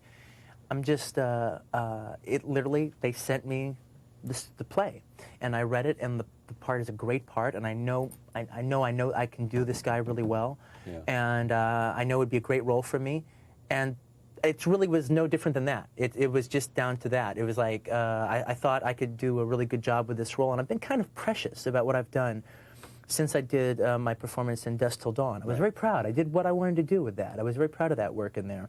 And so I didn't want to do anything less than that. I wanted to do something beyond that. And I think this could be it. And to tell you the truth, I really, really like the idea of like, okay, you want to go in, you want to go into acting, all right, in a big way. All right, well, there's a stage. All right, that's the actor's medium. It's right there, man. You are there every night. All right, and there you go.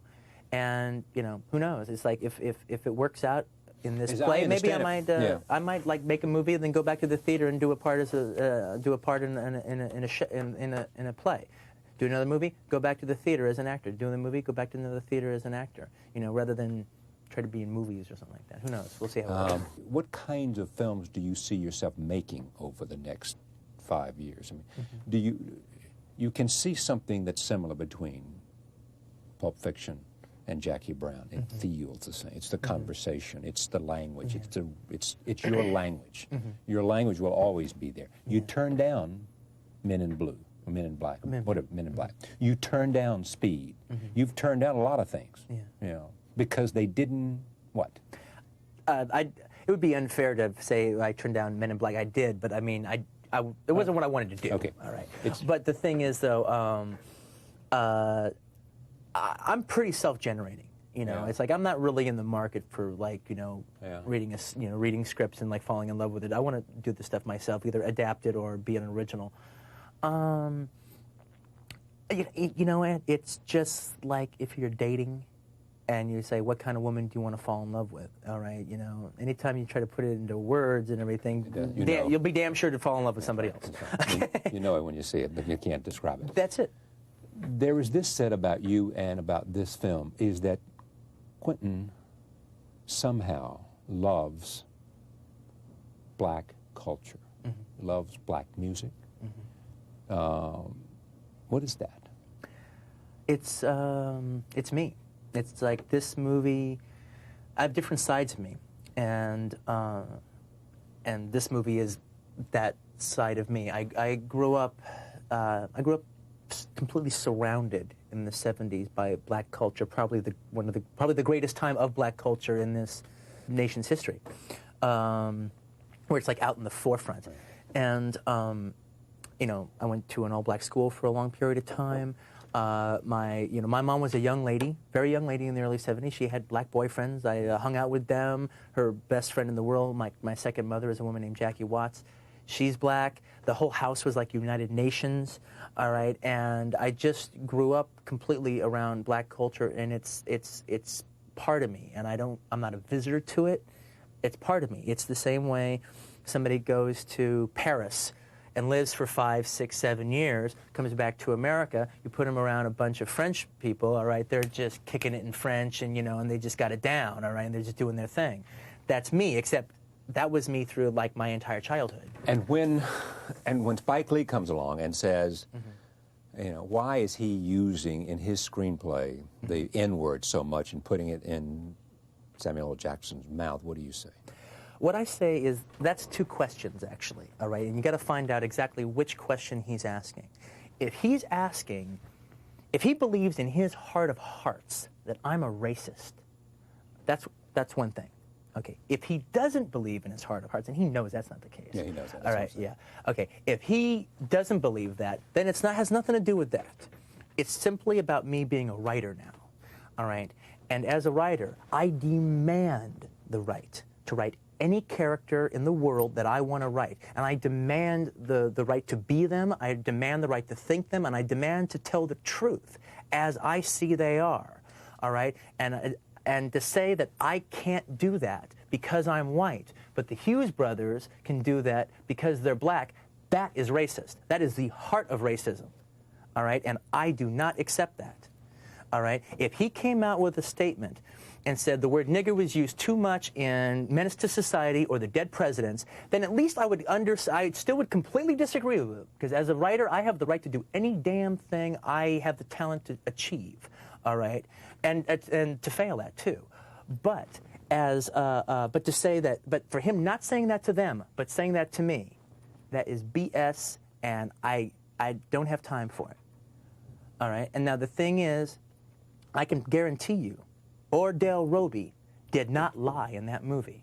It's a character played by Samuel L. Jackson. Yeah, it's like he's the one that says the word nigger all the time. Well, that is how he talks, all right? And that's how that's how a segment of the black community that lives in Compton, lives in Inglewood, where this movie takes place, and lives in Carson, that is how they talk. I am telling the truth. It would not be questioned if I was black, all right? And I resent the question that I'm because I'm white.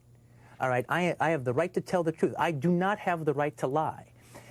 And the thing is, you know, he says, if I said kike 35 different times in Mo Better Blues, they wouldn't let me make another movie again.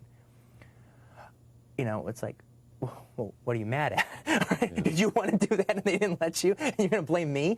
Right? It's like, you know, he truly can't sit here. You know, he's somebody, but you know what, at the same time I'm addressing this? Yeah.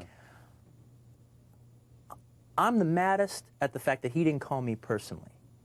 He talked to my partner, Lawrence, he talked to Harvey Weinstein, and then he went public, and he never called me about it, all right? And, you know, it's like, I don't want to, I just said what I said now. I'm not going to say it again about Spike Lee from here on in. The only time I'm going to talk about this again is if Spike calls me, and I'll talk to him directly about this. Well said. It's great to have you here. It's great to be here. As always. I've really been looking forward to this interview. Thank you. Quentin Tarantino, we go out on a clip from Jackie Brown. Here it is. My money's in that office, right? Okay, so I could literally go through this, and so the whole point is I will say every movie that I saw in 1979, and the point being is I saw it at the theaters when it came out in this year. Not that I saw it later, not that I saw it later on Z or on TV, or I watched it on video later, or I saw it at a revival house. I had to, in 1979, I went to the movies and paid and saw it. Okay. Okay. So first film here was a Disney movie, but like one of their kind of wannabe young adult movies called Takedown. Don't know it. It was a wrestling movie. It was about a college wrestler, and Lorenzo Lamas was, Edward Herrmann was the teacher. Flounder, Stephen Furst from Animal House is in it. Maureen McCormick is the girl in it. But the whole thing was about Lorenzo Lamas, and he was kind of the rocky guy. He was the young wrestler. All right. Did you like it? It was okay. Again, I was really into seeing any movie that like had a young guy who was like could be you, the star. He could be me. Yeah. I always imagined. I was always that dude, and so I imagined me watching Lorenzo Lamas in Takedown and imagining that's me. Okay, there was an Italian guy later in the movie that as I'm watching, I go, no, I'd be more that guy. Well, there you go. All right, Hardcore. I saw Hardcore when it came out. All right, I saw it at the Del Amo Mall Theater. Everyone in the theater rejected the ending when the girl went home with him. All right, and they're in the bullshit. I did see Boulevard Nights, but I didn't see it in '79. I saw it at the Carson Twin Cinemas, the lower half. No. I saw it in Hawthorne. I saw it on the Hood. I saw it at the Hawthorne 6. I saw Boulevard Nights. I thought it was pretty boring, but they got the. It was about lowrider culture, right? And it got the. It got the culture and the clothing right on, but it was a very pedestrian TV movie kind of story. Buck Rogers in the 25th Century. I saw that a couple times. I saw that.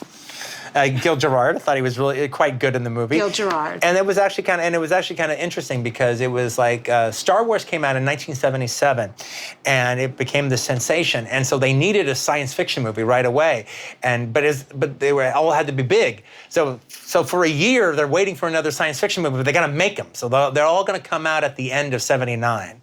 But they had done Buck Rogers in the 25th Century for television, and they could get it out sooner. So this was the first one out of the gate. I kind of liked it. Did we like it? Yeah, it was fun. Yeah. It was a fun one. I even watched the series for a little bit. Okay, Norma Rae. Saw Norma Rae at the theaters. God. Did you like it? Yeah, I saw it a couple times. Yeah. Imagined I was playing the Ron Liebman role. I was going to say you were a little young for the Ron Liebman role. Yeah, I was, but that was imagined.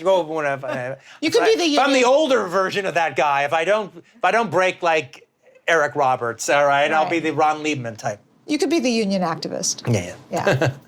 A film that I was a big fan of, I saw it a couple of times, and I've seen it a couple of times since, is Fast Break with Gabe Kaplan. Yes. All right, the basketball movie. Yes. Apparently, every time they show it on ESPN, it always just kills. Really? Yeah, to this day. It's like the Ducks, like the Mighty great. Ducks or something. Also in the same vein as of the young guy making a movie, especially like in the supposed to be Italian kind of shit, was Voices.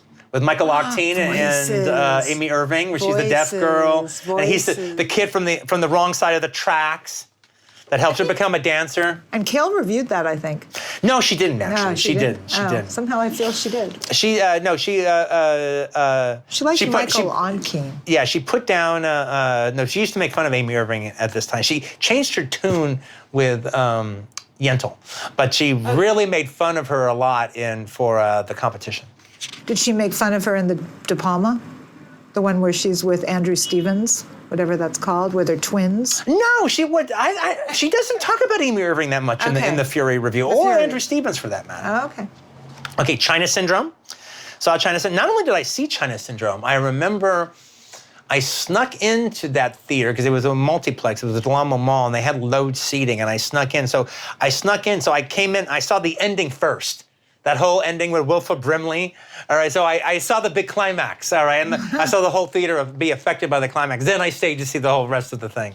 But that was one of those big endings at that time. Let me ask you one question before I forget. Is there any major, like, tentpole-y kind of movie like Star Wars that you didn't see? Or didn't see until much later?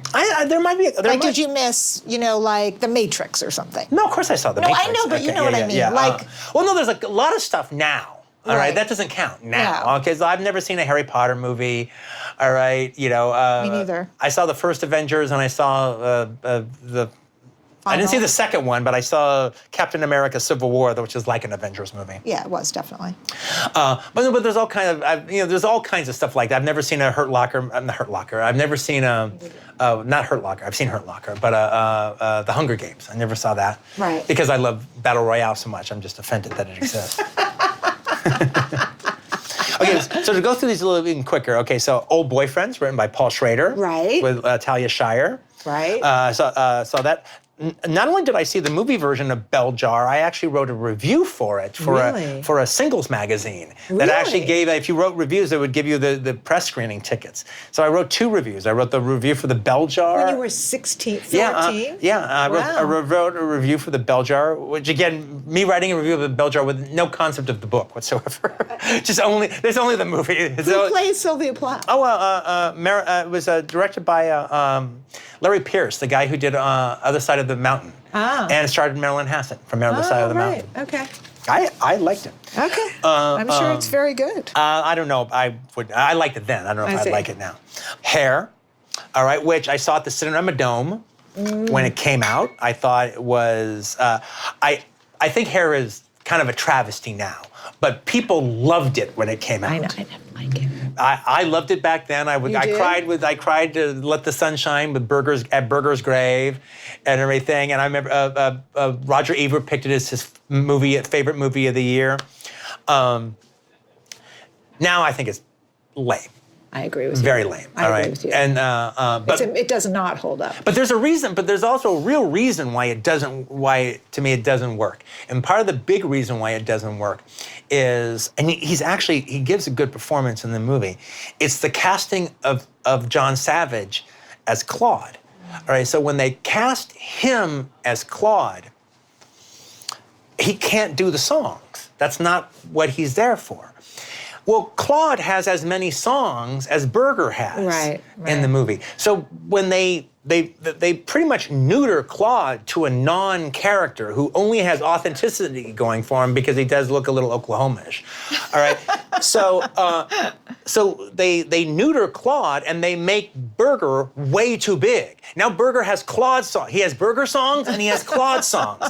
And it just throws it completely off. The character of Claude needs to be as important a character as Berger. Right. I think it has other problems too. The horse. Yeah. Well, a lot of things. A lot of it doesn't work. I like Beverly D'Angelo. Yeah, it's like, well, but even like the whole thing, I remember the 360 of Ren Wood singing Aquarius being great, but he doesn't, but when you watch it again, it's like he keeps cutting into it, so he doesn't really let the shot really develop the way it needs to develop.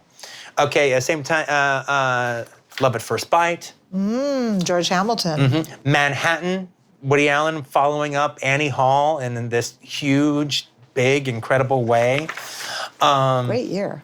A film that I saw about 4 times because I loved Manhattan? it. No. This one, next one, Little Romance. Oh, Diane Lane. Yeah, and I completely identified with the French kid in it. You would be good as a French kid in it. No, I wouldn't have been. No, he's too young. All right, I wouldn't have been good in that role. But I identified with the French kid. All right, I actually identified with he was watching Burt Reynolds movies and The Sting, and he's watching Butch Cassidy and the Sundance Kid, and he's watching Hustle with Burt Reynolds and Catherine Deneuve, and I was just really taken with that whole story. And Diane Lane. Yeah, I'm very taken with Diane Lane, and also with like the little kid knew about movies. He knew that like her his mom's director lover was a bad director. Oh, he's a horrible director. No, everybody hates him. There's only one critic for Paris Match who likes his work. The remake of Hurricane I saw with my mom. Mia Farrow? Yeah, with Mia Farrow. And Dayton Caney was the name of the island boy in it. I never saw it, but yet I knew that. That's pathetic. The Champ.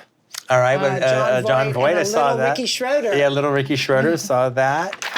Last Embrace, Jonathan Demme's Hitchcockian thriller. Never saw that. That he did with Roy Scheider and Janet Margolin. Good? I liked it a lot. It was a little dry then, and it's still dry now. Frankly, but I still kind of like it. It's got an interesting spy story, but it has a big climax that's very exciting at Niagara Falls. Did you take notes on any of these? No. Oh, you just remember them all that well. Jesus. Yeah, exactly. Alien, which was one of the events of the year. Yes. Absolutely one of the events of the year. It still holds up. Yeah, it holds up to this day as well, if not. I think of the movies so far, I think Alien and Manhattan are like the two so far.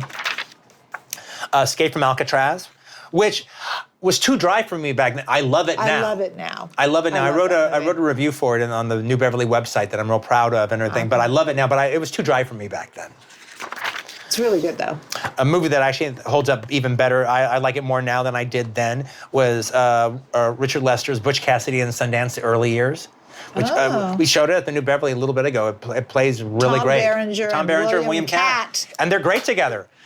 There's even like sequences you can tell that were like left over from Bill Goldman's original script that he couldn't stick in. I'd heard that he put a couple sequences, and you watch the movie, you can tell exactly what sequences they are too. I used to think Tom Berenger was the most gorgeous person. He was great, and he was great, and that was a great time for him. And Richard Lester was doing great stuff at that point in time. One of the big hits of the year, which I never quite understood what. It was one of those movies that was a huge hit. It was funny. I don't think I thought it was quite as funny as everybody else did, though, was the In-Laws. I never saw it.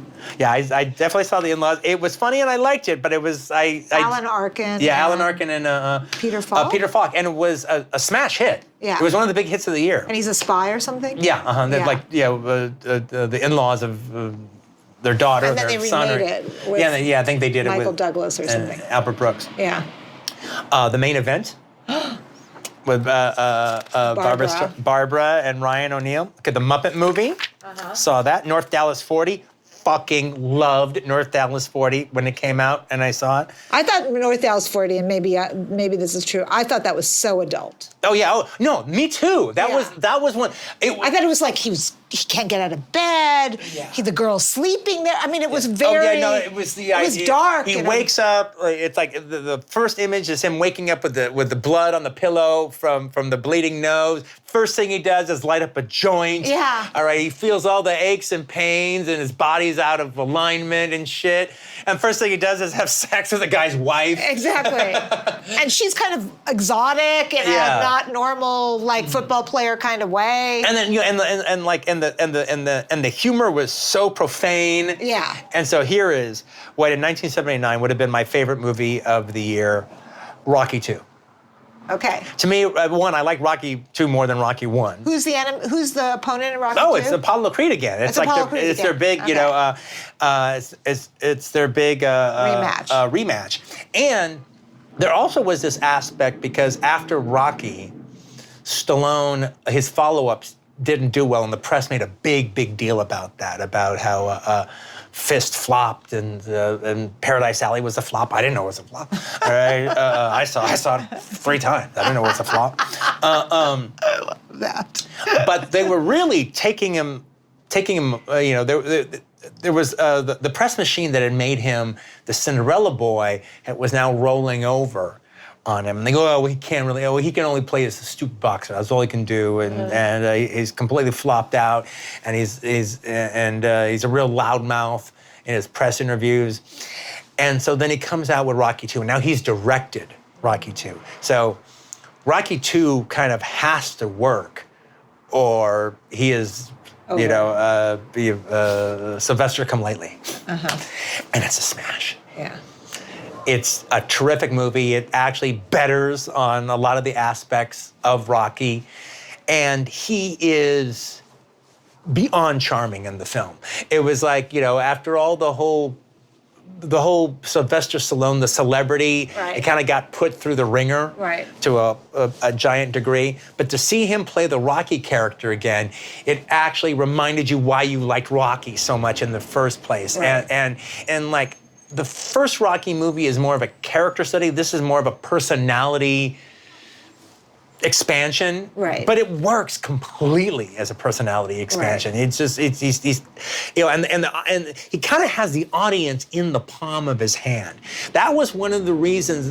Besides that, I was so happy for him that he pulled it off, and the movie meant a lot to me, and it was inspirational. I started trying to get in shape after you see the movie because you get all caught up in the montage, moments of it all. But there also even was just the idea, though, that Stallone kind of redeemed himself. And he ends up telling his story, because it's like he kind of shows what it's like to be a star and then kind of become a bit of a laughingstock, like the Rocky character does, and then he has to kind of come back. So, in his own way, he actually tells his story even a little bit more personally in Rocky II than he did in Rocky I. But then the other thing that I'm also kind of gene splicing about was, after I've seen the movie a few times, was the effect that it had on audiences. They really loved Rocky. They wanted the best for him. And there's this one moment, it might just be a mistake of montage or something, but part of the thing in the movie is he has a spending spree. That happens at the beginning of the film, where he buys a necklace and he buys jackets and he buys all this loud ass shit. And one of the things he buys is a Trans Am, with the big gold eagle on it. And then now he starts losing all of his money, and he starts trying to get rid of everything. And he's trying to sell Paulie the Trans Am. Oh wow! And then he does. Then when things get lifted up, and he's going to fight Apollo Creed, and it starts one of their montages, and things are kind of going good. his wife was in a coma. She's out of the coma now, and she says, "I just want you to do one thing for me." What's that? Win. Mickey, what are you waiting for? And so now it starts the "Gonna Fly Now" montage. Yeah, dun, yeah, dun, dun, dun, dun, dun, dun. And so he starts off by just doing his little jog. So he runs out of his Philadelphia tenement, and you see the Trans Am parked in the back. Now, it could have just be a mix-up of editing that, like, by the time he put that in there, it was meant to be for a scene before he sold the car. Right. But it's after he sells the car to Paulie. And the audience is so rooting for him, everyone in the audience goes, "He's got the car back!" It's like things are going good for him. He got the car back, and now he's running, and now it's all going good, yeah! How many times did you see it? 6. 7. In the first engagement alone, yeah. Frank Langella's Dracula. Oh dear. Which I actually kind of still like. Even really? Yeah. Okay. Breaking Away, which was a big film I that loved year. Breaking Away. I don't think it holds up. I do. I've really? seen it recently. It actually holds up pretty well. Oh, really? The Amityville Horror, which I saw a couple of times, even though I didn't care for it. The Wanderers, which I loved. I love All right, The I saw that about 6 times. Phil Kaufman. Yeah, to this day, whenever I find Great myself music. find myself in a bad neighborhood, I'm like, oh my God, we're in Ducky Boy territory. Karen Allen as the folk singer girl. More American Graffiti. I never saw it. Was it good? Oh yeah, it's very good. Yeah. Yeah, they did a good job with it. Okay, Apocalypse Now, which was, to me, Rocky was my personal favorite movie, but Apocalypse Now was the movie of the year, right, as far as I was concerned. And I took the bus to Hollywood to see it at the Cinerama Dome, and got the program that they gave out, and I still have the Life magazine with Brando on the cover. Oh wow. I was into everything about Apocalypse Now. I've been reading about it for years. Couldn't wait to see it. That's one that I imagine being one of the guys on the boat. That would have been of course. amazing. Well, you could have been any of them. I would have wanted to be the Frederick Forrest character. Of course. Yeah, well, Frederick Forrest is good. But you could also have been, who's the surfer? Nah, I'm not going to beat it over Sam Bottoms. I didn't look like a surfer. All right. Excuse me. Robert Young's movie Rich Kids, which I saw at a sneak preview back when they used to have sneak previews. Remember that? Of course, I saw Raiders of the Lost Ark at a sneak preview. Oh, really? What did you see it with? It was by itself. It was like, there was a thing, sneak preview, there was a picture, and we went. Well, back then, normally what it was It was in Westwood. A sneak preview was attached to another movie. So it's like, oh, so you're going to see this thing. Right. But if you stay... I think there was an ad in the Times, and LA Times, and I knew enough to know that something about it was interesting. Like, I didn't know Harrison Ford, really, but I wanted to see it. Well, Rich Kids was sort of like the arty New York version of A Little Romance. I see. To some degree. I see. Also, I saw it when it came out, Concord Airport 1979. I've seen that recently. It was on the Retro Channel or whatever. Yeah, the one that I like, the one that I've actually seen a few times that I really like is Airport 77. The one with Jack Lemmon is that a good one? Yeah, it's a pretty good. It's my favorite of Airport them. with Burt Lancaster is kind of funny because it's so antiquated. Yeah, I know exactly. Yeah. That's what's good about it. But I do love that on the airplane they all, like in Once Upon a Time in Hollywood, everyone dresses up to fly. Yeah, they do. Yeah, it's very VIP. And Justice for All, which I think I saw 3 times just for the ending alone. With Al. Yanks. I was a big Richard Gere fan. You were? How Yeah. interesting. Yeah, I was following all those guys. Okay, and now the thing is, I knew I could never play Richard Gere's character, but there was his buddy in the movie, Chick Vanera, who for 2 seconds had a little moment. All right, because he had played Marv the Leatherman in Thank God It's Friday. Oh, He was kind wow. of the standout guy in Thank God It's Friday. And so this was his big follow-up movie. Who was the woman in Yanks? Lisa Eibacher. Oh, okay. And she later did Cutter's Way. Oh, right. She was the guy in Cutter's Way. Cutter's Way is a good movie. Maybe not. Cutter's Way is a very good movie. Yeah. Onion Field. Ah. That was a big thing at the time. Meteor, I saw Meteor at the theater when it came out with Natalie Wood and Sean Connery. When a Stranger Calls, I saw that when it came out. 10, I saw that when it came out. 10 was that year? Yeah, My 10 was God. that year. Black Stallion, I saw that when it came out. Movie called Avalanche Express with Robert Shaw and Lee Marvin, Robert Shaw's last movie. I saw that when it came out. Starting Over with Burt Reynolds, I saw that when it came out. Is that good? I've never seen it. Candice Bergen? Oh yeah, no, it's terrific. It's James L. Brooks. James L. Brooks. It's his first.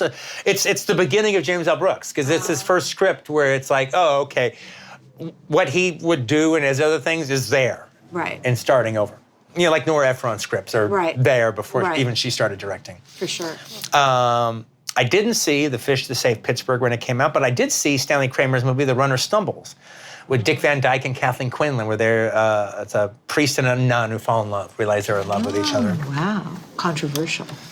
Okay, didn't see saw The Rose. With Bat. Yes. Great Santini. I didn't see it in '79. It didn't. It started playing again big time in 1980. So this was his first engagement screening. So I didn't see The Great Santini. I did see 1941. Couldn't wait to see 1941. Went to disagree with everybody. I loved it. I read the paperback novelization that Bob Gale wrote. Wow. Realized how much they cut out of the movie. And I went to this, and again, that was one of the ones where I took up the bus from the South Bay to see 1941 at the Cinema Dome, because I had to see it at the Dome. Wow. Being there, I saw that. I didn't quite appreciate it. Yeah. I liked it, but I didn't quite appreciate it. Yeah. Star Trek The Motion Picture, which I talked myself into liking. Uh-huh. All right, and I talked myself into liking, even though I didn't really quite like it. Then I saw it again, and I didn't quite like it. Then I saw it again about 10 years later, and I didn't quite like it. But then I saw it 2 years ago, and I showed it to Daniela, my wife, and she had never seen any Star Trek movies, and she liked it. And finally seeing it a fourth time, completely taking in what it's not, I finally could see it for what it was. I see. And I kind of appreciated it. Also, it was just kind of fun about seeing William Shatner starring in literally at that time, the most expensive movie ever made. And who's the villain? It doesn't really have a villain. Yeah. It doesn't have a villain. That's the problem. Black Hole, which had Robert Forster in it. Right. I saw that. I saw this. Now all the big science fiction extravaganzas that they've been making for a year, now they're all coming out at the end of the year. I see. I saw The Jerk. Naturally, saw that a couple times. I saw All That Jazz. Not only did I see All That Jazz when it came out, I was playing at one of the few theaters in the South Bay, the UA Torrance, that was a standalone theater. Most of them were multiplexes. There was like 2 other ones in the South Bay, but one of they usually played like the big epic-y movies, like an Apocalypse Now or a Close Encounters. Star Wars would play there. Right. But the UA Torrance managed to have really wonderful experiences there. I remember like even seeing Annie Hall there, like on a Sunday. It's a new Woody Allen movie. Didn't know anything about it. Just, I was 14. 14. Yeah. I just because it came out the year before Manhattan. Yeah. And so I just looked in the newspaper. It was playing at a 3:30 show on a Sunday. I didn't even tell my mom what I was doing. I just hopped on the bike and rode out there and saw Annie Hall. And little did I know, I'm seeing a real piece of cinema art that my 12 or 13-year-old brain is not really it's equipped to handle it, but it's handling it. It's a thing. Right. I've seen a thing. Right. And you knew it. And the thing that was even hard for critics at its time to decipher. Right. I mean, some people just thought it was a joke machine because they couldn't see the depth inside of it. It wasn't that, oh, wow, my mind was blown, but I had seen something. Yeah. That wasn't bananas. Right. And or take the money and run. Or take the money and run. And so I remember I rode my bicycle home.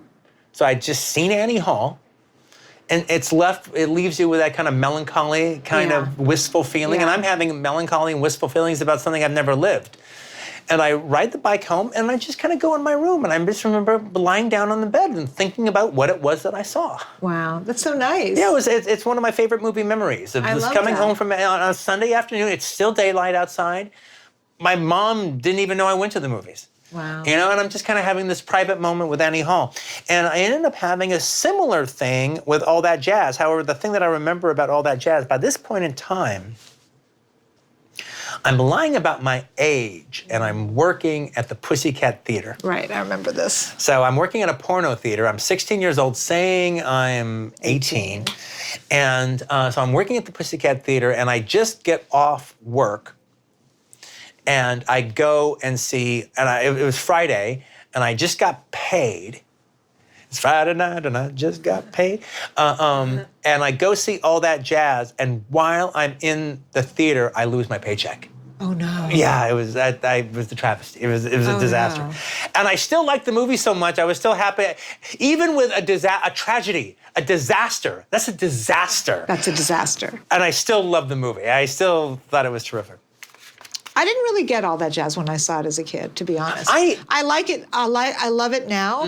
But at the time, I found it like she's deaf. I don't know. The whole thing was a little. Showtime. I actually got that. Well, you're better than I am. No, I mean, it's. I think I got everything I needed to get, and I didn't. And what I didn't get, it didn't bother me. Yeah. I saw Richard Lester's Cuba when it came out. Kind of didn't do much for me. The Electric Horseman, which I thought was really good. At the time, I saw Chapter 2, which I didn't care for when it came out. And now it comes down to the more exploitation-y kind of things. Okay, and the independent movies. I saw Circle of Iron, which was the David Carradine movie that is based on the Bruce Lee screenplay, The Silent Flute. Ah, interesting. Obviously, I saw Richard Pryor live in concert. I saw this Chic Sun classic movie, The Bermuda Triangle. You know, they're the guys that did like yes, of course. In Search of Noah's Ark and Beyond and Back. Saw The Warriors. When that Which came started out. riots. Yes, it absolutely did. I saw it. I'm a big fan of this movie. We screened it recently at the New Beverly. And I'll tell this story to people from time to time because it's interesting enough. It's almost a better story to tell than a movie. Was the movie The Promise? It's directed by Gil Cates, the guy who directed the Academy Awards all the time. He was Phoebe Cates' father. Yeah. Shyam Potok? What? Is it not The Promise by Shyam Potok? No. Okay. No, it's a real fun 70s tearjerker.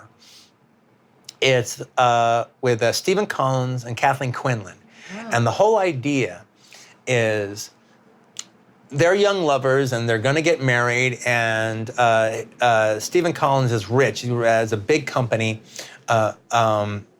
big real estate firm, and his mom is Beatrice Straight.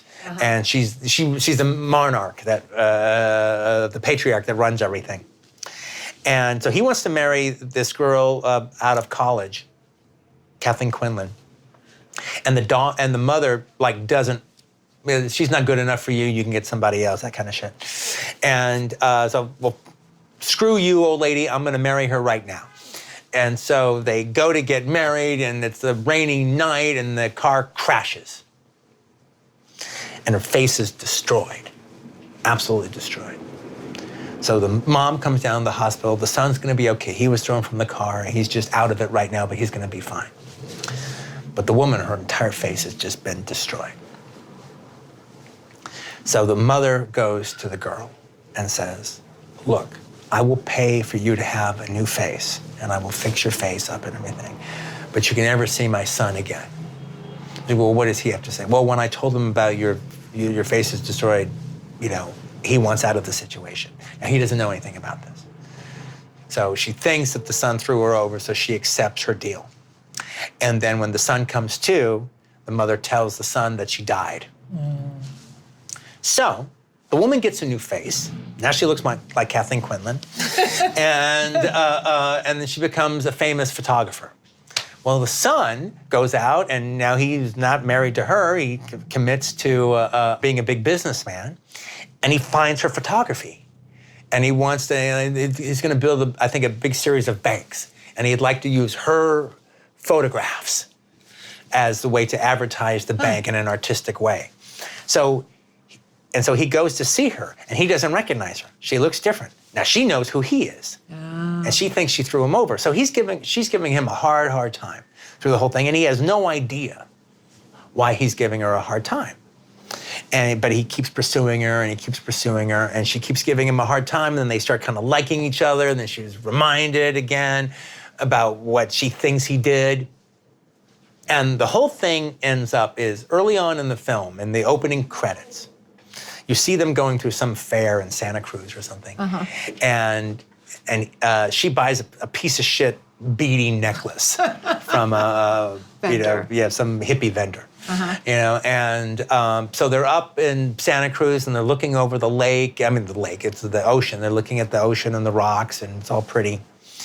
And she lifts up a rock, and she takes the beads, and says, these beads represent our love, and that at some point 20 years from now or 30 years from now, we'll come up and we'll open this rock and we'll look at these beads and they'll think about, you know, the love that we share with each other right now. Boom, she puts the rock on top of it. So now they seems like they're gonna get together, but he still doesn't know the story, and she thinks she knows the wrong story, and then finally she has a big explosion and she tells him to F.O.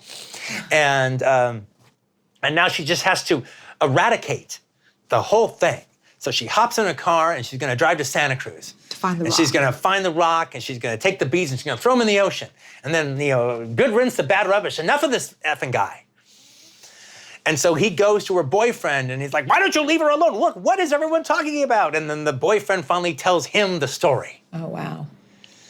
And so now he's going to the rock. Yeah, and so she's driving and we're with her and it's driving all night and now it's sunrise and she parks the car and she climbs up the hill and the music's going big and then she gets to the rock and she opens up the rock and there's nothing there. And then we hear Stephen Collins say, are you looking for these? Ah. And he turns around and he's holding the shitty ass beads. Yeah, I'm afraid I can't give you these beads. See, they're very important to me. They're very meaningful to me. See, the person that I loved more than anybody else in the ever world, I bought them for her. And see, I was told she had died. And so to me, these beads are more important than life themselves. So if you want to destroy them, I'm afraid I can't let you because they mean that much to me. And then everyone cries, and then Melissa Manchester sings the theme song for The Promise. I see. I promise. And you loved it at the time? It was great. And it got the worst review of the year in Los Angeles Times. I think it was, I think it was Kevin Thomas, like, oh my God, people are laughing at the movie. This is so corny. I really liked tearjerkers back then. And so I read that horrible review and saw the 10:30 show the Friday it opened at the Delamo Ball. I was totally crying at the end. And like I say, you don't have to, I actually like telling that's the story that actually reduces down, all right? And actually has a nice effect. Okay, so I love that story. That was great. Getting through this. I almost feel like I saw the movie. Which that's why my version has the benefit of being shorter than the movie.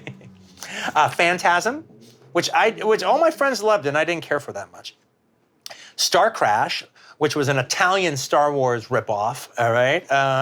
And these played theatrically? Yeah, they all played theatrically. I'm not naming them if I didn't see them at the theaters then. See, I haven't even heard of half of those. I didn't know my B pictures. California Dreaming, which was a beach movie directed by John Hancock, the guy who was fired from Jaws 2, and which also starred Dennis Christopher. It was his second, that year he did both Breaking Away and California Dreaming. Saw it recently, it's not bad. Okay. One of the best movies of the year, Dawn of the Dead. Of course. Interesting. And influential. Oh, absolutely. It's not good, but no, Dawn of the Dead is very good. But a post-apocalyptic movie directed by Richard Compton, the guy who did Macon County Line, called Ravagers, that had Richard Harris in it. I also saw a cheerleader comedy called HOTS, H-O-T-S. Okay. Danny Bonaducci was in that, actually. Malibu High, which actually... Malibu High. Malibu High it was a Crown International movie, and it was actually pretty terrific. It starred this girl named Jill Lansing, that she's one of the finds of 70s exploitation movies. She did one movie, and then she disappeared. Just this one. And I remember when Kevin Thomas reviewed it, he actually kind of made it, and it bears this kind of comparison. He compared it at the time to The Honeymoon Killers. Oh. Now, it's a cheap-ass, done in 13-day Crown International movie shot at some South Bay high school. But it's about a girl who's, she's kind of obsessed with this kid at the school. And first, she starts blackmailing her. She starts having sex with her teachers and blackmailing them to get better grades. Well, that works. And always works. And then she starts becoming a prostitute through this pimp guy. But as opposed to something like Angel, she doesn't kind of go through degradation. She kind of controls everything. But then she actually is about. She figures out a way that she can kill a couple of people and get their money, and so she does that. And all of it is kind of because of this like little scumbag that she likes to kind of send her on the road to degradation a little bit until eventually she's going to get even on him. Wow. Okay. And it's and sounds kind of good. It's a pretty good movie, and she's really kind of terrific in the film. Okay, wrapping this up, also from Crown International, was Van Nuys Boulevard, which I saw. Don DeLuise's directorial debut, a movie called Hot Stuff, with him and Suzanne Plachette and Jerry Reed. I remember that. A movie called Hometown USA, which was American Graffiti kind of thing that Max Baer did. Chuck Norris's second movie, Force of One. Force of One. Yeah, which had also like Ron O'Neal and Clu Gallagher in it. The Bruce Lee, what they kind of put together from the Bruce Lee movie, Game of Death, with Colin Camp in that one. Colin Camp. Nightwing, Arthur Hiller's movie about bats, killer bats. Yeah. The Prophecy, John Frankenheimer's bear horror movie, ecology horror movie that has this wild, crazy bear in it, with Talia Shire and Robert Foxworth. Again, only picking stuff I saw. The Villain, Hal Needham's movie with Kirk Douglas and Anne Margaret and Arnold Schwarzenegger. Oh, the Frisco Kid, which is horrible. Robert Alt, one of our second to last movie with Gene Wilder and Harrison Ford. But a terrific movie, and I actually think the best screenplay ever written for an exploitation movie, the movie The Lady in Red, with Pamela Sue Martin, and it's written by John Sayles, and I think it's the best. That movie could be remade now with Jennifer Lawrence in the lead role, and it would be fantastic. And David O. Russell could do it, and he wouldn't change a word of the script. He shouldn't change a word of the script. It should be done like Once Upon a Time in America or something. And they had 2 weeks to shoot it. And Pamela Sue Martin had a big moment. Yeah, and she was. It's a classic, and I think it's the best exploitation script of all the movies ever made from an exploitation. Well, was it Pamela Sue Martin where she gets pregnant or something? There was another movie. Well, she did a lot of good stuff. Yeah. Okay, Rock and Roll High. It was the year of Rock and Roll High School. Oh wow. I saw that, and that was a hit. That was a big hit. Yeah, Americathon with John Ritter, or the Neil Israel movie, wasn't that good. And again, I saw a crappy sexploitation movie called Swap Meet, which was awful. SWAT? Swap Meet. Swap Meet, okay. Seven, not the David Fincher movie, but the William Smith movie, which actually it's an Andy Sedaris movie, and it looks like an Andy Sedaris movie, but I was happy to see it because William Smith was the star of it. Sammy Stops the World, which was Sammy Davis's live videotaped version of him doing a production of Stop the World, I Want to Get Off. Oh. It was done by the same people that did the Richard Pryor Live in Concert. But imagine you're watching a shot on videotape live production of Sammy Davis Jr. doing Stop the World, I Want to Get Off. Did you like it? No. In fact, I thought I was ripped off.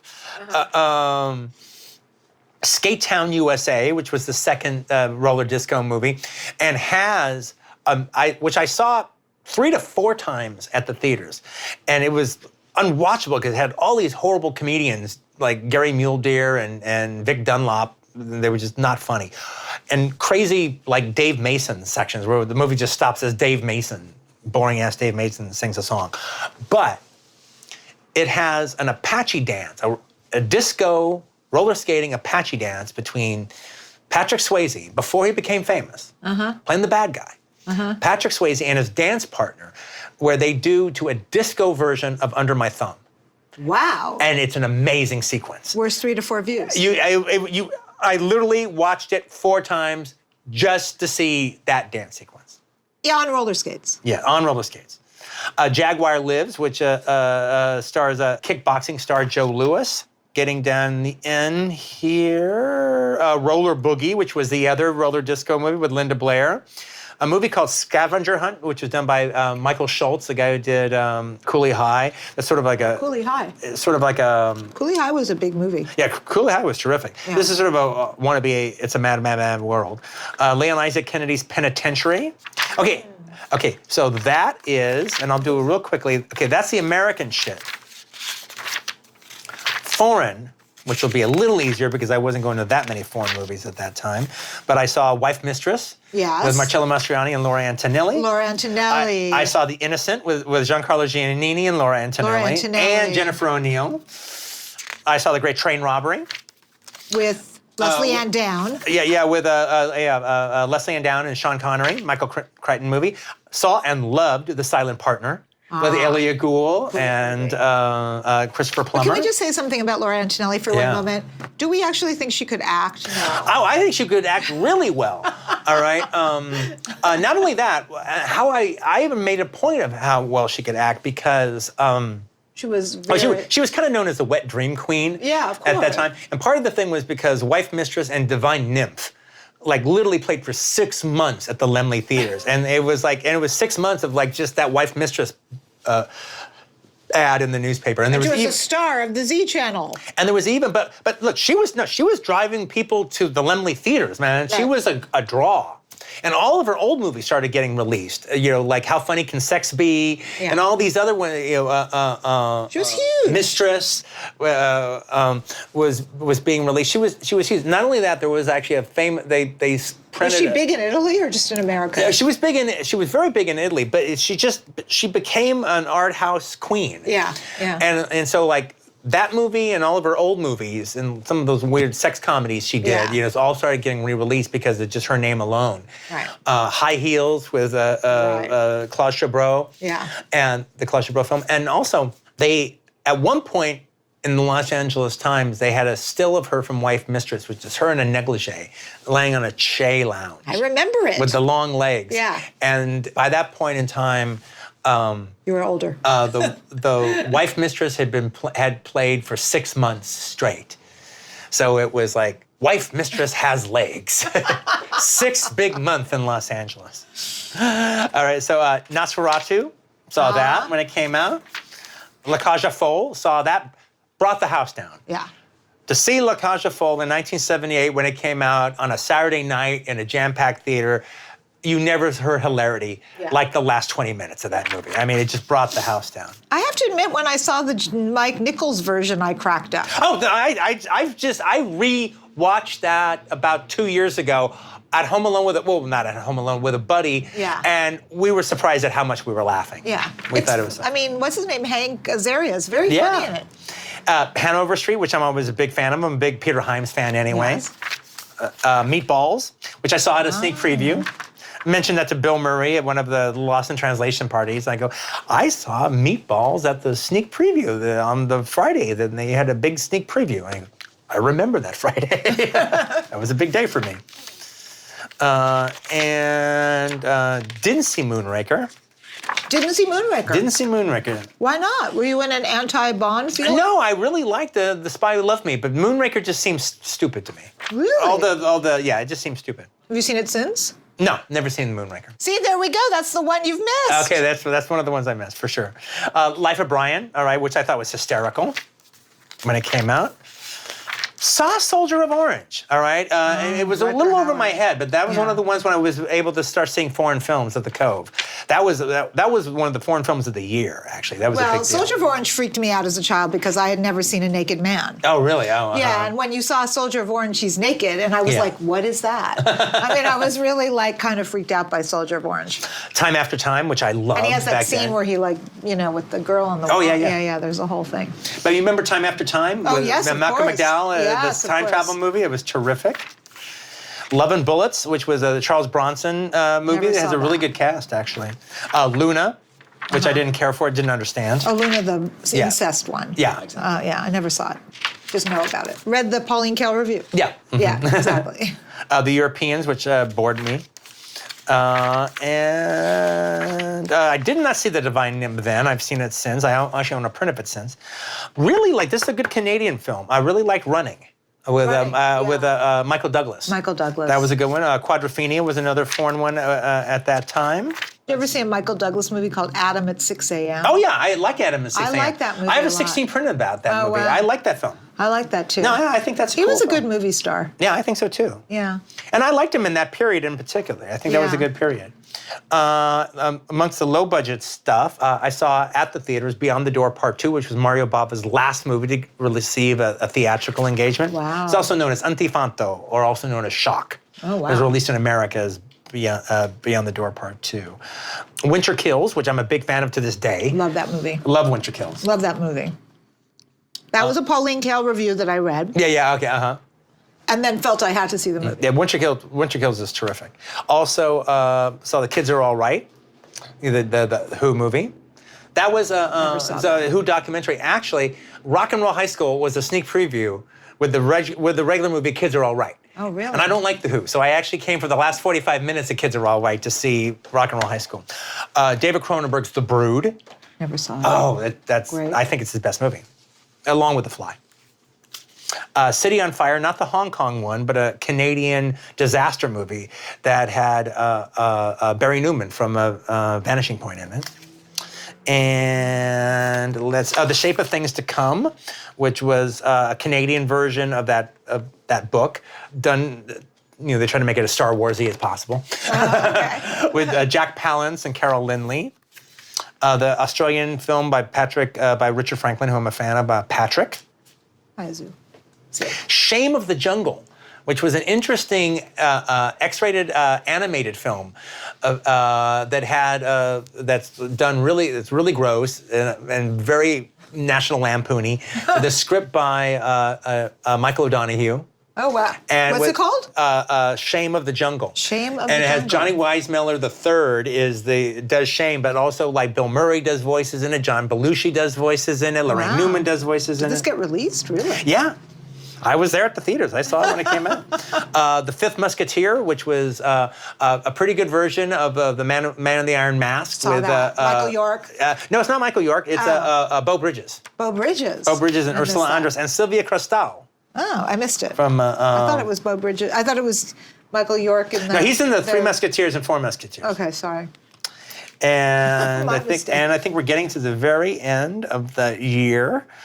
I can't pick that because I didn't see it at the theaters. Oh, this I did see at the theaters. What? All right, the last one is it was a Bruce Lee kung fu movie called The Tattoo Connection. And how was it? Which is it's not Bruce Lee, it's Jim Kelly. Yay! What a year! That was my 1979. And did you find yourself loving movies even more after the end of that year? Well, yeah, no. The other year that I saw the most movies along with 79 would be 1980. And not only I'll that, have to do that another day. Yeah, and not only that, though, but you also have to think that the other movie this year, because actually it was released for 1 week in 78 to qualify for the Oscars, but the other film this year was Deer Hunter, because Deer Hunter really played in 1979. Wow. It just played for 1 week in 78 to qualify for the Academy. And did you go then, or did you wait? No, I couldn't go that week. That week it played in Westwood because I was just too far away. But yeah, so if you were to ask me then, I think, well, I didn't have to choose because I was always able to say The Deer Hunter was a 1978 movie, even though officially it was 1979. Right. All right. But if I had to choose, Deer Hunter would have been the movie that would have been the movie of the year for me.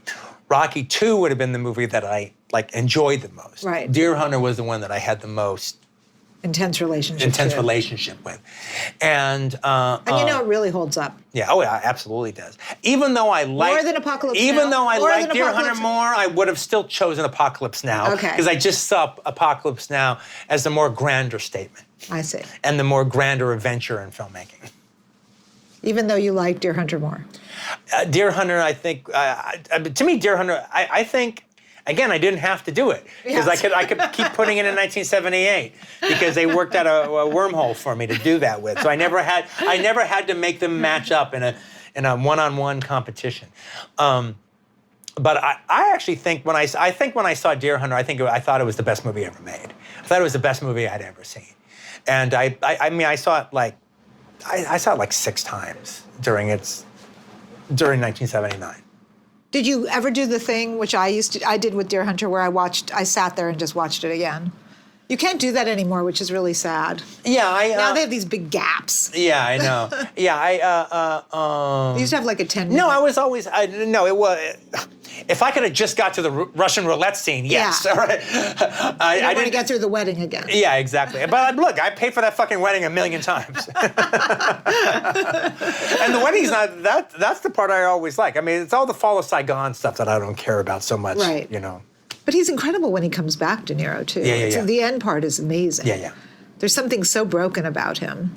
But I mean, I actually think he's so beautiful in that but movie. I actually think that maybe and there were Walken is ridiculous. Well, there were exciting scenes, and there were thrilling scenes, and there were good action scenes, whether it be Jaws and there was emotional scenes in movies, whether it be the end of Close Encounters or you know the prom sequence in Carrie. There's all kinds of scenes that affected me in a big way. But there was nothing like the Russian roulette scene. Right. All right. That I had ever seen before, where it was like I was in that room and like I saw the movie 6 times I saw this 3-hour movie 6 times in a theater. One, I was engulfed with the characters and like hanging out with all their tomfoolery during the deer hunting and their cabin. Yeah. Oh, they're singing along, singing in the bar and getting drunk. Love when they sing. Yeah. But having said all of that, it was that sequence in the prison camp that just blew me away. I'd never been put in a sequence like that before, and even and again even Pauline Kael, where it was like she actually thought a lot of the movie was BS. And even made a point about the idea that, like, well, everyone's saying this guy is so great, and the only thing he's done is this Clint Eastwood movie. Well, basically, he's just made a big 3-hour, very pretentious Clint Eastwood movie.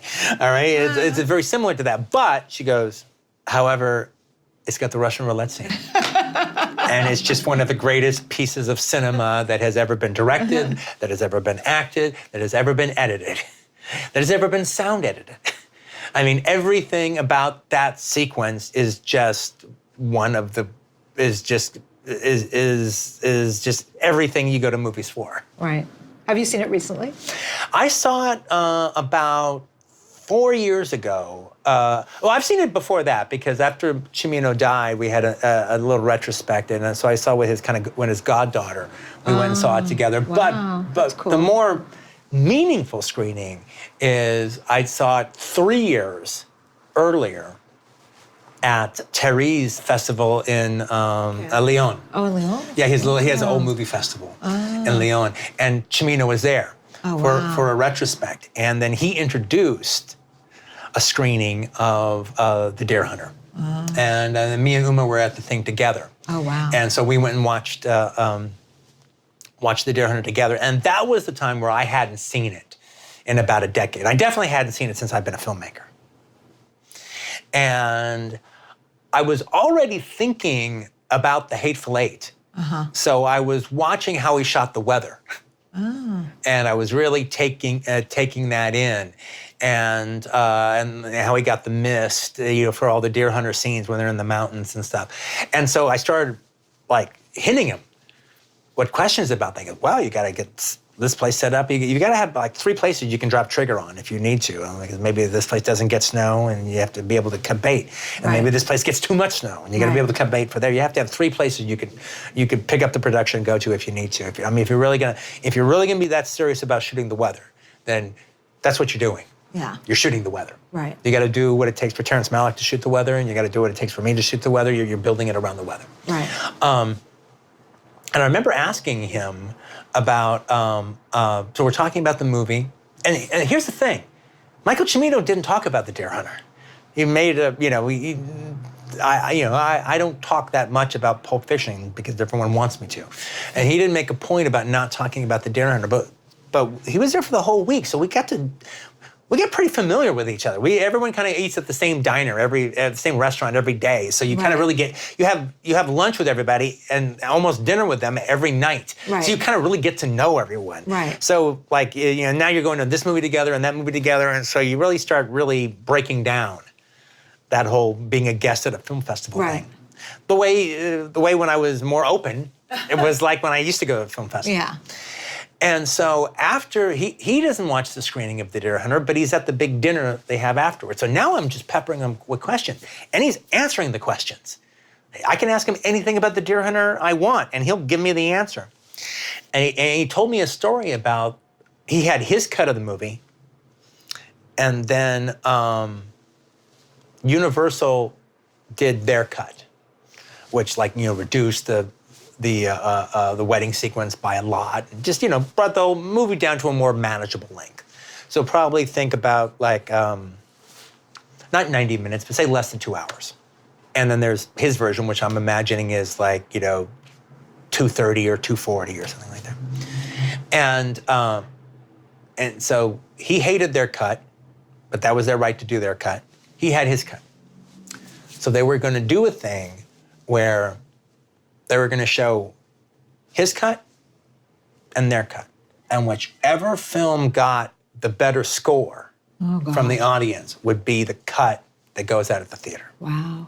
So he screens his cut, and it screens, and it gets a good rating when it comes to would you recommend shit. So it gets a good rating. So now they're showing the other cut. And he's in the projection booth while it's going on. And it was a real weird jerry-rigged thing that they did because I don't think it was even on reels at the time. So it's like the actual film is threaded through the projector, and it's going to another projector at the exact same time. I don't remember what the deal was, but it was a situation where it's not just attached to two reels. It's attached to the is attached to the reel. The reel is going through the projector, and then it snakes out along the floor of the projector booth to a platter system, but they're not connected. So the film is actually How's that going to work? running across. Well, it's just to keep it tight. I see. It's all moving, but the film was actually running just above the floor Oh, wow. to the reel, to the wet reel coming straight out of the lab. Wow. And he's sitting on a chair, and he sees the film going by his feet. And this is the cut version. This is the Universal 2-hour version of the movie. And he's looking at the film, and he's looking at the film, and he steps on it. And it gets all jammed up in the projector, and everything shuts down. And so it all gets fucked up. Okay, so then the lights come up for a little bit, and they will give us a second, we have to fix it. And then they fix it, and they get it back up again. But because of the break in the thing, and because there was a problem, because the lights went up and everything like that, it got a lower score Fantastic. than his version. Fantastic. But that wasn't the deal. The deal was what's got the better score. So he won. So he won. He cheated, but he won. That's such a great story. And then the other story he told me about, well, it wasn't a story. It wasn't a story. It was an interesting observation from him. After Deer Hunter, if you read the book Final Cut, he wanted to do Fountainhead. Right, I know. And he wanted Eastwood to play the architect in Fountainhead. And he said Eastwood came damn close to doing it. Wow. And he said the only reason he didn't do it is because Gary Cooper had played the part before, and he Howard didn't want York. to, and he didn't want to be. He always felt he'd been associated with Gary Cooper, so he didn't want to play a role that Gary Cooper had played before. Right. And Michael was still, it was like to this day, it was like, oh, I came so close to making the perfect Fountainhead because I had the perfect guy, and it would have been amazing. But then I asked It's a hard project, though. I asked him about, in talking about Deer Hunter, one of the things I realized watching Deer Hunter, I guess it's 6 years ago now, maybe less. Watching it at that screening, I realized that I didn't really understand the movie back in '79 when I saw it 6 times. I understood the bigness of the movie. Right. I understood the epic quality of it. And, but I didn't really get what it's about. And watching it that time, all of a sudden, I really saw what it was about. And then I brought it up to Michael, and he said, and then he backed up. Yeah, this is exactly what it's about. He was like, it's not about the Vietnam War. It's about a town in Pennsylvania that is tied to this old world Russian Catholic tradition.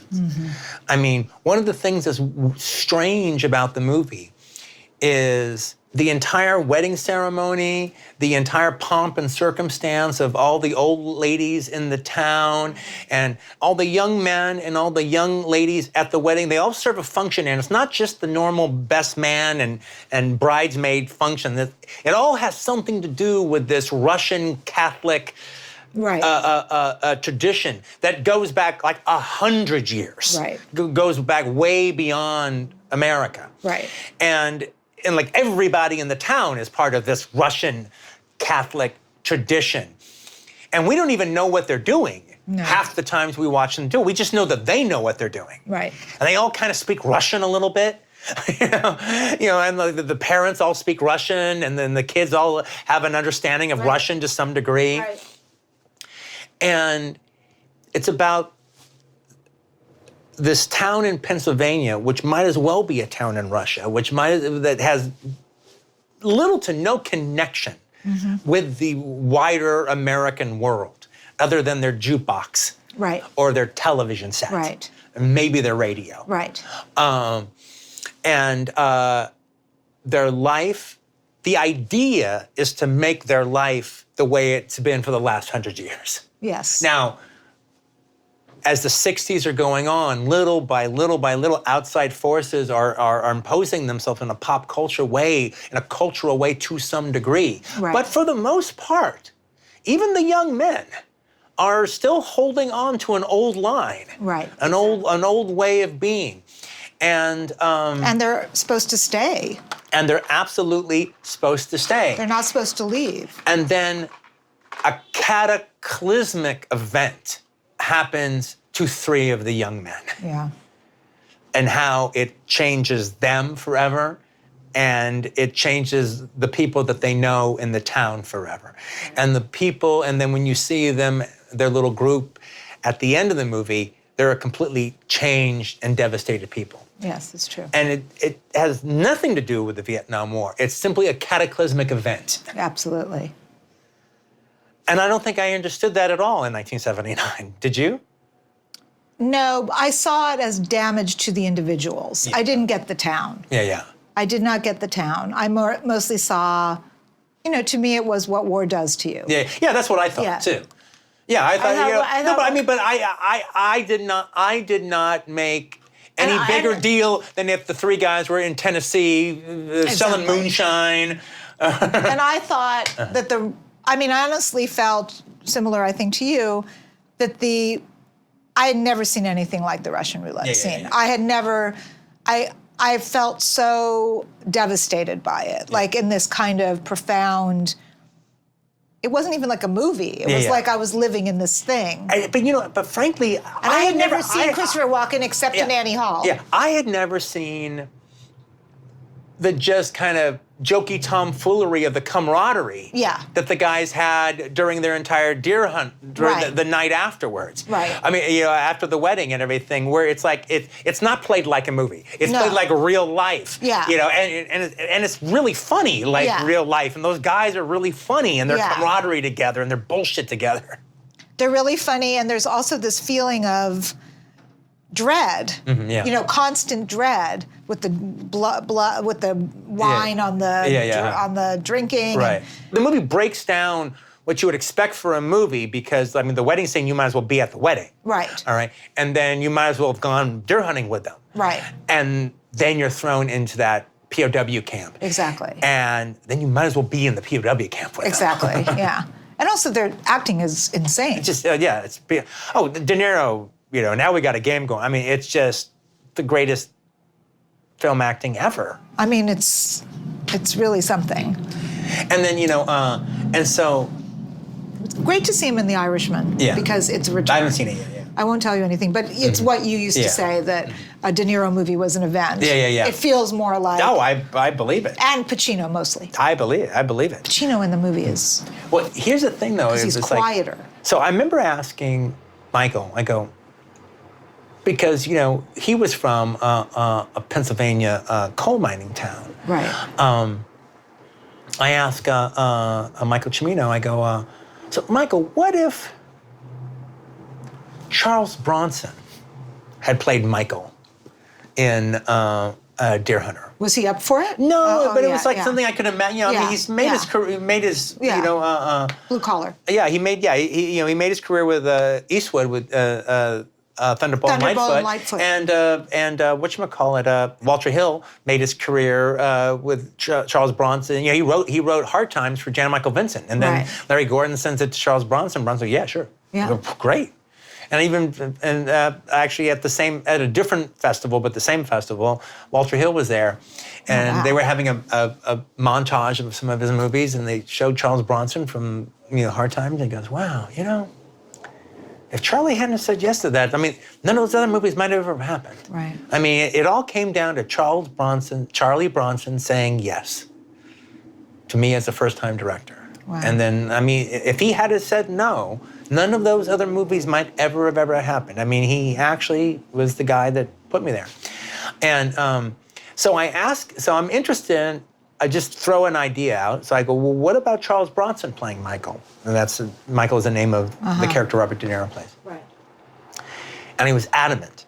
Well, he was adamant about two things. Adamant about, no, that wasn't right, but then adamant for me to understand why it wasn't right. And he was like, no. Charles Bronson would be all wrong for Michael. It would be all wrong. Michael has to be a king among men. Michael has to be a king. And De Niro, in that rented tuxedo, driving that shitty-ass Coupe de Ville, he's a king among his peers. Right. He's beyond them. He's from another time. He's from another world, and he's stuck in this world. And in a way, the tragedy of the war opens him up. It gets him out of this town. He should not be of this town. He is a king. Right. He shouldn't be, lusting after his best friend's wife who works at the grocery store. Yeah. He should be with somebody grander. Yeah, he needs to cut loose these guys. And when he comes back, when he comes back, it's not the same. He's not the same, and there's no way he's going to spend any more time there after they get through singing "God Bless America." But he made a point. He goes, "But that's why Bronson wouldn't be right, because I don't see him as a king among men." But I really respect Charles Bronson. I really respect a man. I respect the man who Charles Bronson was. I respect that I respect what he became. I respect where he came from. I respect that he worked the coal mines, and I respect that he came up the way he did as an actor. And so even though I don't think it's right from Michael, I know why you're saying that, and why you're saying that you're right, but you're wrong. Well, that's good. But I think people also forget how beautiful Robert De Niro was. He was so clear. There was something so unique about him. Well, there was also Pacino, for that matter, was very beautiful. Well, but there also, I mean, I actually People have a memory that was really amazing. Was back when the Mike Douglas show would do this. Mike Douglas did a show where it was like the whole show was New York, New York. Oh, really? All right. Wow. Yeah. So it's like so Liza Minnelli is co-hosting it, and she comes out. So she starts it off. She sings "The World Goes Round." Then so they talk with Mike for a while, her and Liza. Then they bring out Martin Scorsese, and he comes out and he talks about the movie, and they show behind the scenes crap and everything. Wow. And then Mary Kay Place comes out, and she's Loretta Haggard on Mary Hartman, and she's in this movie, and so she talks for a little bit. Then Diana Abbott, Robert De Niro's wife, comes out and sings "Honeysuckle Rose" from the movie, and then she goes and joins him on the couch, and they're talking, and he goes, "So you're married to Bobby, right?" And she goes, "Yeah." And he goes, "Oh, so where's Bobby now?" Because Robert De Niro doesn't do these shows. Yeah. "Oh no, he's just backstage. He's watching me."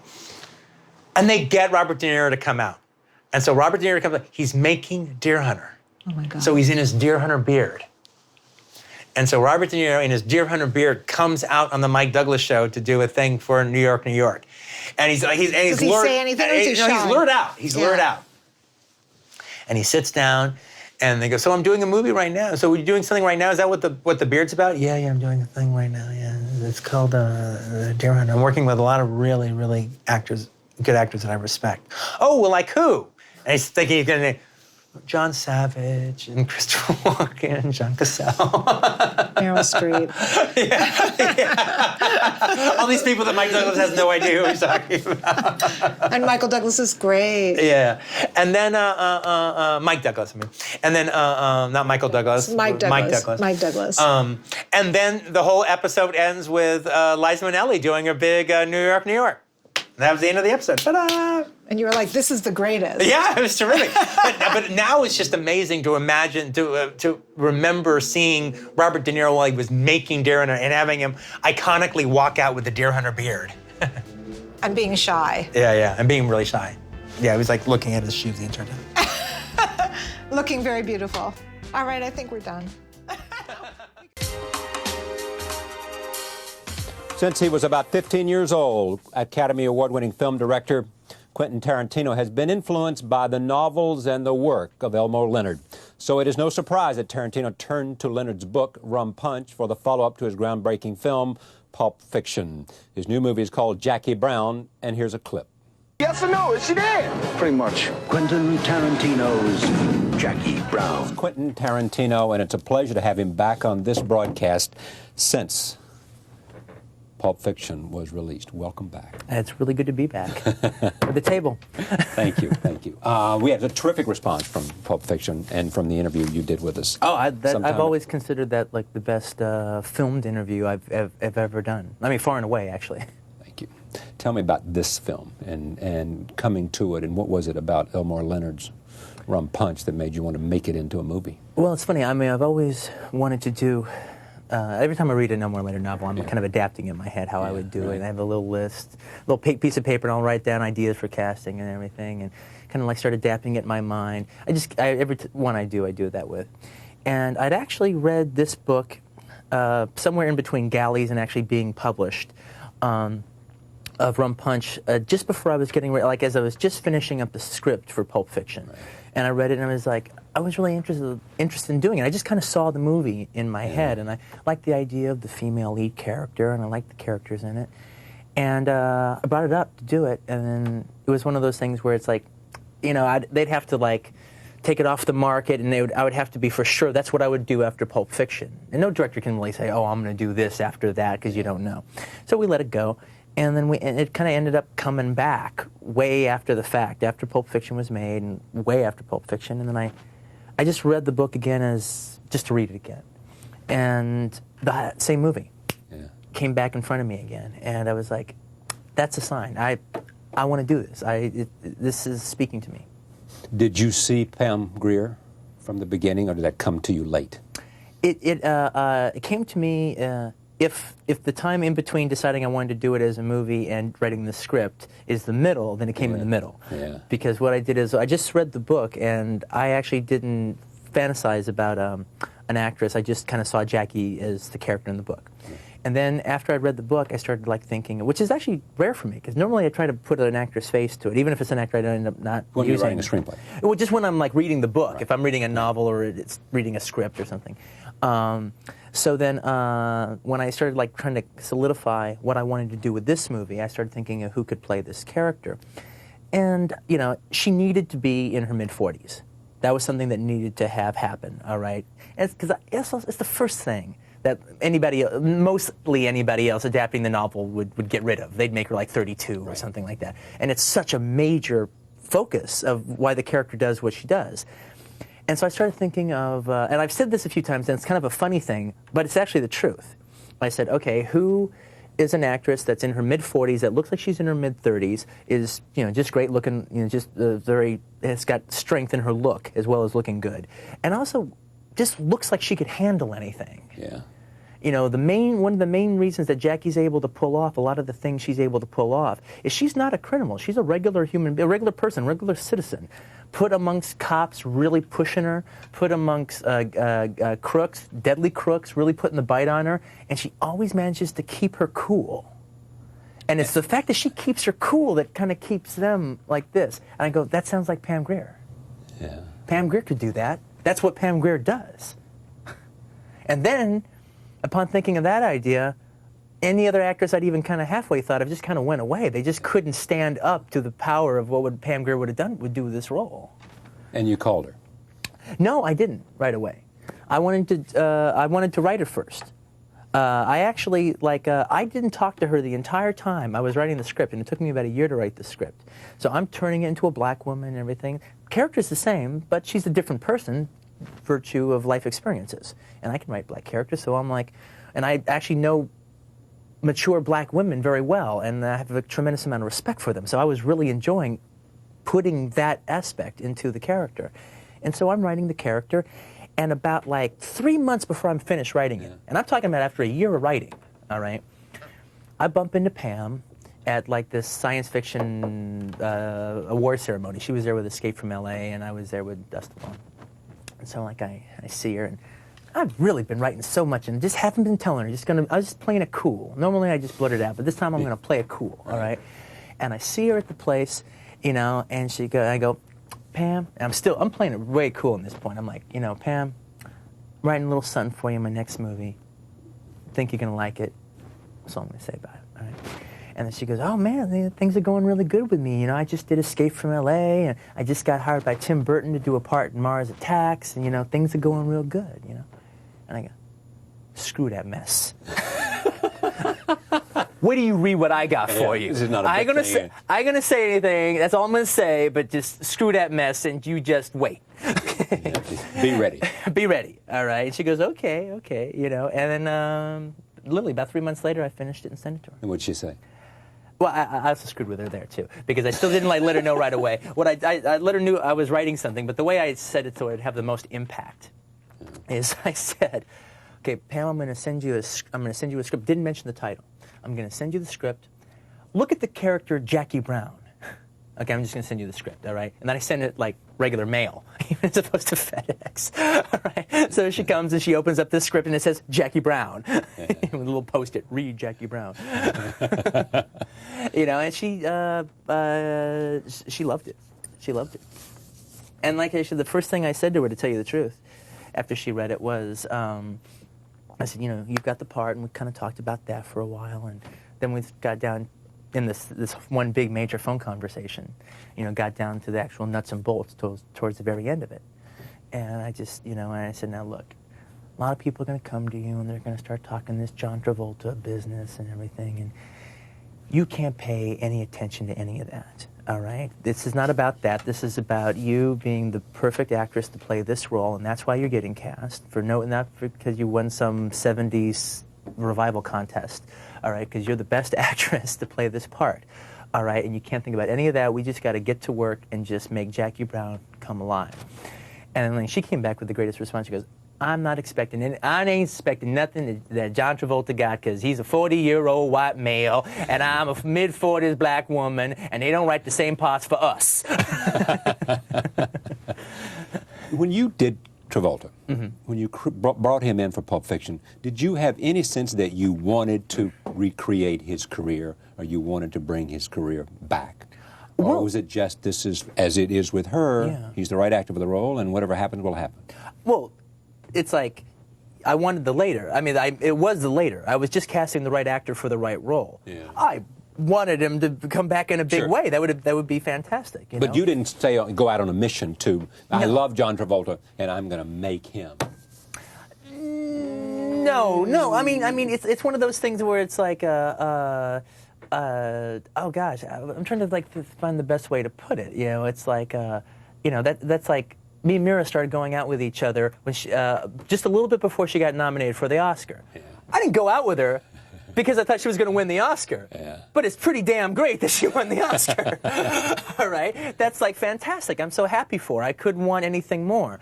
All right? And I would send out every positive thing towards that. But no, I casted him as an actor to do the role. But I wanted him to fulfill his destiny. Just because I like watching him as an actor. You thought he had a destiny. I mean, you thought this guy's much better than the roles he's getting. Oh, yeah. People just have bad memories. And it's a damn shame. I mean, but it's really funny now. It's one of those things, because I did that with John, and you could, argue that that Reservoir Dogs helped Harvey Keitel's career a lot, too. Right.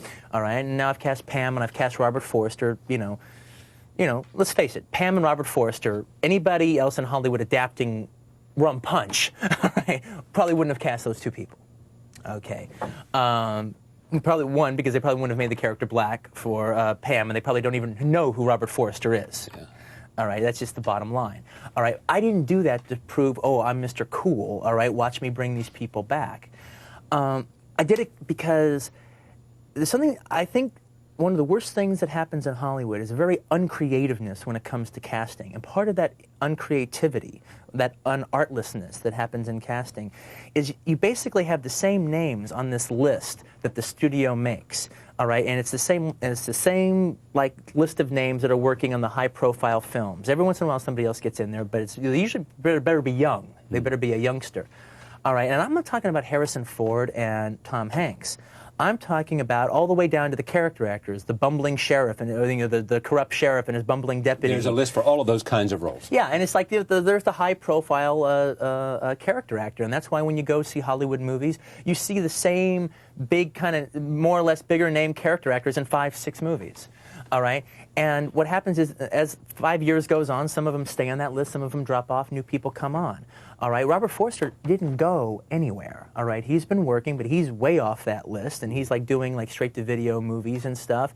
And some of those movies are okay, and some of them are even pretty good, and some of them are horrible. But he's good in all of them. Mm-hmm. All right, and the thing is, I don't have that list. I have a good memory. I know that Robert Forster's still there, and he's still kicking butt. All right, I know Pam Grier's still there, and she's still kicking butt. I've got a much longer list, and the only thing you need to be on that list is a good actor. All right, and that doesn't make me cool. It's just I just have more of a memory than most directors or most casting directors. Suppose Harvey Weinstein came to you and said, "Look, you can, if you cast Madonna in this role, like one example, or if it's a male role and you put Hanks in the role, right? He's in his 40s." Mm-hmm. It'll make more money for us. Mm-hmm. So we need star power in this film. We need your brilliance as a director, but we need star power. Are you going to say, no, that's not what I do? The star power here is a Quentin Tarantino film, and that's what I'm delivering to you, and that's what made Pulp Fiction. And well, that conversation has happened on every one of my movies at one time or another, all right? But it's a conversation. It's not an order. It's not a dictate. I mean, it's like... why not? It's that kind of conversation. Yeah, well, I mean, it's like all things being equal, you know, we really think there's an excitement about you working with this fellow over here. Yeah. All right? And just know that if you do it with him, then, you know, we'll be able to sell the movie more overseas because of this and that and the other. Now, we'll still be able to do well with the film, but just no. And is there a reason why you don't want to use him? Don't you like him as an actor? All right? And it's like sometimes the answer is, you know what, there is no reason. He's the perfect guy for the role, all right? If I wrote a movie and Tom Hanks was the perfect guy for the role, I'd campaign, I'd get him. I'd want to, I mean, if he wanted to do it, all right? I wouldn't be like, oh, no, I want to cast Blunkety-Blunk, all right? No, Tom Hanks is a fantastic actor. But in this case, one, it's like, Pam Grier's role was set. I mean, at one point it was actually even kind of funny because, like, one time somebody asked me something to the effect of, did I read her? Yeah. All right, and I go, well, did she audition? Yeah, did I audition her? You know, I go, well, you know, you don't write a Bronson movie and then ask Bronson to read. So you're doing a Grier movie then? Yeah. This is a Grier movie. I mean, I say that like affectionately. All right, it's really, I mean, it's. You know, it's not really a Pam Grier movie, but it is a Pam Grier movie in a fun way. One more word about casting. Sure. De Niro's here. Yeah. Uh-huh. Why De Niro? Something he wanted to do, something you wanted for him? Something we both wanted to do together. Wanted to work together. Yeah. And the thing is, it's like with Robert read the script and really liked the character of Lewis. Right. And I remember talking to him about it because I adore the character of Lewis. And I remember one of the things that I said to him is I said, look, I think this is one of the best acting roles I've ever written. And if I was old enough to play the guy, I'd be playing Lewis, all right? But I'm not old enough. The guy needs more age to him to make the character really work. That's what Dutch wrote. And thing is, but it's different from all the other acting roles I've ever written because it's not about dialogue. It's not about the guy saying all this like really cool stuff. It's a performance that needs to be given in body language. All right, and I remember even describing to him, I said, I want Lewis to have the body language of a pile of dirty clothes. And I happened to be talking to one of the greatest character actors in the history of the medium. All right, one of the greatest body language actors in the history of the medium. He got across those whole last 4 years in jail in that movie, in the movie that he plays, which you never see him in jail ever. But there's like a baked quality to him. It's like he doesn't even quite realize how that last 4 years kind of took something out of him. That's just all in the way he kind of holds his drink and the way he just kind of like, just sits on the chair and just kind of like glazes and watches TV and just listens to people talk and has his little drink there. He gets it all across in just physical movement. And, he's just a wonderful character actor. With no instruction from you. No, we worked together. Minimal instruction. Well, a collaboration. Yeah, very much a collaboration. Very much a collaboration. And I feel very honored about that. He wanted to, we worked very, very well together, and he knew I understood the character too. I was actually thinking about this the other day. It's like when a writer creates a character, it's like the character's your children, all right? You're its mother, its father, all right? When an actor takes the character from you, it's like they're lovers. All right. Now, ultimately, people, they grow on, and ultimately it needs to be the wife, man, or whatever relationship that it needs to like make it come through, and the parents need to kind of like let it go its course. All right. But to me, when you're like really investing into a lot in character work, that's kind of the relationship, and so we did that together completely, and it was very, very. I'm not taking credit for his work, but I'm just saying that because that's his work. I know he worked very, very well with his makeup woman. His makeup woman is like the third member of the creative team because she's not doing makeup. Her name is Ilona, and she's magnificent. She works with him wherever he goes. She works with him. That's what she does. She does. She makes up De Niro. Yeah, but it's not about vanity. It's not about making him look good. It's about character. It's about. Would this character have coffee stains on his teeth? What color hair? How much gray in it? Any gray at all? Should the whole thing be gray? All right, sideburns. What about the tattoos? It's all about character. And then it's like Bob, me, and her. And I was very lucky to be brought into that, to have him so willingly bring me into that creative process with him. And when you looked at the dailies and when you looked at the film, when you were editing it, how good is he? He deserves his reputation as possibly the greatest actor of his generation. I've come to the conclusion from editing a film that he's made, seeing every last little bit of footage, I think he is the best actor in the world. And what makes the best actor in the world? What is it that you see there? Because in sports, you can measure it. He won 5 Masters. He was a Wimbledon champion. Yeah. He won the World Series. Exactly what you mean. He's run the mile in 3 minutes and 57 seconds. That kind of thing. What is it about the best actor? Well, I'll tell you what I mean from my point, because you almost can't compare artists to athletes because somebody's this is not somebody's that. Having said that, I've never seen an actor so completely consume himself in character, in true character work, during the work.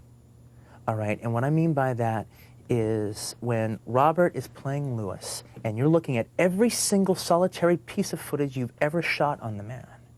All right, every single moment he is Lewis. He is working moment to moment. He's not thinking about over here, I'm going to do this and this and this and I'm going to get to this. Over here doesn't exist. The only thing is right here, what's happening right now. And some acting people suggest something to the effect of like there's a zillion choices out there and any one of them is possible and any one of them is great. I actually don't believe that at all. If you are really in character, you only have a few choices. If something weird were to happen at this table right now, there's not a zillion ways Charlie Rose is going to react. There's probably about 4 ways Charlie Rose will react. All right? And De Niro has that down. He is so in character. He could be doing a scene right here, right now. If he was doing me, he'd know the 4. Yeah. He would. He would know the 4, and if a dog came walking onto the set, he's not going to go, oh, cut, or anything like that. He'll do what I would do. He'll make that work. He'll do what you would do. Right. You want to be, over the term of your life and career, considered serious about acting. Yes. You don't want people to think, I do these cameo things or I play with acting as a kind of fun thing. You want to say, I can do this, and I'm going to polish, work on, develop that craft That's exactly true. Yeah, and it's like it's kind of blowing people's minds. Yeah. I don't think people either know what to make They of don't it. take you seriously when you talk about acting? Well, I actually think they are this go around. All right, but it's the first time I've ever really talked about it, all right, in serious terms and kind of stating where I'm coming from. I think they thought I was screwing around before, all right? And, you know, I can even kind of see where they're coming from just a little bit insofar as some of the things I did early on, which I'm not ashamed of, but they were what they were supposed to be. They were supposed to be kind of comedy turns. Why do you want to be an actor? Why do you want to act is a word, not a question why you want to be an actor. Right, why do I want to act? Well, it's what I started doing. All right, it's like it was my first entry into show business was acting. The only formal study I've ever had in my entire life has been acting. I quit school in the 9th grade. I didn't go to high school. I didn't go to college. I didn't go to director school. I didn't go to writing school, whatever that would be. All right? I've studied acting and I've studied boxing, and those are the only sense of study or academia I've ever had. And did you find anything similar about those two things, acting and boxing? Yeah. Actually, I have. It's like about not going backwards. Going forward, and just not even so much being aggressive, but just like not going backwards towards what you're trying to do. Leaning in terms of acting. Exactly. The thing is, though, look, I understand that. I understand people might think that, but you know what, though, I don't have to worry about that because I'm going to be here for a little while, and yeah, I'm probably not going to get any respect for it for maybe the next year, 2 years, who knows? But I'm going to keep doing it. All right, and then eventually, if the work is standing up, people will not be able to help but see the work. But I say that, and I sound a little weird when I say that to meet my own self because I sound a little defensive, and it's only the media. It's not other actors. I have got nothing but encouragement from other actors. Other actors respect my work that I did in Dusk Till Dawn. They like the work. Other filmmakers like my work that I did, they like that, and they're looking forward to me to do something else. And they like that I'm not letting Entertainment Weekly, right, because they might write a snotty thing about me, but I'm not going to stop. Mira supports me all the way down the line on this, and it's so great. Has she changed you, Mira Sorvino, your lady? Has she changed you at all? Has she? I mean, are you because of her in your life in any way different? Have you mellowed? Have you done anything different? Are you more driven, more in touch, more anything? I think what she did for me, I think it was something. I think also it was wonderful timing. It was something that I think I was happening in me anyway, just as a function of time. And I just happened to have just the right lady come in there to make the process even smoother and even deeper and go a little further with it than I would have maybe on my own.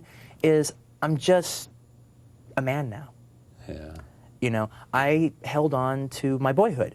Not even too long. I was just fine. I was a boy, a kid, and having a great time, and it was all good. It was all good. Yeah. All right. And it was a hell of a ride. Yeah, and I look at old interviews of myself and everything that I did and everything. Forget about the stuff before that. I just look at old interviews of myself, and I like that guy. That's a nice guy. All right. But I'm just a man now. It's just different. All right.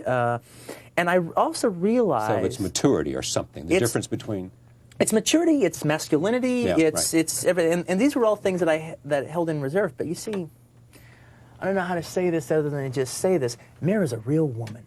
She's a woman, all right, and I was coming into my own as a man, all right, and then woman met man, and woman and man got deeper. We met each other at just the right time, but she's a woman, and you got to keep up with a real woman. When you're with a real woman, you better be a real man. And she would say the same thing, you think, in terms of understanding the sort of dynamics of this relationship? Oh, yeah, I think so. I think so. But you'd have to ask her.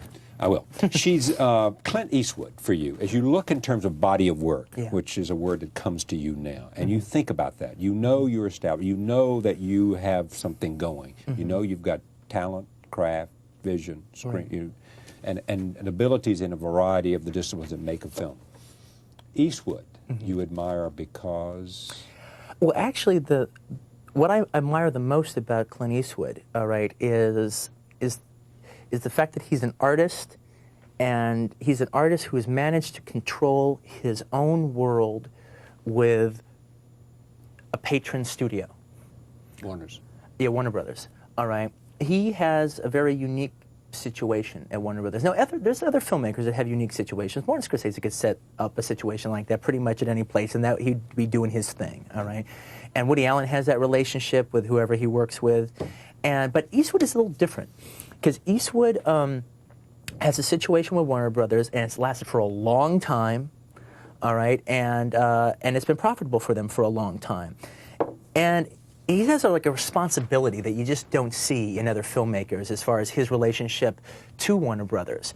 They're family. There's just no 2, 3, 4 ways about it. Okay, Clint Eastwood is a member of the Warner Brothers family. All right, and at the end of the day, he's as important as anybody at Warner Brothers. And it doesn't matter if his last film was a hit or not. Back to this movie, because I want to move on to a lot of other things. When you're making this movie, you've written your script, you've given it to Miramax. This is the script I'm working on. This is the script. This is it, guys. We're going. Right. We've cast this thing. We've got De Niro, we've got Pam Grier, we've got Forster, we've got Bridget Fonda. We got Bridget Fonda in this. Michael Keaton. And Michael Keaton is in this. And so we're ready to go. What's it like once you start? You get up in the morning and you go shoot. You've got your shooting schedule there. Did you come in on time for this film? Oh, yeah. We always finish on time. Not over budget? No, not at all. Usually a little under budget, actually. What do you do other than make the film while you're making a film? Well, it's funny because I directed this film a little differently than I've directed my other movies. And I think it was partly due to the influence that acting's had on me recently, just thinking about it a lot. When I was talking about De Niro, we were talking about the whole thing of being moment to moment. All right, and not being result-oriented. It's about just where you're going while you're at that moment. And I showed up on the set. I'd show up on the set, and I did this a lot in the first 2 weeks, and then finally it was just completely my way of working, is I'd show up on the set with not a shot list or no storyboards or anything like that. All right, I mean, for like a really big cinematic sequence, like I knew I wanted to have that crane shot and that stuff with Ordell and Beaumont, in the trunk. Or I knew that. I needed a crane for that day because you got to tell them there'll be a crane there. But aside from that, is most of the just acting scenes, I'd show up first thing in the day, and I wouldn't have a shot list. We didn't know exactly what we were going to do. All right, we'd just go on the set, and we all shot on location. And then me and the actors would walk through the scene. The crew was gone except for maybe the cinematographer, and we'd just kind of go through the scene. All right, and we would see where we were that day. Yeah, we had 2 weeks of rehearsal, but nothing was ridiculously said unless it was super important. And we just kind of found it. Very no pressure, just discovered it that day. All right, so then we did that. And then once you do that, especially when you're talking about an acting scene, how to cover the film becomes fairly obvious. Where's the best place to put the camera to get the most out of what the people are doing? So then you send the guys off to makeup, and then I would do the shot list, and then I knew after about a couple hours or an hour and a half or so, actually about an hour and a half, from the moment set officially started, I'd know what I wanted to do that day. And I liked working that way. It's like directing moment to moment.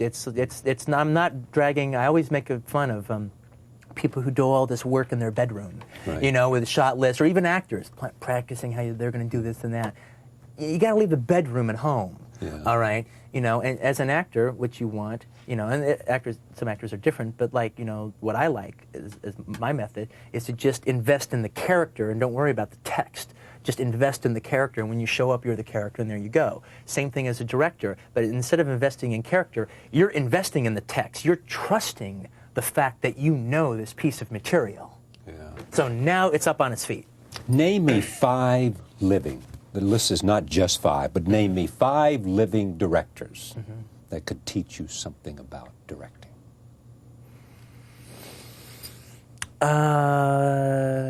Steven Spielberg. Because? He's just such a perfect filmmaker as far as when he comes up, like the Taking of Shanghai sequence, for instance, in Empire of the Sun, and I talked to him about Private Ryan. He goes, "Oh, we're going to create the greatest taking of Omaha Beach ever," and I have no doubt he will. All right, he's just a master movie maker. This is a film he's making now. Exactly, this one coming out, and I'm sure he's going to do the greatest taking of Omaha Beach ever captured in cinema, on film ever. That kind of filmmaking language. I think I've got it too, but in a different way. But I could learn something from him. Okay. I could definitely learn something from him. Spielberg is one. Spielberg would be one. I think I could learn things about I could learn from Scorsese, but how I could learn from Scorsese is not like how he does anything. You know what I mean? Because how he does it is how he does it, and how I do it is how I do it. But Spielberg, Scorsese is so much film and love of film. I might be a better director if I just had dinner at his house every week and we just talked. Does that make sense? Oh, of course it does, yeah. All right, not about filmmaking per se. And I wouldn't doubt that he didn't feel that way about Fellini, too. When Fellini died, he came on this show and talked about it. I saw it, yeah. Now, here's the interesting thing, is that you two share that. Mm-hmm. I've never asked Marty this, but I think other people have talked about it. In fact, women in his life have talked on this program about it. Mm-hmm. When women come into his life, he has them watch films. Dawn Steele talks about that. Yeah. Do you do the same thing? Are you obsessed about movies so much? The history, the love, the differences. I was. Composition. Not so much anymore. That's when you were. Before you became a man? Well, no, I don't think there's that much of a correlation between it. I think it's more like I have some money now, and I don't have to work so much, so I can actually live a life. Okay, all right. But no, that's a big deal, though, as far as when you've had your eye on the prize for something for so long, and now you have it, and it's under control. That's okay now. Yeah. So now I can kind of look up and see other things. Having said that, I've actually been giving Mira a really wonderful film education. And you know what? It's educational for me, too, because I'm seeing a lot of stuff, really old stuff, new through her eyes. I was never the gigantic Frank Capra fan. Right. I've liked Frank Capra, but I've never just thought he was the beginning and end, like some people have. Well, I knew Mira would love Frank Capra, okay? And so I started showing her some of his films, and damn if I didn't get really sucked into his technique and his world and his comedy and his modesty. I don't know, just everything. I rediscovered him kind of through her eyes. So the question she asked infuses and informs how you might approach this. Back to this. When you put that there, you said this is the goal. What was that for you? What is it that enabled you? What have you achieved? And what is that so that you can look up and see other things? Well, this was a life in film, all right? And I didn't have an education.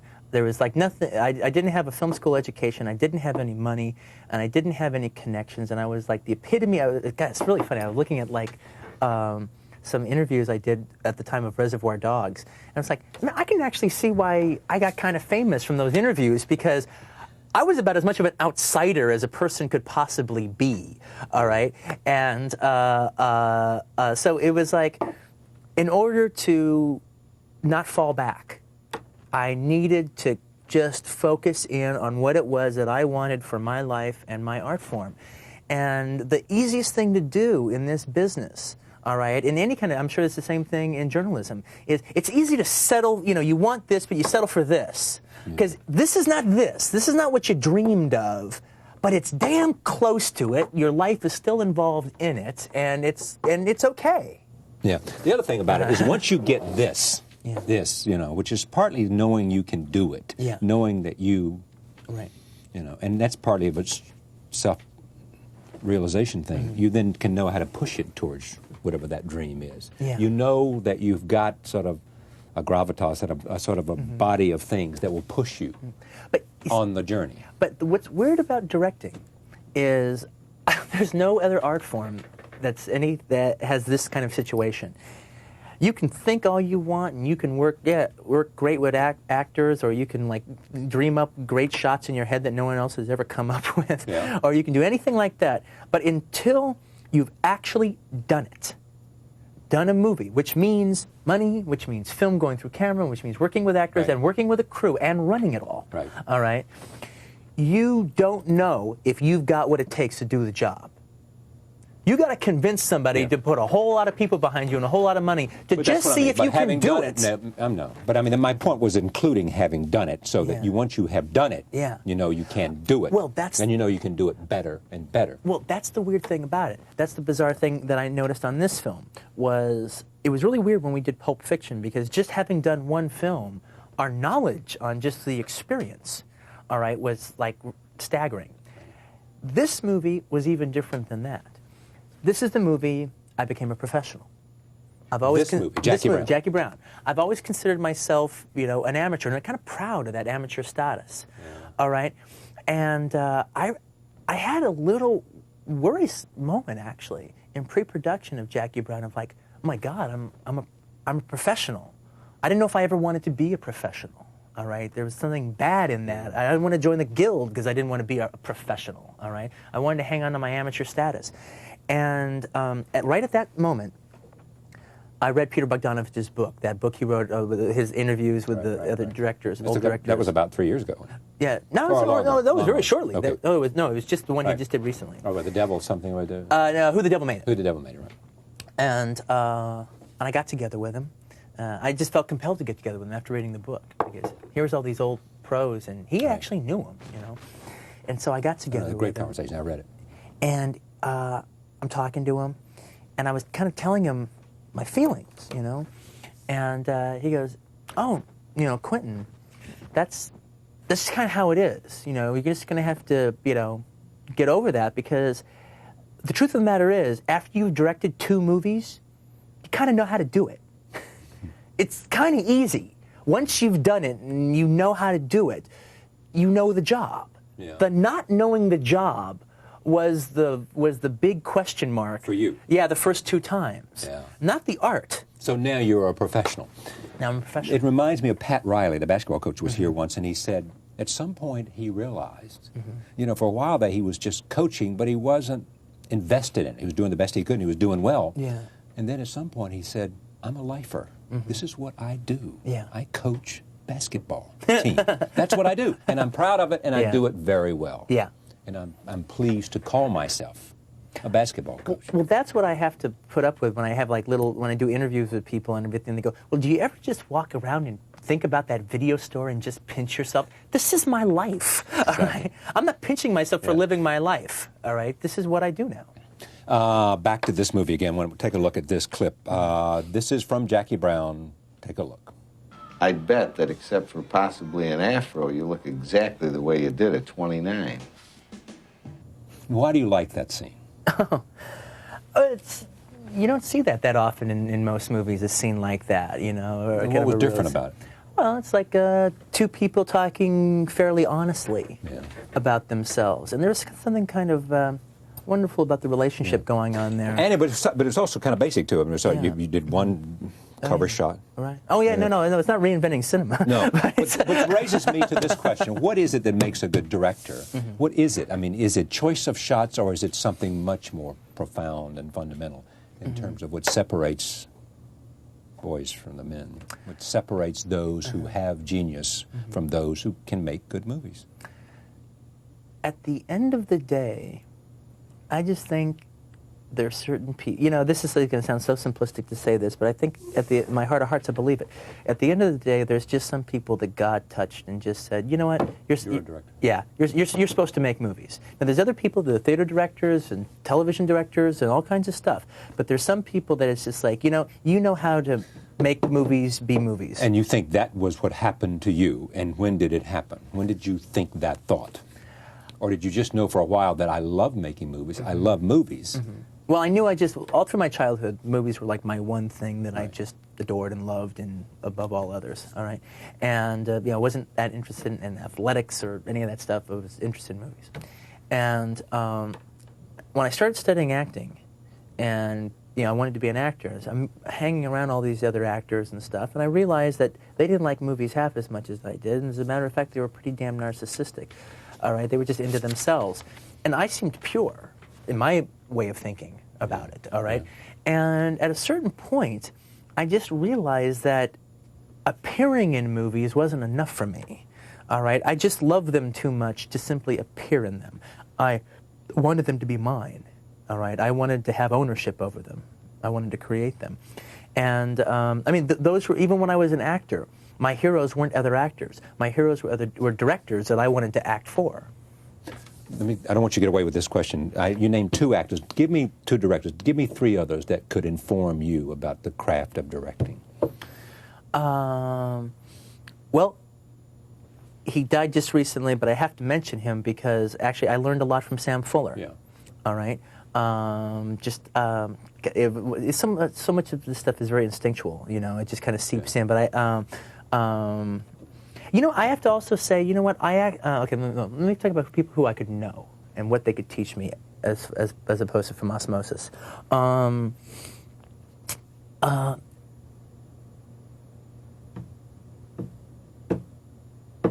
Living directors. You know, I actually think off the top of my head, those are the 2 that by knowing them. Right. Spielberg, Scorsese. Spielberg and Scorsese, yeah. I mean, I don't think I would really learn anything from Godard.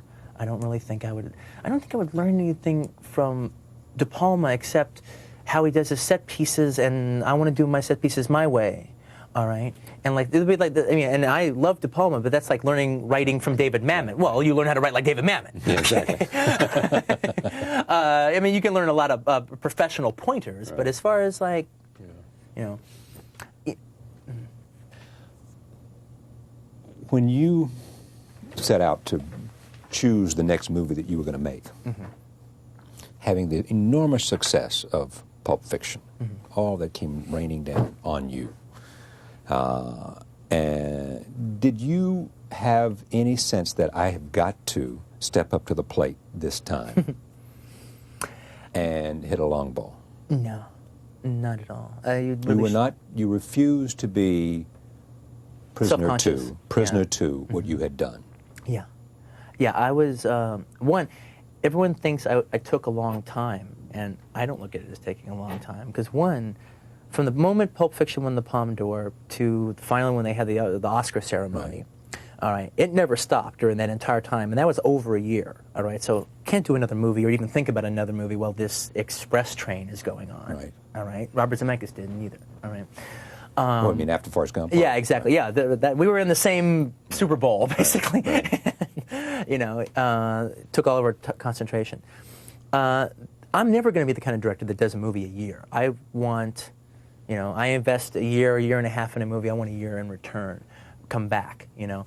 And so I took that time, and then I started writing, and I wrote the script for a year. It took me a year to write it. All right, people are saying, "What's he doing?" I'm writing. I'm doing what I do. All right, it would be a different situation if I was Richard Donner or somebody like that, and I was like looking through scripts trying to find something I would like.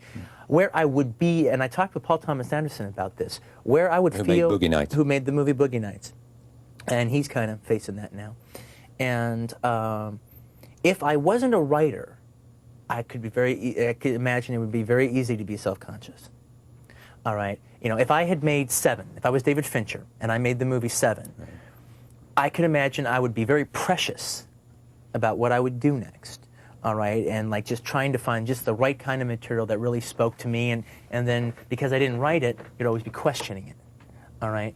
I have the luxury, I don't have to do that because it starts with a blank page with me all over again. And it's all about the work. And I had never thought about Pulp Fiction like one iota while I was writing Jackie Brown. The only thing I knew is I knew I didn't want to out-epic myself, all right? I didn't want to if I did an epic, I would literally have to make even a bigger epic than Pulp Fiction, and I thought that was kind of stupid, all right? I wanted to do a smaller film. I liked the more character-based. I wanted to go underneath Pulp Fiction.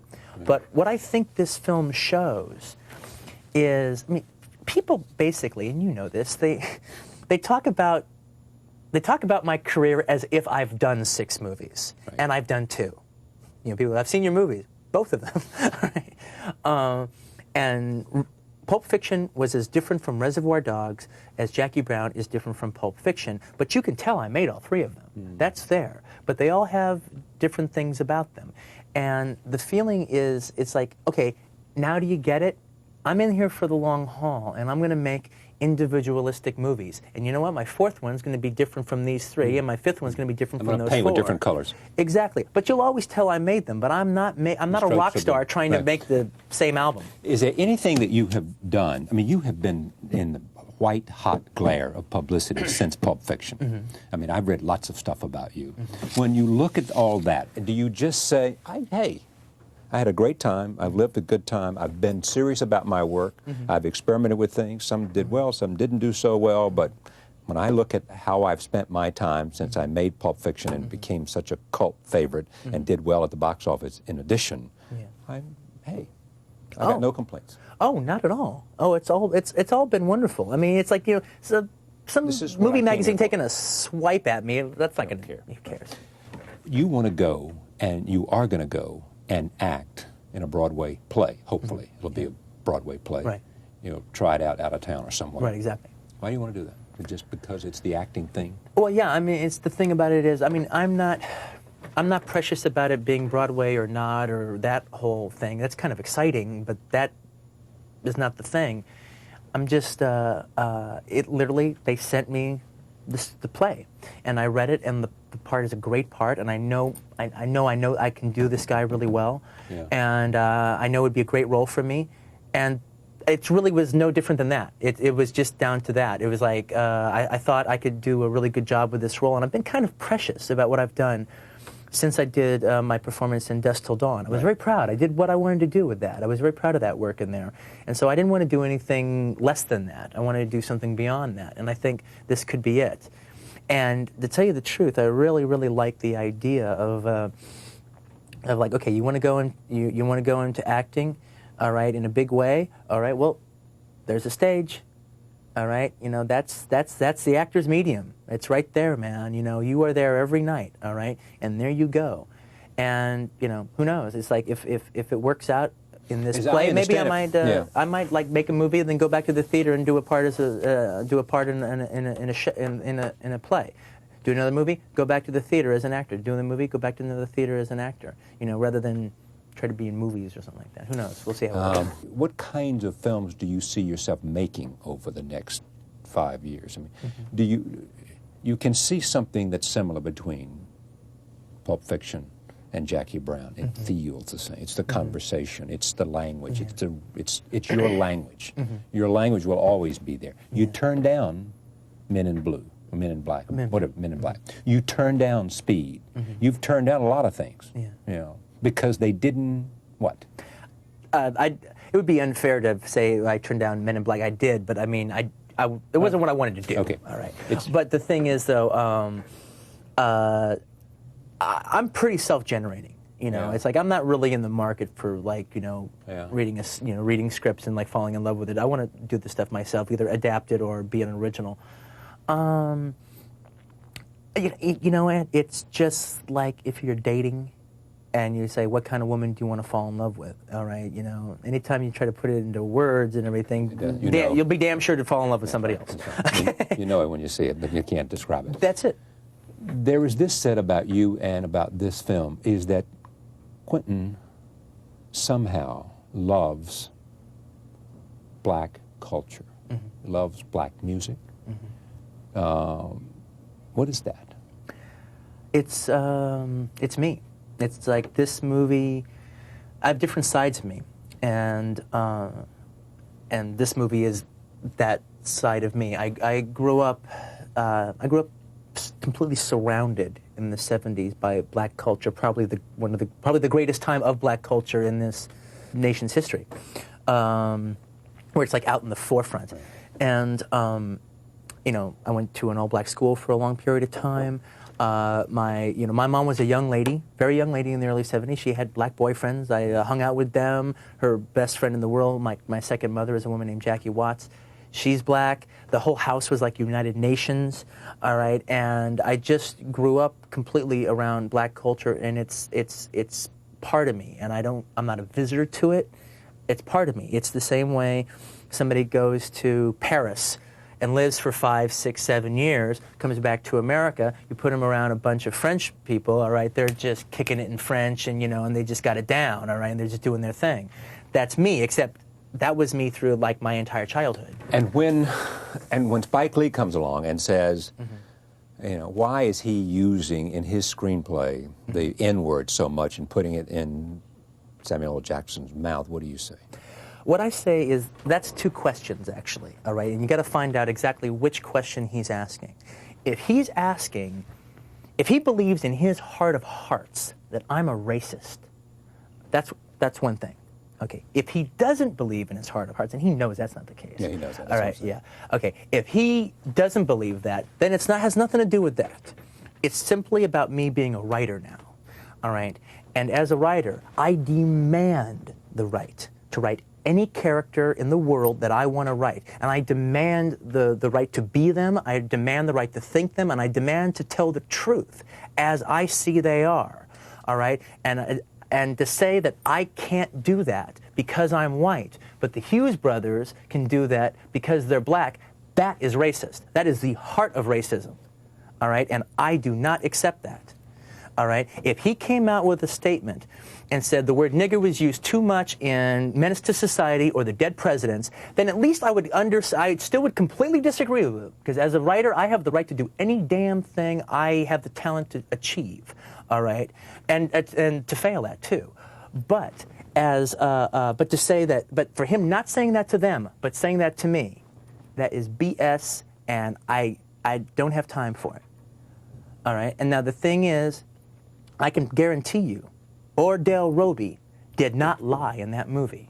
He's a character played by Samuel L. Jackson. Yeah, it's like he's the one that says the word nigger all the time. Well, that is how he talks, all right? And that's how a segment of the black community that lives in Compton, lives in Inglewood, where this movie takes place, and lives in Carson, that is how they talk. I am telling the truth. It would not be questioned if I was black, all right? And I resent the question that because I'm white.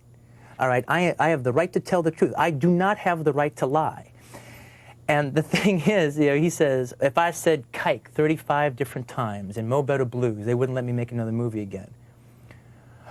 It's like, well, what are you mad at? Right? Yeah. Did you want to do that and they didn't let you? And you're going to blame me? Right? It's like, he truly can't sit here. He's somebody, but you know what, at the same time I'm addressing this? Yeah. I'm the maddest at the fact that he didn't call me personally. He talked to my partner, Lawrence, he talked to Harvey Weinstein, and then he went public, and he never called me about it, all right? And, it's like, I just said what I said now. I'm not going to say it again about Spike Lee from here on in. The only time I'm going to talk about this again is if Spike calls me, and I'll talk to him directly about this. Well said. It's great to have you here. It's great to be here. As always. I've really been looking forward to this interview. Thank you.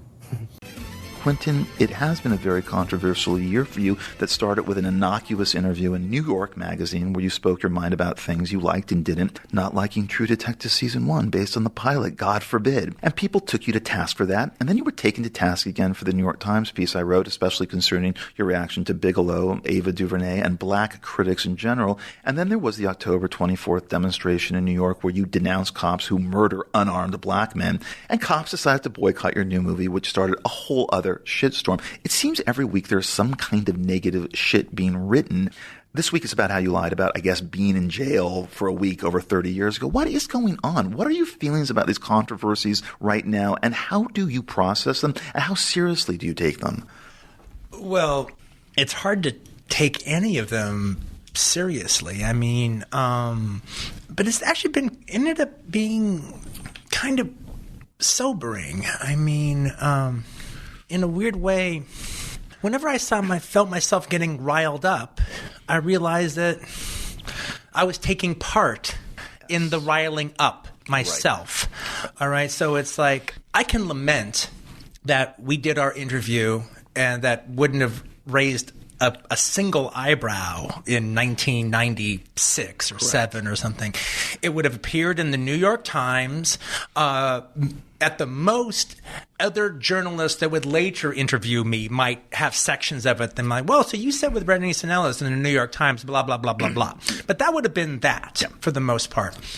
I never really thought that much of interviews as being like these, artistically significant things, but there was an artistic significance to the beginning and the end of the interview and the beginning and the end of the article in the given magazines. Well, now in this world where they come out and they're simply like a whale for other journalistic sharks to just grab their little chunk of meat and make their big headline, and now you've got 480 articles about me throwing shade on the director of Selma from everywhere from The Guardian to the New York Times to Variety and Hollywood Reporter all the way to the Times of India. Oh, yeah. And so you look at all that and then you lament that and go, oh my God, well, I'm never going to do interviews again. This is such a drag. This is such a this. This is such a that. But now, by me Googling my name and looking at those 480 pieces, that's why I'm feeling that way. I'm contributing I'm contributing to that myself. If I didn't do that, if it was just the New York Times article and that was it, and I didn't see the shitstorm that piece or something else would have devolved into, if I hadn't have read all those little snippets of pieces of everyone saying that I was a gaffe-laden interview or that I'm a jerk by saying this or that and the other, none of that would have affected me. Right. Somebody might have brought it up on the street and go, fuck that guy. Right. I wouldn't have thought about it. So in a weird way, it's like, it takes every reason I have to do an interview like that away because I'm not getting a whole lot out of it. Right. But then I'm also allowing my own culpability in getting wound up. Right. If I read this crap the way I did in 1996, I would feel different. But I read it differently. But, the thing is, as someone who has been giving interviews for 30 years, which I have been doing, I feel there's something different in the air between the interviews I gave in 1995 compared to the interviews that I give today, where they are automatically dissected in social media and things are pulled from them that are taken out of context, and therefore I'm made to be looked like a jerk. Oh, no, it's just this thing. It's completely different. But the only reason I have big opinions about it is because I did Google my name and saw the 49 different articles based on me dissing the gal that did Selma. Well, it's part of an ideology now, that having an ideology is more important than aesthetics. And I mean, everyone really wants you to be, PC, and that is part of the problem.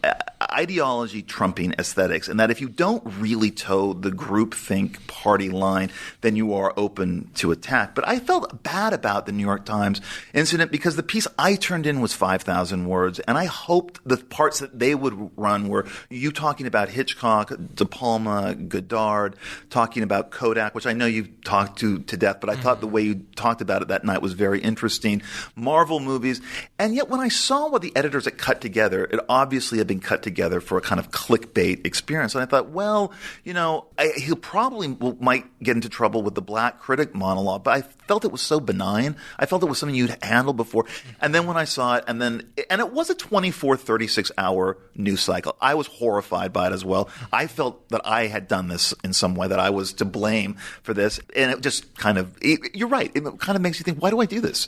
Why do I write it? And why do you participate in it? But one of the things that was really interesting that didn't make it into the piece was my reaction to your love of Don Siegel's 1973 crime drama Charlie Varick with Walter Matthau, which I thought I had seen as a kid but didn't remember. And I watched it after our conversation, and watching it again, I was kind of amazed by it, and it seemed to inform everything that you've done, and it seemed like a huge influence on the Tarantino aesthetic, of course, and referenced in Pulp Fiction. And yet in the published piece, it seems that I take you to task for thinking this, and they removed my parenthetical about, or perhaps he's right, it is magnificent.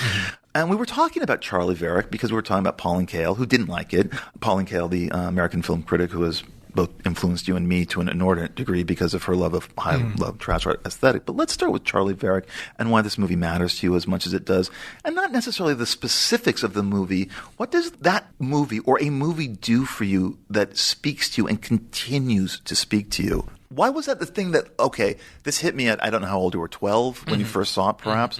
What was it that you said, okay, that's the language it's speaking my language? I felt the same way watching certain De Palma movies in the 70s, seeing Phantom of the Paradise for the first time. For some reason, I just knew that's my language. I know that, and it's not going to be the sting. Yeah, well, it's interesting because I didn't see Charlie Varick at the theaters when it came out. I think I saw it on NBC during one of their Saturday night at the movies. So anytime I had seen it until it came out on video cassette, I'd just seen it on television once. But, I mean, that era of crime film, and in particularly that Don Siegel type of crime film, which I don't even think I was aware of to that degree. I don't think I knew that the guy who did Dirty Harry had done Charlie Varick by the time. But I actually might have, frankly, to tell you the truth. I saw that I think I saw it in 73 in Tennessee. And actually, I think one of the reasons that I saw it in particular was because, not for Walter Matthau, because Joe Don Baker was in it, because he was the star of Walking Tall, which was a huge movie in Tennessee at that time period. So every film that he had done before was like playing in the theaters. Charlie Varick got re-released again, and Junior Bonner got re-released again. Pushing the Joe Don Baker aspect of it all.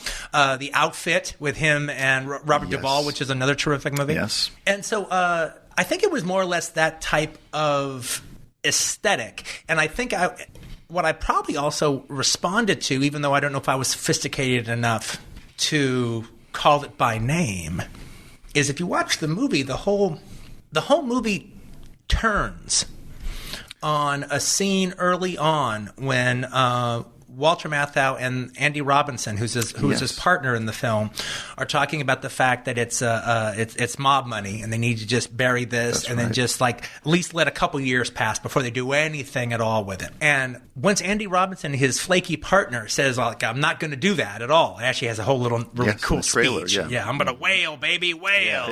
Beefsteak every night of the week. That's right. Yeah.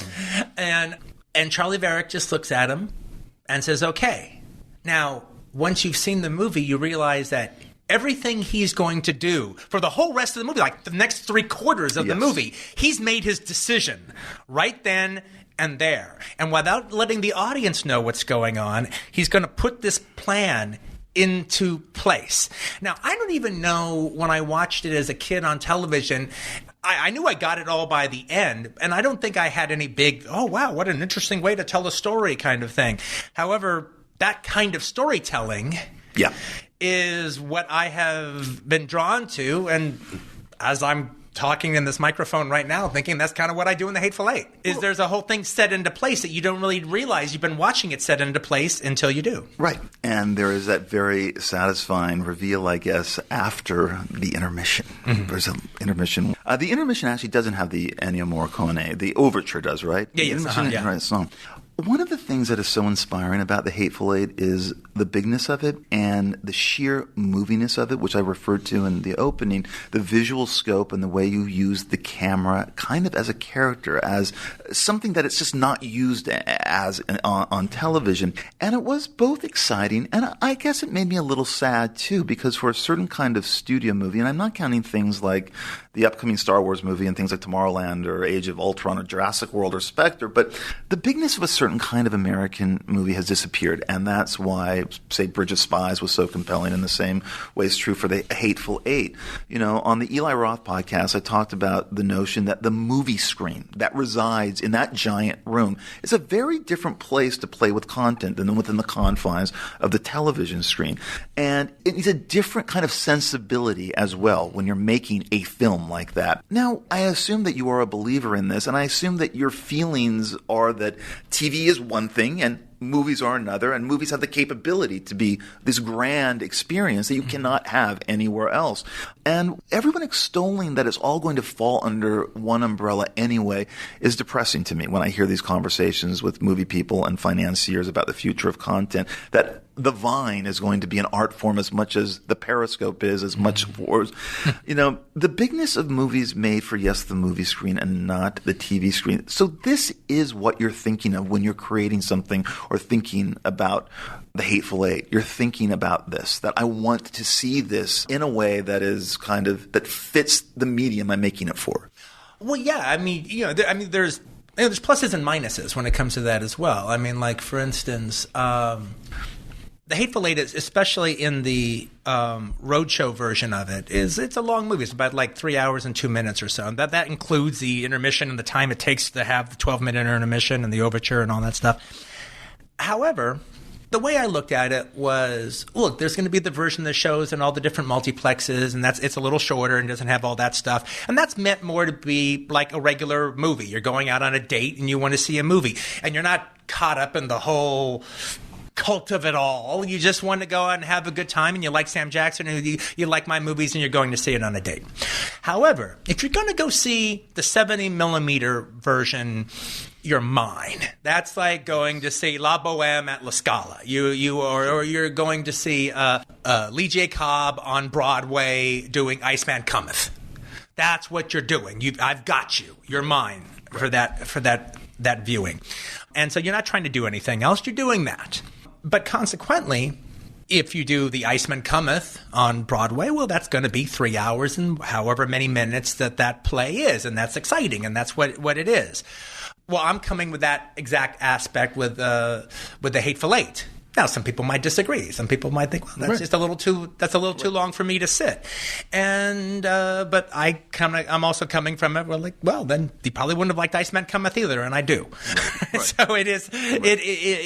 It is what it is. Right. I mean, there was an aspect in this film, as opposed to other things that I've done, where I was really proud of this material. I think it's my best material I've ever written. Yeah. Of the material I've written. And I'm not saying it's my best movie because, if you really like Kill Bill, nothing's going to really dislodge it. And same thing with Jackie Brown or with Pulp Fiction or any of them, for that matter. I do think it's my best direction of my material. Yeah, I would agree with that. And it really is only not because I got in particularly smarter. I've just been doing this more. Correct. And there was actually kind of a seamlessness between the way me and Bob Richardson worked. There was a seamlessness between the way me and the cast worked. Now, a whole lot of them I'd worked with before, so that also helped matters. And frankly, it didn't hurt matters at all to have most of it take place inside of one big set that we got very comfortable on. Right. That we could. We weren't having to wrap up our week because this was the last day we had this location and we had to move to someplace else. So everything was just chewing the rag on this material. But even little things like the difference of there's always two plays going on in any one shot. There's the foreground actors dealing with what they're dealing with, and then there's the play in the background, the actors that are in the background. And the fact that you can always, unless I don't want you to, the fact that you can always know where everybody is in that room, the fact that I could take you and stick you in Minnie's haberdashery by, say, Joe Gage's table and ask you to walk to the potbelly stove and you know exactly where to go. Well, that's craftsmanship. Yeah. That's old school, truly directing. That is like good Broadway Harold Clurman staging on the stage. Right. And I don't know if that was necessarily. I think I was always pretty good at it, but there was a level of polish to this one that I don't think existed in the other ones. After the Toronto Film Festival ended in September, I was in various meetings with financiers and producers and development execs, and they were talking about how the movies were really bad this year because the directors rarely delivered. And this is getting back to the craftsmanship of The Hateful Eight. They said in meeting after meeting that there were no voices. No one was using the camera as a character. The movies were generically directed, and the direction often reminded them of the directing on TV where there is no personal stamp because it's a writer's medium. And yet at the same time, I was talking to a young filmmaker who had a kind of sizable art house hit a few years ago, and he had recently abandoned an original script he was working on, and it was being sent now about 50 scripts a month from producers who want him to direct something. And he also sees every movie, and he thinks the problem isn't with the directing. He thinks the problem really is with so many bad screenplays are out there, that directors are usually, for the most part, somewhat competent, but that the writing necessarily isn't. And we were talking about how few good original scripts there are, and I would have to say The Hateful Eight is in my top 5, and I will nominate it for, though I don't think I can nominate it for the WGA because no, you can't. Not for the WGA. No. They've excluded me. They've made it very clear. But it is a beautifully written script with long, digressive, rambling scenes of Tarantinian dialogue that is just, for some of us, a pure pleasure. Some of the stagecoach sequences are just fantastic.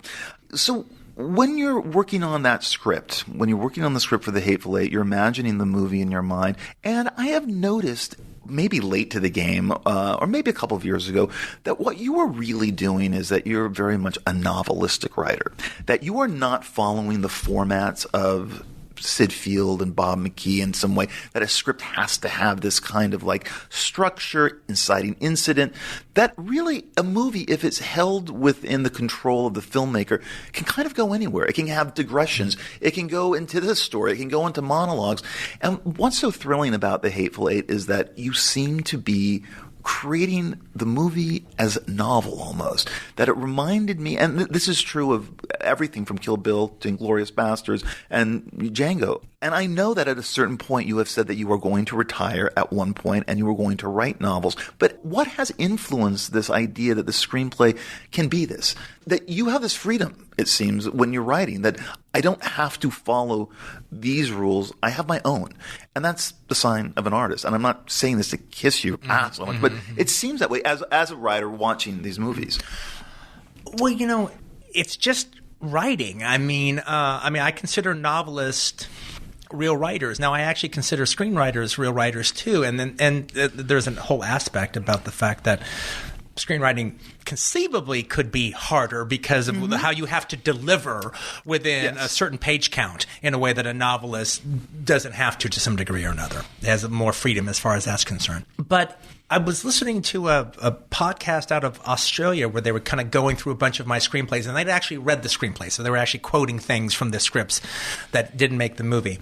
And then they were talking about how I would do these things in the scripts that will never play out in the movie. I'll give you one example of it, actually. Okay, in Kill Bill, there was a whole sequence that was taken out of the film where after the bride gets out of her coma and she's in the pussy wagon, she, it was in Texas somewhere, so she drives way out into the panhandle and she comes across this oil derrick. And the idea is she has stashed all this shit in the ground. So, she's going to dig up a hole and pull out a footlocker, and it's going to have passports under a zillion different names. It's going to leave all kinds of money for her and all kinds of weapons, and this is what she's going to use to go on her revenge. But in the script, the way I have it written, she's looking for a rock. And she finds the rock, and then on the underside of the rock is an X, and then from that rock she's going to walk 10 spaces, and that's where the footlocker will be buried. However, in the script I write, she turns over the rock, finds the X. If the X hadn't have been there, if she couldn't find the rock, she would have taken it as a sign that her revenge was never supposed to happen, and she would have dropped the entire idea.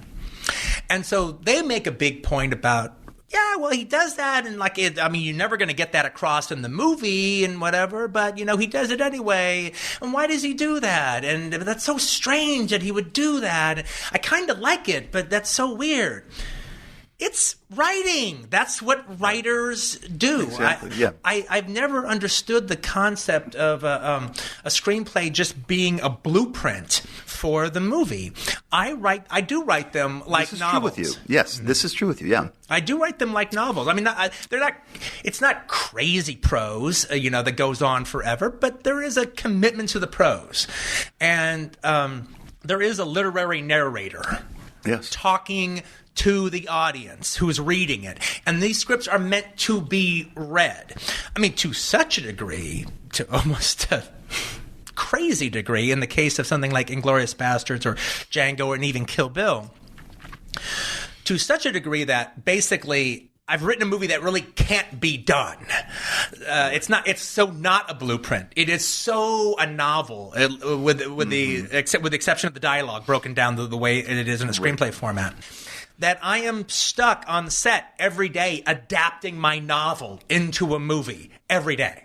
And like big sequences, I know I'm never going to film that. Right. But I don't know exactly which ones they're going to be until I get there, and then we cut them out of the film because the movie will be too long, it'll be too much money to shoot that sequence. But in the reading of the script, they were important. Yeah, they were important for their overall piece. Hateful Eight is a little bit, is a little bit more the play's a thing, all right. But I didn't have to figure it out so much the way I had to figure it out. But a lot of the things you're asking, though, I mean, it's just writing. I'm just committing to writing it. But in the same token, when you're talking about like a novelist, it's like in a novel, you have an idea where you're going with the piece. Yes. And I think like when you've written a novel, my guess would be that at least for the first half of the novel, you have a really good idea what might end up happening, where your characters might end up going. Mm-hmm. But you can't even begin to really think about what's really going to happen in the second half because that was before you committed to being the characters. It was more before you committed to being the page and creating the world. So I literally, after a certain point, it's the characters that are going through the story and they're telling me what's going on. Even in the case of, like, say, The Hateful Eight, without giving too much away, there's a aspect of, I'll say this much. I won't normally say it, but I will say it here. There's a case of a poisoned pot of coffee. I didn't know who poisoned the coffee for a long, long time. I didn't want to know. I didn't do the mystery thing where you solve it all and then write backwards. But not only that, even in the case of The Hateful Eight, as opposed to normally, since none of the other characters can trust anything that the other characters are saying, they say who they are, and you have to take them as that or not. I didn't want to know any more than the other characters did about the characters.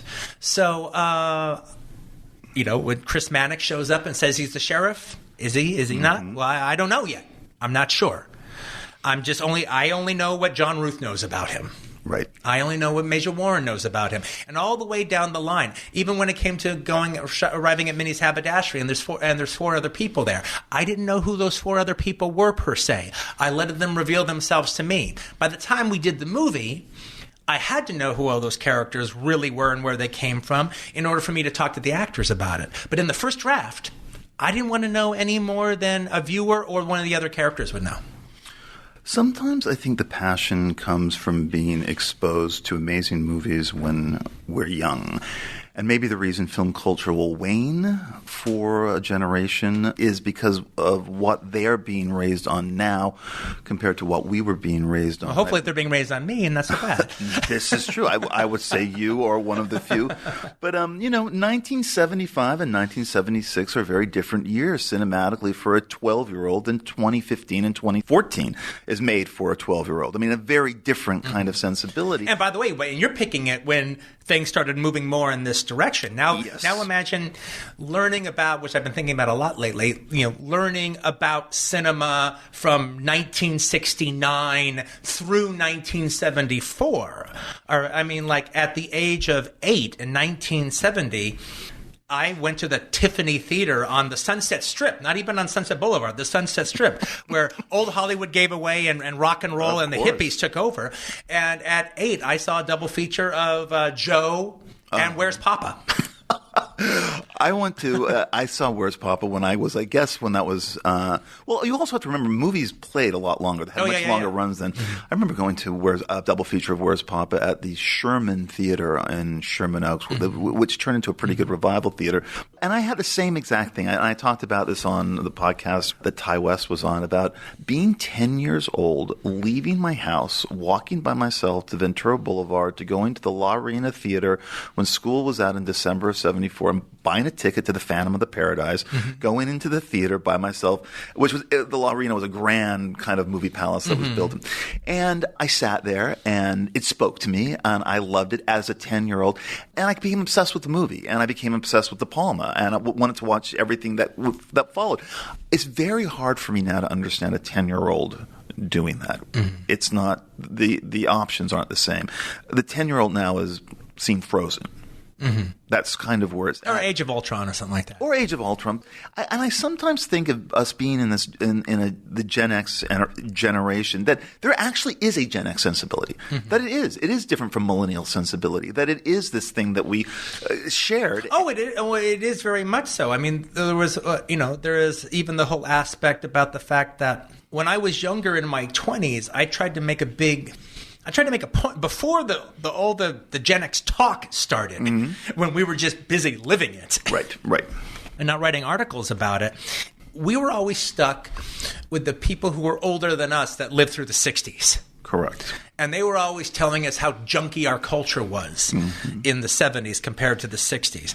And then and usually they were using as their their bullywhack to whip us with was how rock music had changed from their time, right? Which the Beatles doing their thing, or the Dylan, or just any of the stuff. And becoming like disco or the Eagles or whatever. The pop sounds of the Partridge Family, which I still appreciate to this day. Love it. I actually think David Cassidy is one of the most underrated vocalists in rock history. Amazing. Right. I agree. And I even think Wes Stern and Tony Romeo were great writers of that stuff. Yes. Right up there with Lieber and Stoller. Awesome. But the point being, though, was that our music was junky, and then theirs was right on. However, what they didn't realize was that, okay, well, maybe you're right when it comes to music, but you're not right when it comes to movies at all. You're dead wrong. And for that matter, you're dead wrong when it comes to television, too. And there was an aspect. I had more of an edge over most of my peers because I was just seeing adult movies way before they were. As was I.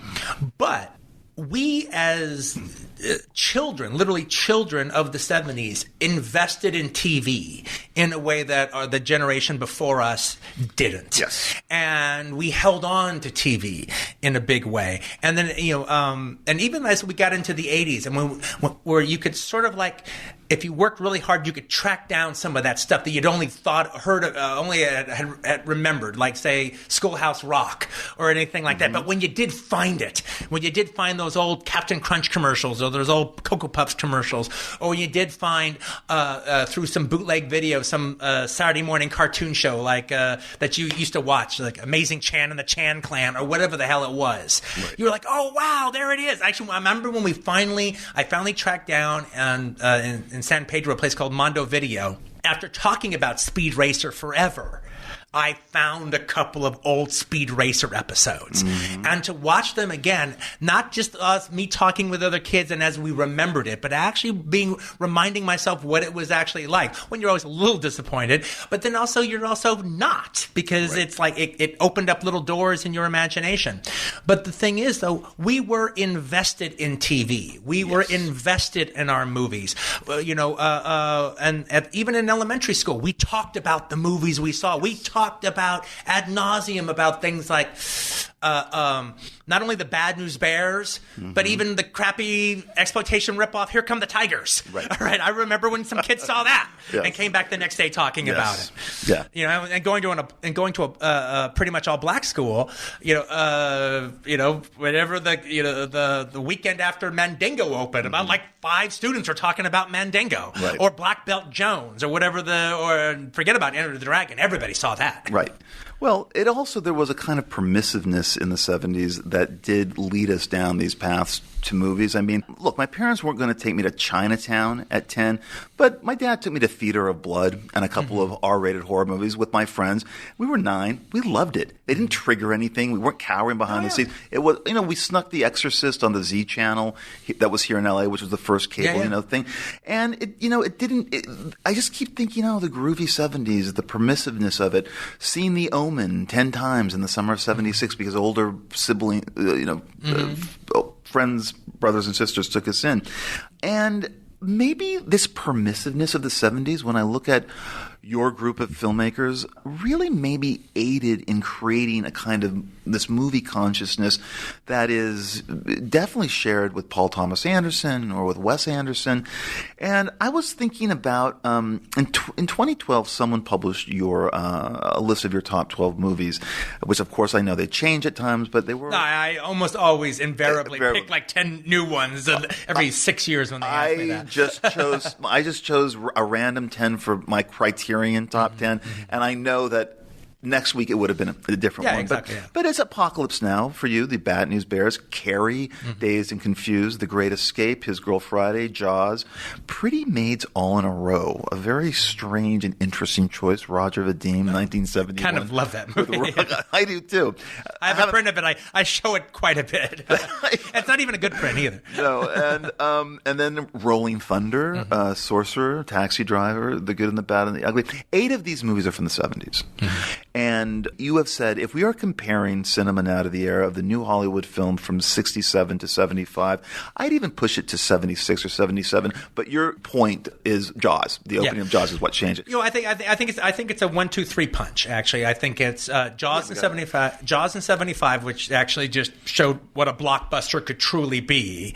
And then, back then, if a movie made $8 million in profit. That way, all good. I mean, one movie wasn't supposed to be the blockbuster. They were all supposed to kind of carry their own weight. But you had Jaws in that coming out in 75. Then you had Rocky come out in 76. And the whole thing about Rocky was there hadn't been happy endings. In fact, nihilistic endings were the new happy ending. Right, and they were commercial.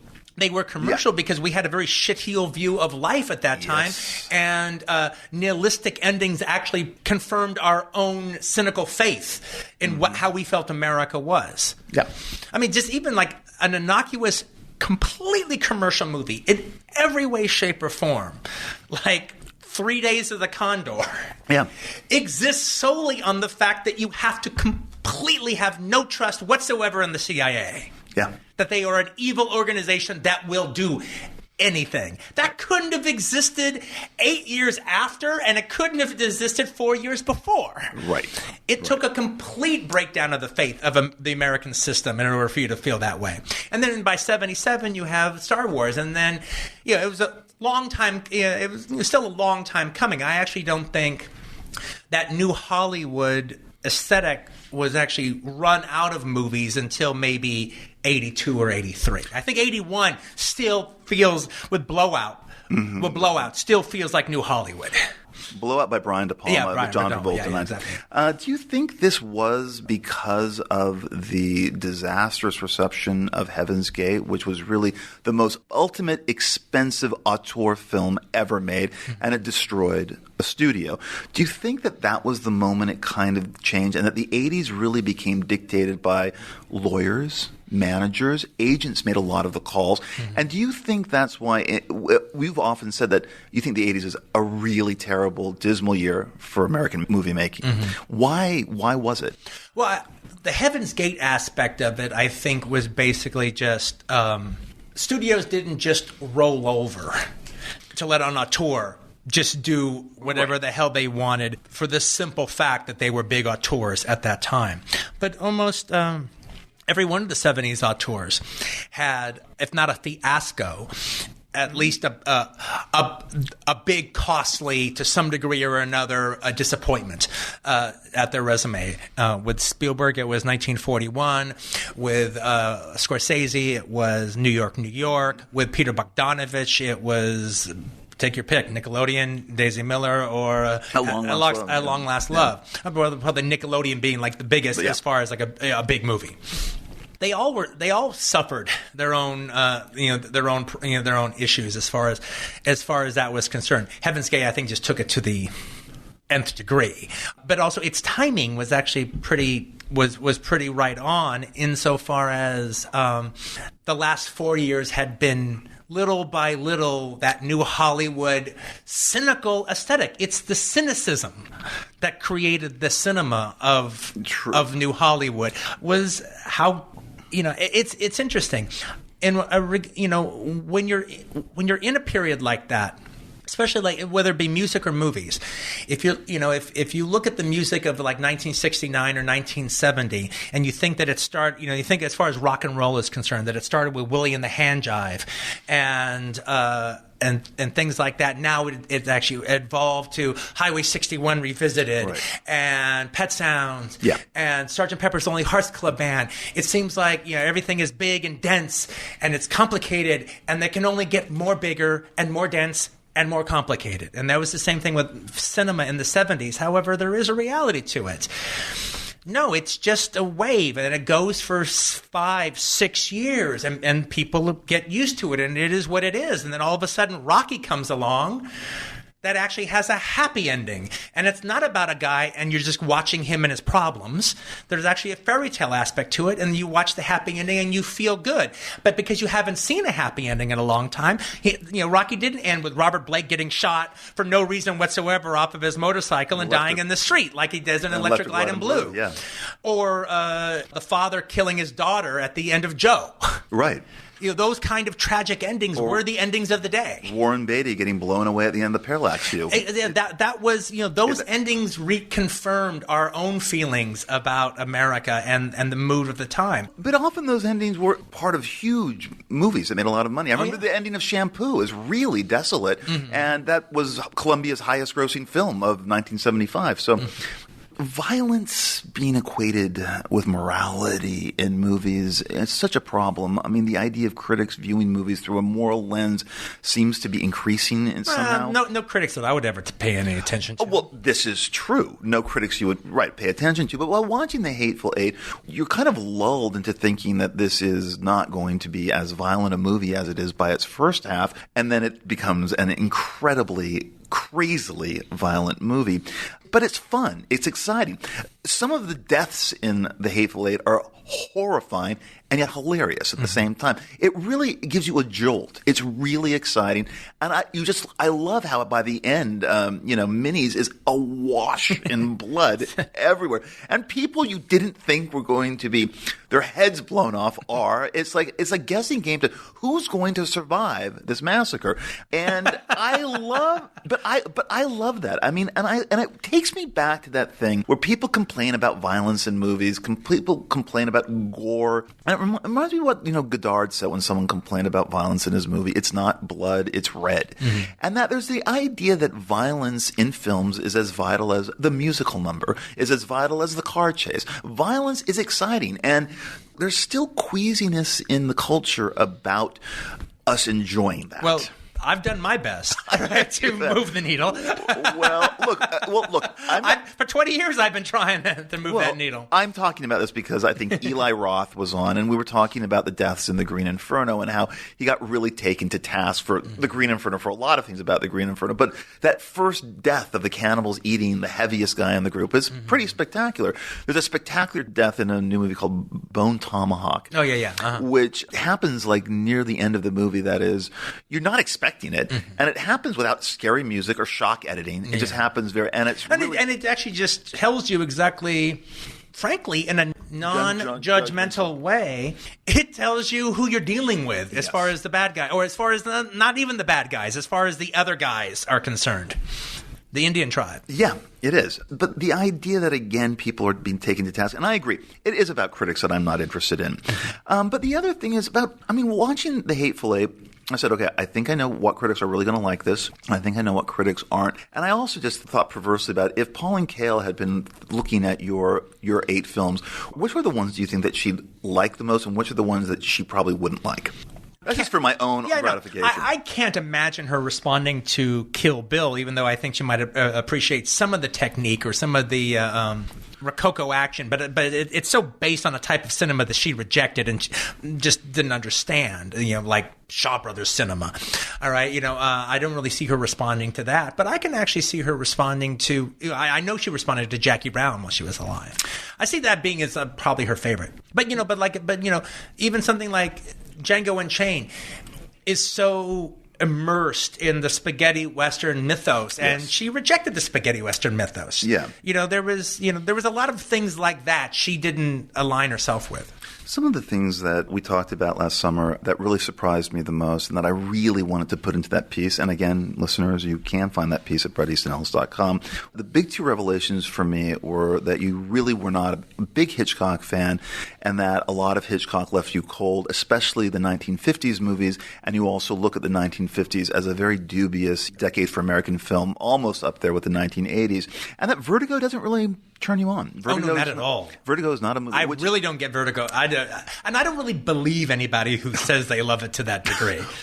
How do you think it rose to this to the top of the charts? Now there are narratives about certain academics putting it out in the 70s, making sure it was placed in certain festivals, people writing about it in such a way that it kind of gained a narrative of its own, much the way The Great Gatsby did as our greatest American novel when it was kind of a flop when it first came out.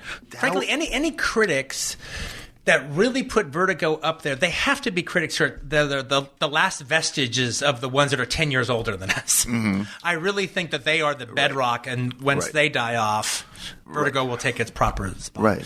But I was also surprised that you were very enthusiastic and found it fascinating, Gus Van Sant's shot-by-shot remake of Psycho, in some ways even thinking it's more interesting than the original itself.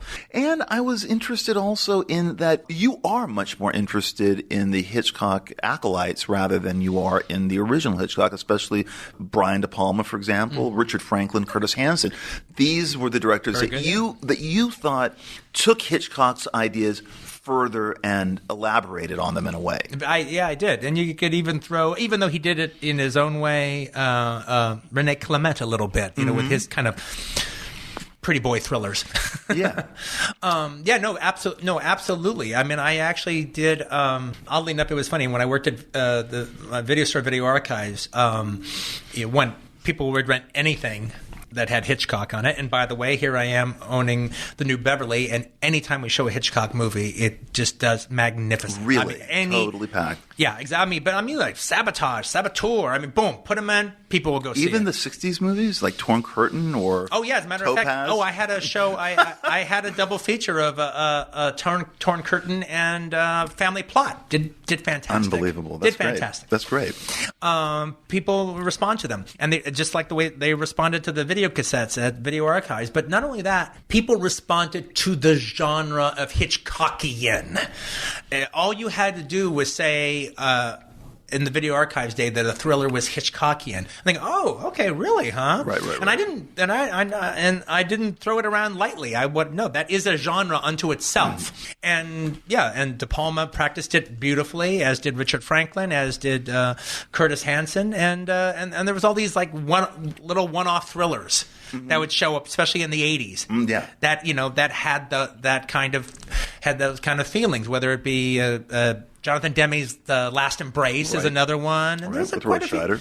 Quite a few of those. Diva was that as well. The Jean-Jacques Benet movie. But one of the reasons, in particularly, why I responded to De Palma in a way that I didn't to Hitchcock is, and in particular, it was I'd said in the piece, I did feel the 50s morass of filmmaking held him down. Hitchcock really couldn't do what left to his own devices, I think he would have wanted to do. By the time he could do it in the late 60s and the early 70s, he was just a little too old. But if he could have gone where he wanted to go in the early 60s and through the 50s, he would have been a different filmmaker. Well, by that token, Brian De Palma was able to go where he wanted to go. He was able to explore the artistic minutia of the set pieces, of the violence. The fact that, Pauline Kael, amongst others, said that the X-rated version of Dressed to Kill was better than the R-rated version, even though it was only a couple of frames and a couple of seconds from the elevator scene in particular. The shower. The opening shower, But those few seconds made all the difference in the world. You didn't see him cut her up the middle. Right, which you do in the X-rated version. Which you do in the X-rated version. Yeah. And that's an important stroke. Completely. Literally an important stroke in the film.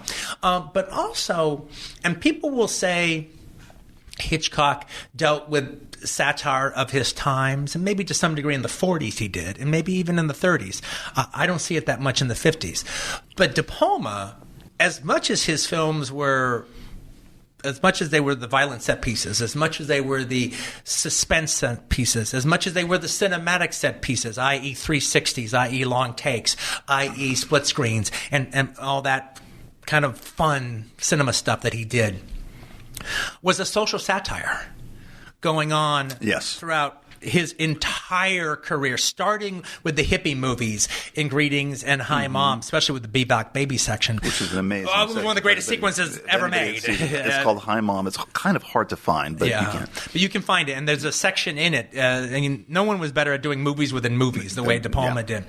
But, he's actually skewering the culture at large. The Peeping Tom game show that starts Sisters. Right. And forget about the African room that they go to when he wins the date at the African room, which is like a big version of the Congo and black waiters and grass skirts are showing. It's right up there with Joe Dante's Canadian theme restaurant in Gremlins 2. Yes. When the Mounties are serving you. Can I get you another Molson's? One of the things that kind of made me sad when we were talking last summer was the reappraisal of Godard, of Jean-Luc Godard, who is one of the really greatest filmmakers of the 60s, but for a certain period, I would say maybe from Breathless to Weekend. And that was hugely influential to you and hugely influential to many, many filmmakers. Invented a new film language. In fact, your production company was named after Band Apart. But the thing is, something happens. Maybe filmmakers, a lot of them just have those 10 years because Godard has been increasingly alienating to deal with. It started in the 70s, continued through the 80s. I went to the world premiere in Brussels of Good Battle Language last fall. Kind of hyped to see it in 3D in a big theater. I was bored. I was kind of bored by it. And it just kind of happens. If you look at certain film directors' careers, they had that window. They had maybe that time when they made a lot of great movies. But Godard strikes me as particularly kind of mournful in a way that this happened to him and that he was such a hero crush to you at one point in your life, and then he's not. And how do you process this? And why do you think for yourself he ended up not sustaining that kind of rock star that he was to you at one point?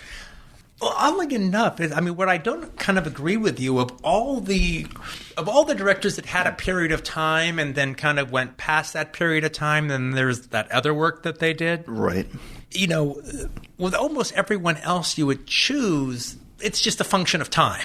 They had their creative moment, and then.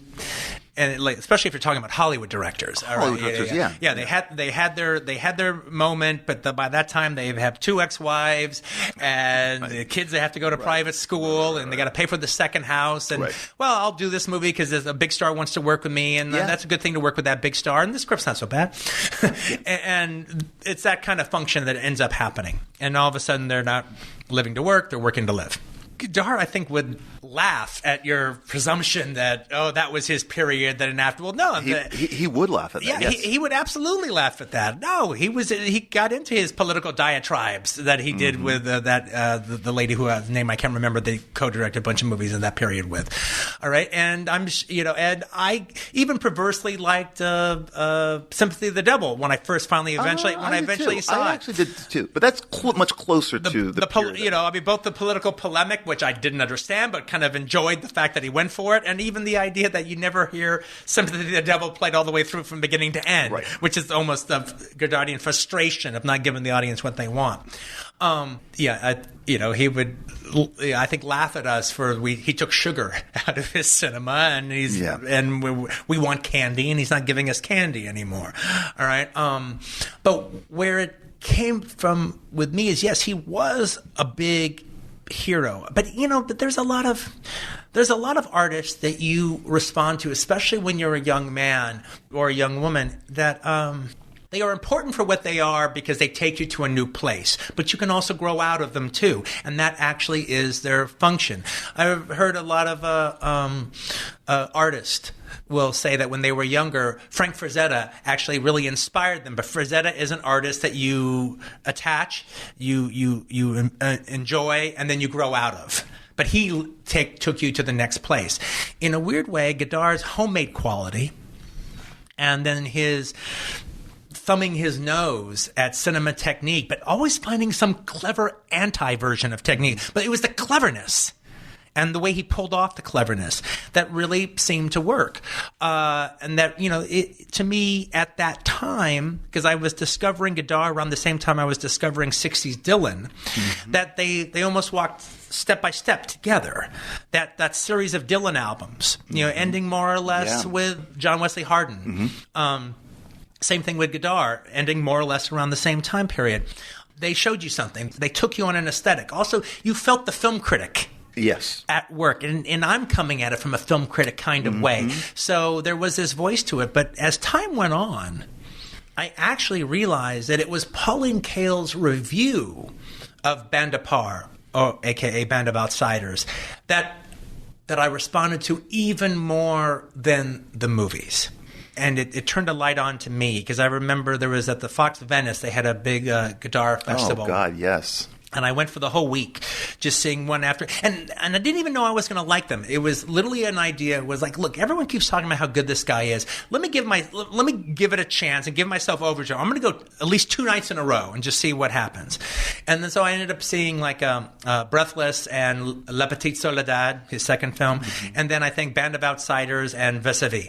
Well, those were 4 good ones to watch. And I didn't even like Weekend by the time I got to the end of it. By the end of that week, but I really, really liked Band Apart in particular. Really kind of grabbed me. But again, one of the things that grabbed me is I almost felt I could have done that. I could have attached a camera to the back of a convertible and had just somebody drive around Venice Boulevard if I wanted to. All right, or the Sunset Junction. I could have done that. And so there was that kind of neat quality to it. But it wasn't until I had one of Pauline Kael's books, and I was driving somewhere, and I got off on the Harbor Freeway, and I stopped at Johnny's, the French dip place. That's like I think it was like Venice or something. And I stopped at Johnny's, and as I'm eating this big old roast beef sandwich, I'm reading in the Pauline Kael book the review of Band of Outsiders, which I'd only seen about 2 weeks earlier. And in the review, she was talking about the film, and she goes, "It's as if a couple of movie-mad Frenchmen took a banal American crime novel and wrote down the poetry that they read between the lines."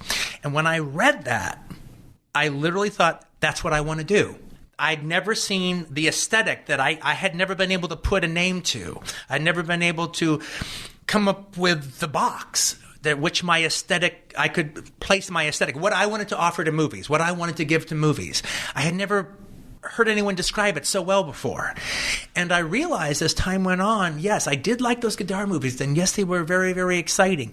But frankly, it was Pauline Kael's appreciation of them that actually inspired me even more than the movies. We were talking about Marvel movies, and we were talking about how Alejandro Inarritu, the director of the upcoming The Revenant with Leo DiCaprio, and this year's winner for Best Director for Birdman, said that in reaction to the Marvel movies, that there is a time and a place for superheroes, and this is when you are a little boy, and that he found the Marvel Universe to be a place where people don't get old or grow up, and that it is a sign of artistic genocide, killing off all other movies. And your reaction was, what in the hell is he talking about? You actually said that you doubt that Disney has anything more interesting in development than Iron Man 4 or Thor 2, that they just simply don't, that those are the movies they're investing in and they're going to make into these big movies. But why do you think that got so much play and it was so quoted all the time, the Inarritu quote about Marvel movies? Do you think it's because people felt something about that?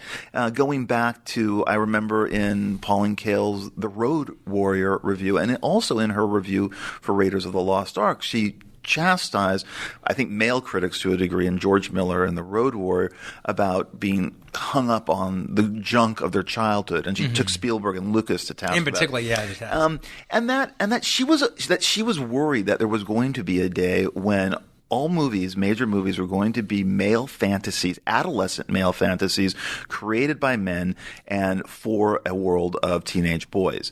Did this happen? Is this alarmist? Was she alarmist back in 81 thinking that? What is your feeling about this? Well, I mean, it's one of the reasons why I don't think she would have responded to Kill Bill, because in almost every way, shape, and form, Kill Bill was sort of my Raiders of the Lost Ark to one Yes. degree or another. Yes. Taking the joys that I got from grindhouse cinema and spaghetti westerns and Shaw Brothers movies, and then wild Japanese blood-squirting samurai movies, and kind of putting them together the way Lucas and Spielberg did the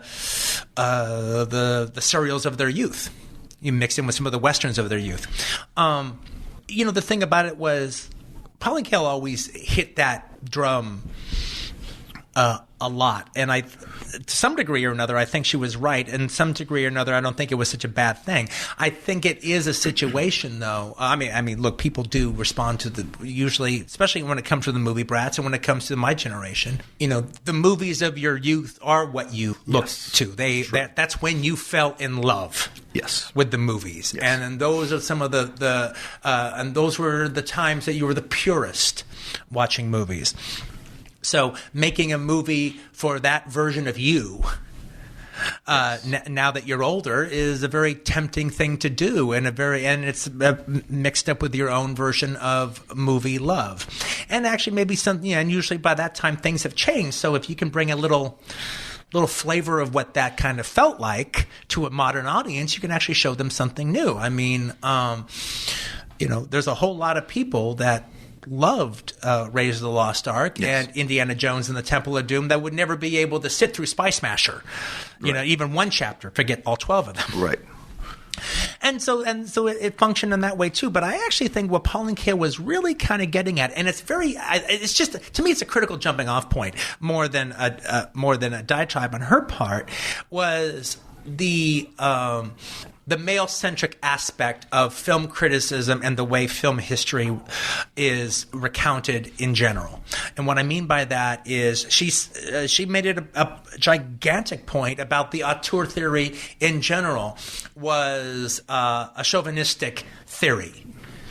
Because basically it's a whole bunch of males, i.e. either in America or in France, that decided to cut up the directors and put them in their own little categories. And then guess what? Since they're male critics, guess what directors that they found ultimately had a lot of worth hiding in plain sight? The Western directors, the crime film directors, the gangster film directors, the detective film noir directors. Oh, guess what? Those are the real masters of Hollywood. Where she's coming more from the Alice Faye movies and Wheeler and Woozy and the Paramount sheen of somebody like Elliot Nugent. All right, but those are not the directors that were being trumpeted. The Mervyn LeRoys doing their musicals are not being trumpeted. Busby Berkeley was almost put up with during that period of time when he truly was an auteur in every way, shape, completely. Even in the movies he didn't direct, he took them over. Yeah. And so I think her comments were more about the chauvinistic aspect of that type of looking back. Something that's happening with a regularity among people I know who are either filmmakers who can't get their movies financed and are drifting off into television, or people who are dutifully making films because they love movies but they're not going to make any money off them, but they want to make movies, almost as a hobby. And the middle class, the middle range of American movie making is, for the most part, kind of gone. You are DIY or you're in the studio. Some, like you, are very lucky to be able to make the movies that you want to make at the scale you want to make them on. But my friends and I have recently noticed, and this has been throughout Hollywood, that we are shocked, yes, shocked, that we run into people with the money who are going to finance the movies, who are going to oversee the movies, who don't like movies, who don't know what a movie is, who doesn't know what's good, who has terrible creative choices. Why are they in this business then? And I know this is something that has been forever. There's always been this to some level or another, but especially now with movies, the kind of movies they're involved in aren't really making that much money. Why are they still here? And I was really curious about well, you can answer that question, but also what was the worst experience you had with something like this in the 90s and also in the 2000s? Are there a couple of experiences that just were so awful, that drove you so nuts that you thought, why am I doing this in terms of the business? I don't really have any real horror stories to explain to deal with in that regards, for the simple fact that all my horror stories have to deal with Harvey Weinstein to one degree or another, and but the horror stories you tell about your father, all right, it's like I've worked with him pretty much my entire career, and I think it's very safe to say that I would not have had the career or the trajectory I have in my career if I didn't have Harvey Weinstein as a supporter. During the 90s, when Miramax was just so the place to be. I've met directors on the film festival circuit or friends of mine. They were going to make a movie or they had just made a movie. And then they were always kind of like, hey, you think you could hook me up at Miramax? You think you could, show my movie there? And you think maybe they could, bring me into the fold? And I'd tell them all the exact same thing and go, yeah, I'll be happy to do that. But here's the deal about Miramax. If everybody at Miramax liked your movie, but Harvey found it boring, you'd be better someplace else. Right. Look, it's just been a lucky situation for me that Harvey hasn't just put up with me. He likes my movies. Right. And even some of the ones that, he might have a problem with on first viewing, one of the things that people don't talk about studio executives that much, or the studio heads, is how often they have to see their movies. Mm-hmm. They see the first cut, they see the second cut, they watch the audience research screening, they go to this premiere and that premiere. How many times? Now, it's okay when you got to see my movie that many times, but think about all the different movies that Amy Pascal had to watch. How many different times she had to watch them. And, oh my God. And I was always in that weird situation that even if Harvey, if I did a 10-minute short, Harvey would like it to be 7 minutes. All right, if he could get it down to be that. However, every time he saw the movie, the next time he liked it a little bit more, and he had less of a problem with it as time went on. And so he was just a good supporter. And so my entire history in this town is wrapped up with him. Right. So it's not it's not like I did this movie with this one cool old wizened executive / producer, and then a bunch of development people that were there pontificating about stuff they didn't understand what they were talking about. Right. I didn't have to make a movie with I didn't have to show a group of executives working at some studio shampoo and have them go, well, what's the movie about? He's just trying to open up a hair salon. What's the deal? I didn't have to deal with that. Right. Certain artists on this show, something always comes up, and that is about where did it come from? Where did the desire to create come from? And surprisingly, a lot of it comes from pain. A lot of it comes from a kind of dark view of the world. Something happened to them. There's a demon. There's a demon on their shoulder. Certainly, I know it's true for me, and many musicians and filmmakers on this podcast have talked about that pain, in a way, drives you into a world of creation much more than joy does, and kind of a chill kind of bro-ness of my adolescence and my young adulthood. Did you have a massive demon that is something that you've been wrestling with, and that was something, your go-to in a way when you were creating something like, okay, I've got to deal with this. This is something that has bothered me, is bothering me now, and this is my little demon that's always going to be on my back. But I see you as a very optimistic person in a way, and I see you not as a comparatively pained person. So I don't know. I'm just curious if there was a thing. Well, I don't have this rosebud. Yeah, I don't have this griffin. All right, that's attached to my shoulders, but he's my griffin. He's my muse. I don't, and at least not in a way that, like the way you're describing it, that I can like conjure him up and I can do his bidding and he can do mine. And we're going to explore, this Caligari-ish trail together. In fact, I think part of the way that my stuff works is it really, it's as subconscious as it possibly can be. Yes. You know? Yes. And actually, I think that's actually part of the fun and the joy of working in genre. Is I can actually just attach myself to the whys and the wherefores of both my story at hand and the genre that it takes place in.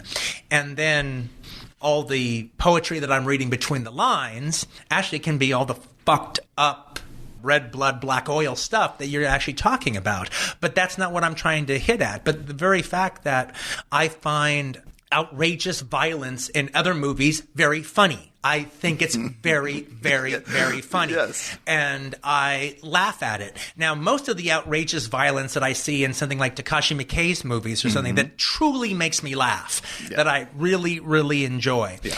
I know that there's a whole lot of people I would never be able to show that movie to and have them respond in the same way, but that's what makes me me.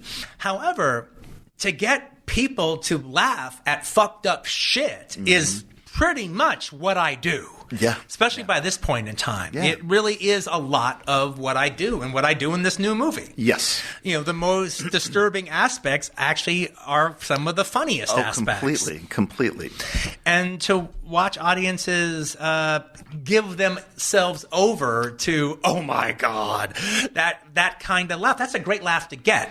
And I think it's a great laugh for them to have. Because there also is that, is it okay to laugh at this? But they're laughing about it anyway. I mean, there is, a movie that to me is pretty much nothing short of a masterpiece, is Richard Rush's Freebie and the Bean. Mm-hmm. Now, that's a movie that exists exactly in this place. 1974. And also brutal. Yeah, absolutely brutal. Yeah. The cops are complete fascist. Yep. And I use the F word in all of its capital F-ness, all right? Yeah. Complete fascist. Fucked up even beyond their own fascism. Fucked up along the way in terms of political correctness would be audiences' heads would explode of that fight in the bathroom. Oh, absolutely. I mean, that's the weakest part of the movie, if you ask me, is the fight in the bathroom. But then elaborate, amazing Chuck Bale co-directed action sequences that were tour de forces for their time. But part of the way that the film worked was for you to laugh at the brutal violence and then feel bad about yourself for laughing. That was where it existed. That is where it lived. That movie. So just to make it clear, I just really have been curious looking over your career. Was there a period where you were unhappy? Where you were a period, a year or so, where you were? No. And this is it. I was probably most unhappy during this period. Oh yeah, 18 to 22. Really, those 4 years. Yeah. I'm sure I was hideous to women. I felt it, and I was really by myself in the world. I'd quit school a little too early, so I didn't have any friends. I was really at odds in the world. I had kind of stopped going to my acting classes that were like that brought me some joy at that time. And I really, like, my best friend at that time was a guy even more worse doldrums than me. And we literally were very pathetic, and we just kind of kept each other company in our own patheticness.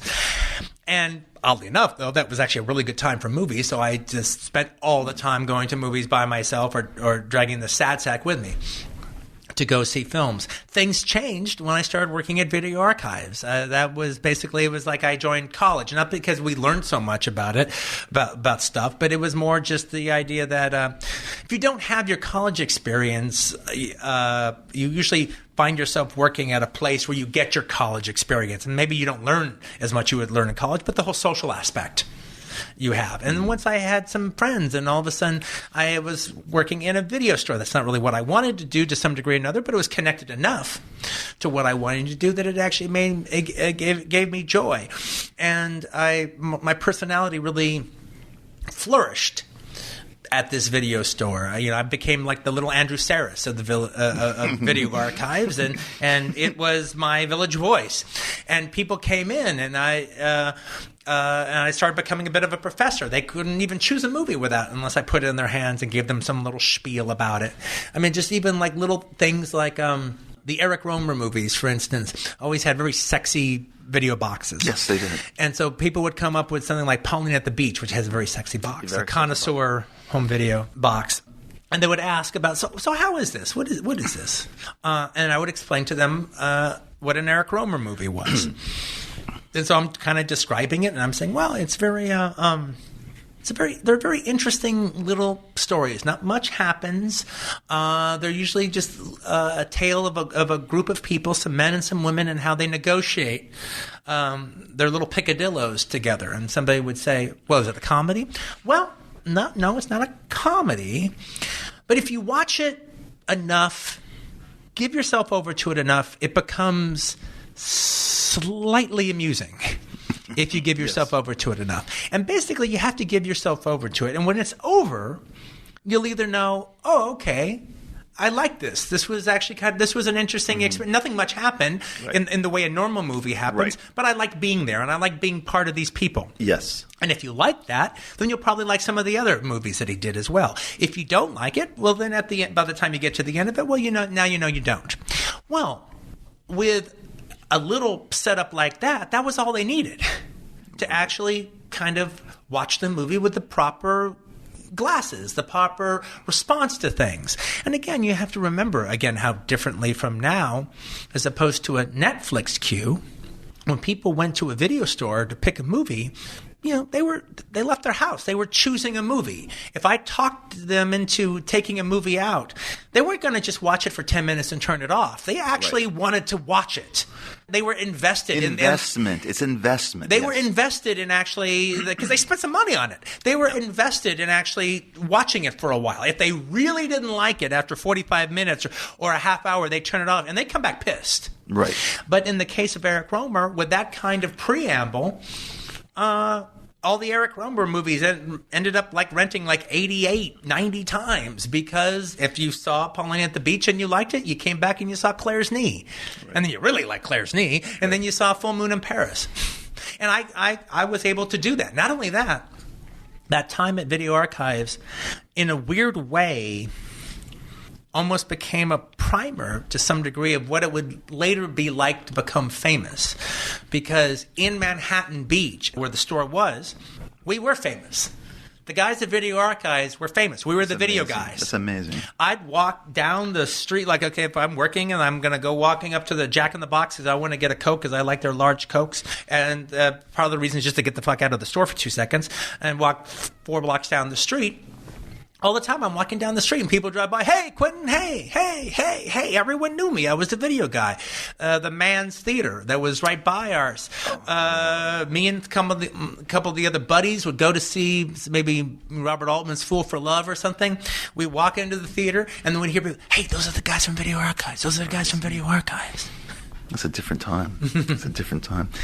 So, first of all, have you had a midlife crisis? You're about my age. I know I definitely had one about 5 years ago. You've escaped that, huh? You did not fall into the mid-40s depression, or where am I going?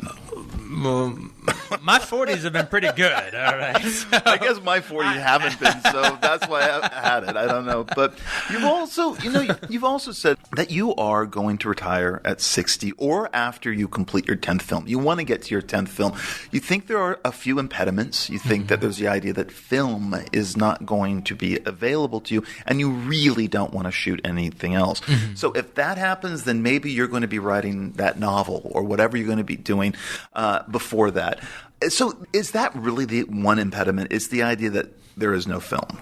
I think, especially if I'm talking about only doing two more, then I think I'll get past that. I think we're okay. We'll see what happens. You're right, because there isn't enough. There's a 3 or 4 year, 5 year stash. Yeah, we came real close to losing it, but I think we did save that. So I think we should be okay. Look, things can change 4 years from now, but more or less, I don't think that would be the thing that would stop me.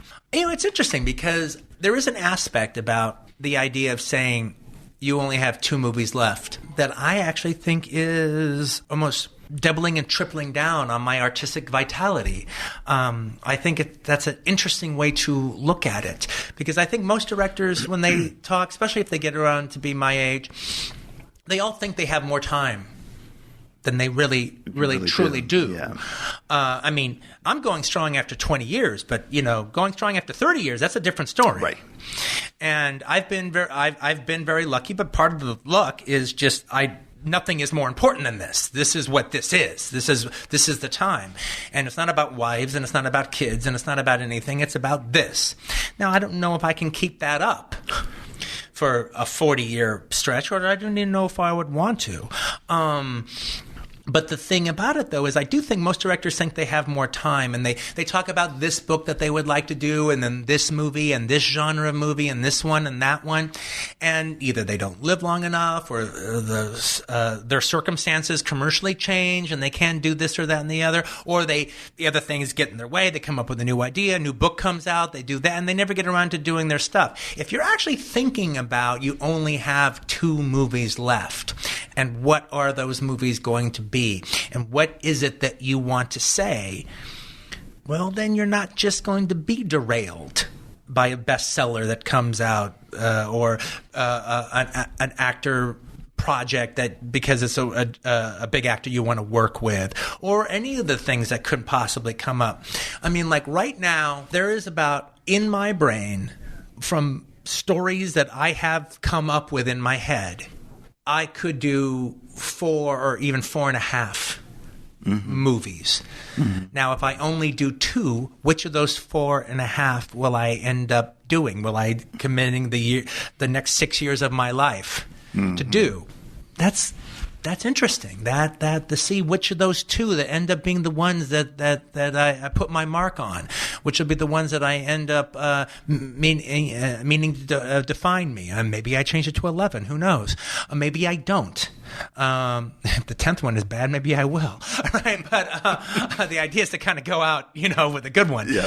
But I think those are all very interesting artistic questions to ask. And that literally is approaching my golden age of filmmaking with the same passion that my first 2 movies were coming from. I know that you have been so busy with The Hateful Eight, and that when I talked to you in August, you were about to go see your first movie of 2015, which was, I think, Guy Ritchie's The Man from U.N.C.L.E. Yeah. Which I thought you gave it a great review, very smart, very accurate about where the movie works, where the movie doesn't work.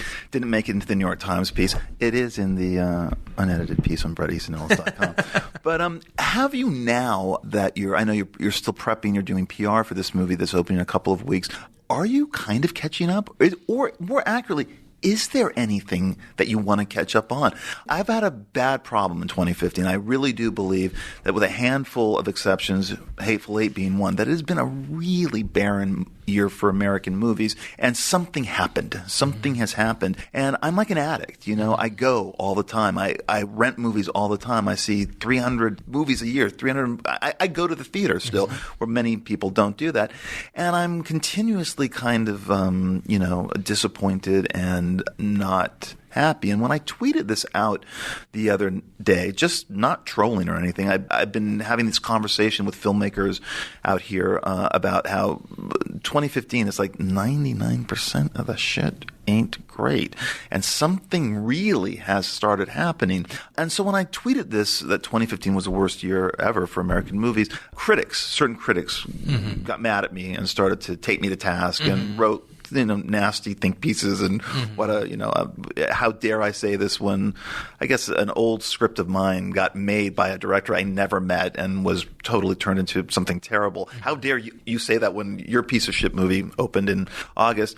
But the question is, are you feeling this at all now that you are kind of paying attention? And are you the kind of filmmaker that does pay attention to everything that's going to be out surrounding The Hateful Eight, the stuff you're up against? I saw the first Oscar ad today in the LA Times for The Hateful Eight, and you're up against, there's like 8 or 9 other movies. Are you going to see those movies, and are you going to be aware of them? Oh, yeah. Well, I mean, part of the almost the dilemma of what you're talking about, like I said, and this is not really the year for me to pontificate on them, because I've been trapped in my own prison of my own obsessions. But it's also part of what we were talking about before, about this new genre of Academy movie, where it's like prestige movie, the dreaded prestige movie. Yeah, well, it's like you really almost can't detail. You can't truly talk about a year's given movies until you've seen the movies that are backloaded to open up in December. Right. Because if the studio has any big faith in them, then that's when they're opening them up, is around that period of time. So, yeah, I am really excited about seeing Joy, and I am really excited about seeing The Revenant. The Revenant, I am too. And I haven't seen Bridge of Spies yet, but I'm excited about seeing that. And the other two movies that have opened up that I haven't seen that I want to see, and I just got a screener on them, on one of them anyway, was the Emily Blunt movie, Sirocco, or whatever it's called, the cop movie. Sicario. Yeah, whatever that is. Yeah, okay. That actually sounds like a cool thing. I had no idea that Michael Mann directed Black Hat until I just did the info thing on my DirecTV. Yeah. I mean, when did Michael Mann start opening movies and you didn't know Michael Mann directed them? Well, this happened in January. It happened last January, and I think it's probably his most interesting movie since The Insider, and it just disappeared into the void. I mean, I saw that TV spot, I think, a couple of times, but I would never have known Michael Mann directed it. You have to watch the movie, and then as you're watching the movie, it becomes clear this is a Michael Mann film. But the ads for Public Enemies, you knew Michael Mann did it. Right, the ads for Ali, you knew Michael Mann did it. There is a tinge of a kind of desperate, globalized feel to Black Hat, where it has to go around to all of these countries, and maybe this really is the problem with our new American cinema, is that there are so few, even the idiosyncratic voices seem to be pulling back and making a certain kind of movie that looks a certain way that maybe plays everywhere. I mean, look, Todd Haynes, there's there's P.T. Anderson. It really does seem to be a shrinking group. I mean, the other movie that I haven't seen that I've heard is really good, and I just keep missing it, even though it played forever at the Sunset 5 or the Sundance Theater, whatever they call, is that German horror film Goodnight Mommy, which I heard is really good. We talked about it last time on when Eli was on it, and I don't know. The problem is that it's part of this thing that Eli and I were talking about that we have problems with, which is this new genre, art house horror, and that how the art house horror movies like The Babadook, It Follows, which we all had problems with. But It Follows existed in a place outside of just art house horror. Yes, it did. But it did have trappings of a kind of minimalist artiness to it that, I mean, part of the problem was it didn't kind of follow its own logic. And so that's whereas Eli Roth said, it follows everything except its own logic after in the movie theater scene. That's right.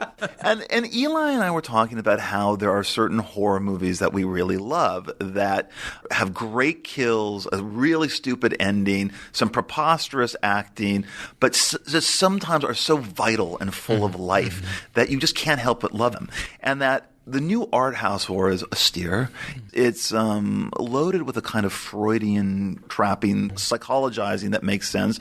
I mean, I thought the biggest letdown while watching The Babadook was that The Babadook wasn't real. And I thought that would have been a fucking scary movie if The Babadook actually was a thing that actually existed. And then when you find out that it's kind of all in our head, the movie became less interesting to me. I thought it's a horror movie. Why not make The Babadook this thing that's crawling around the yard? But no, it goes for a more logical kind of thing that the audience can grasp. And it's also a bit of victim culture because she's a victim of a car accident, her husband, and so on.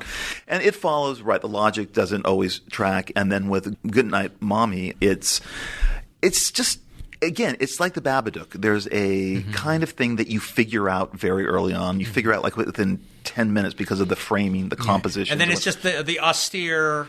The austerity goes, and then you get the extremely unpleasant. It's actually it's Austrian, but whatever, Austrian kind of horror, which is not necessarily fun, but just kind of clinical and unpleasant in a way, with the two boys kind of in graphic details sewing their mother's lips shut if they tie her down, whatever. And then it just ends up in like it just makes really not a lot of emotional sense. But I think that was what Eli and I were talking about was there's vitality, there's passion, there's maybe some dumb choices, but there's kind of a love for what they're doing. And then you just look at these, and they seem to be made from kind of an academic. I wouldn't quite put It Follows in that same category. I think it manages to have most of its feet in the better side, but with maybe a few toes.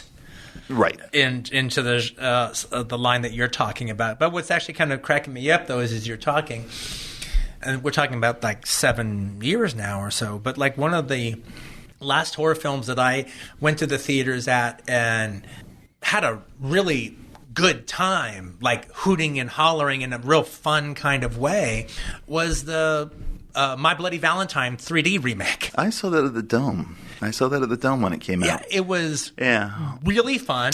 All right, I'm a big fan of the original movie. I mean, a real big fan of the original movie. And they made it with like a ridiculous amount of respect for the first film. They didn't just like throw it away. You could tell the whole cast had seen the first movie. Yeah. And especially if you're watching the making of, they refer to it like this classic. But it was lovely that they did, because that was sort of the Deer Hunter of this Pennsylvania, this Canadian town that felt like Pennsylvania Deer Hunter world, except everyone actually talked with Canadian accents for the first time in these movies. Right. But the 3D working of it was really cool. It was really fun and gory and just a real blast. Now, I've seen other movies since then, but for some reason, as you were talking, that was the one that popped into my head of like, wow, that was a real fun horror movie. Well, I think the other problem that Eli and I had is the limitations of logic for horror movies, and the idea that the movies that don't spell out everything, that don't explain where the horror comes from, are usually the most effective. It's sort of like, why did Reagan become possessed in The Exorcist? Why do the birds attack? Where did Carrie White get her powers? I mean, none of this is in backstory. It's just these things that are happening, and you have to kind of supply it in your mind, and it kind of becomes scarier that way. But instead of today, where there seems to be an explanation needs to be given. To me, the horror film event of the year, and again, not having seen everything that comes out, all right, but like I guess the horror film event for me of the last 5 years was during October at the New Beverly. We got a print of The Exorcist, and showed The Exorcist every midnight on Saturday. And normally we change the screenings up. It's like a different midnight movie every Saturday. But that one for October, let's just show The Exorcist. Can I just ask you if it was it was the 2000 one. That's the only one you can really find. That is the only one you can find, and I prefer the earlier one. Well, here's the thing about that though. That was very interesting to watch because I hadn't seen the 2000 version, and I'd heard Edgar Wright, and I heard a whole lot of people say exactly what you're saying. Mm-hmm. Some of that stuff, in particular with the audience, really worked. Yeah, of course. But legitimately worked. Not bullshit. All right, when Pazuzu, Shadow, just showed up on the wall. All right, when they closed Reagan's door, the whole audience went, "Oh!" And there's one in particular where you see Pazuzu's face, like on the burner of the kitchen. Yeah. And the whole audience went, "Oh!" And not only that, it was like Jason Miller. Joshua Miller, Jason Miller's son, was at the theater. He had said the same thing. Oh, I don't really like the 2000 version. You didn't do anything to it. And then when the whole audience responded to that little burner shot, all right, he goes, oh, they seem to like it, you know? Right. But what was really interesting was to watch a movie from 1974, and that theater was jam-packed every Saturday. And people had either they'd seen it or maybe they think they'd seen it, but they were in this movie theater with all the vibe going on in that theater at midnight. And that was a horror movie. Everyone really, really got into it. We showed devil-themed trailers before it started, and it was a feeling unlike I saw it twice during that month because it was just such an exciting experience to watch The Exorcist during those midnight screenings with that audience that I'm sure most of them had seen it to some degree or another, but they really hadn't. Right.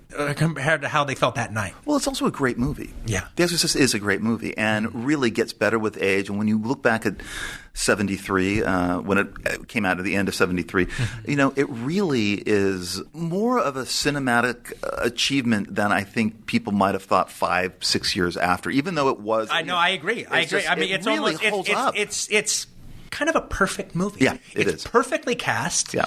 The tone is fantastic and it is perfect, and it's also one of the most realistic horror films. Yes. Until it's not, but then it sold you this whole new version of realism. Now, oddly enough, Pauline Kael hated it. Well, she kicked the legs out from under it to one big absolutely degree that I don't think I ever would have thought about earlier. Mm-hmm. And now when I look at it, it's one of the things that makes me love it, is the fact that it's The Exorcist's big achievement isn't the fact in convincing you that the devil exists. The Exorcist's biggest achievement is convincing you that Catholicism could handle it if he did exist, or that Catholicism is actually the one true religion. Yeah. In order for the devil to respond to holy water, he has to be completely indoctrinated in Catholicism. That's true. A priest would have to mean something for an exorcist to work. Now, I don't believe in Catholicism, but the idea that but at the same time, I don't believe in a big giant ape, but I do when I'm watching King Kong. Right. So in the course of watching The Exorcist, I do believe in Catholicism. I think she thought it was the biggest recruiting poster since the Bells of St. Mary. The Exorcist was. Yeah, but no one ever when everyone was worrying about, oh my God, did this movie actually capture the devil? Is it going to ruin your life if you saw it? Which is the talk in 73 and 74.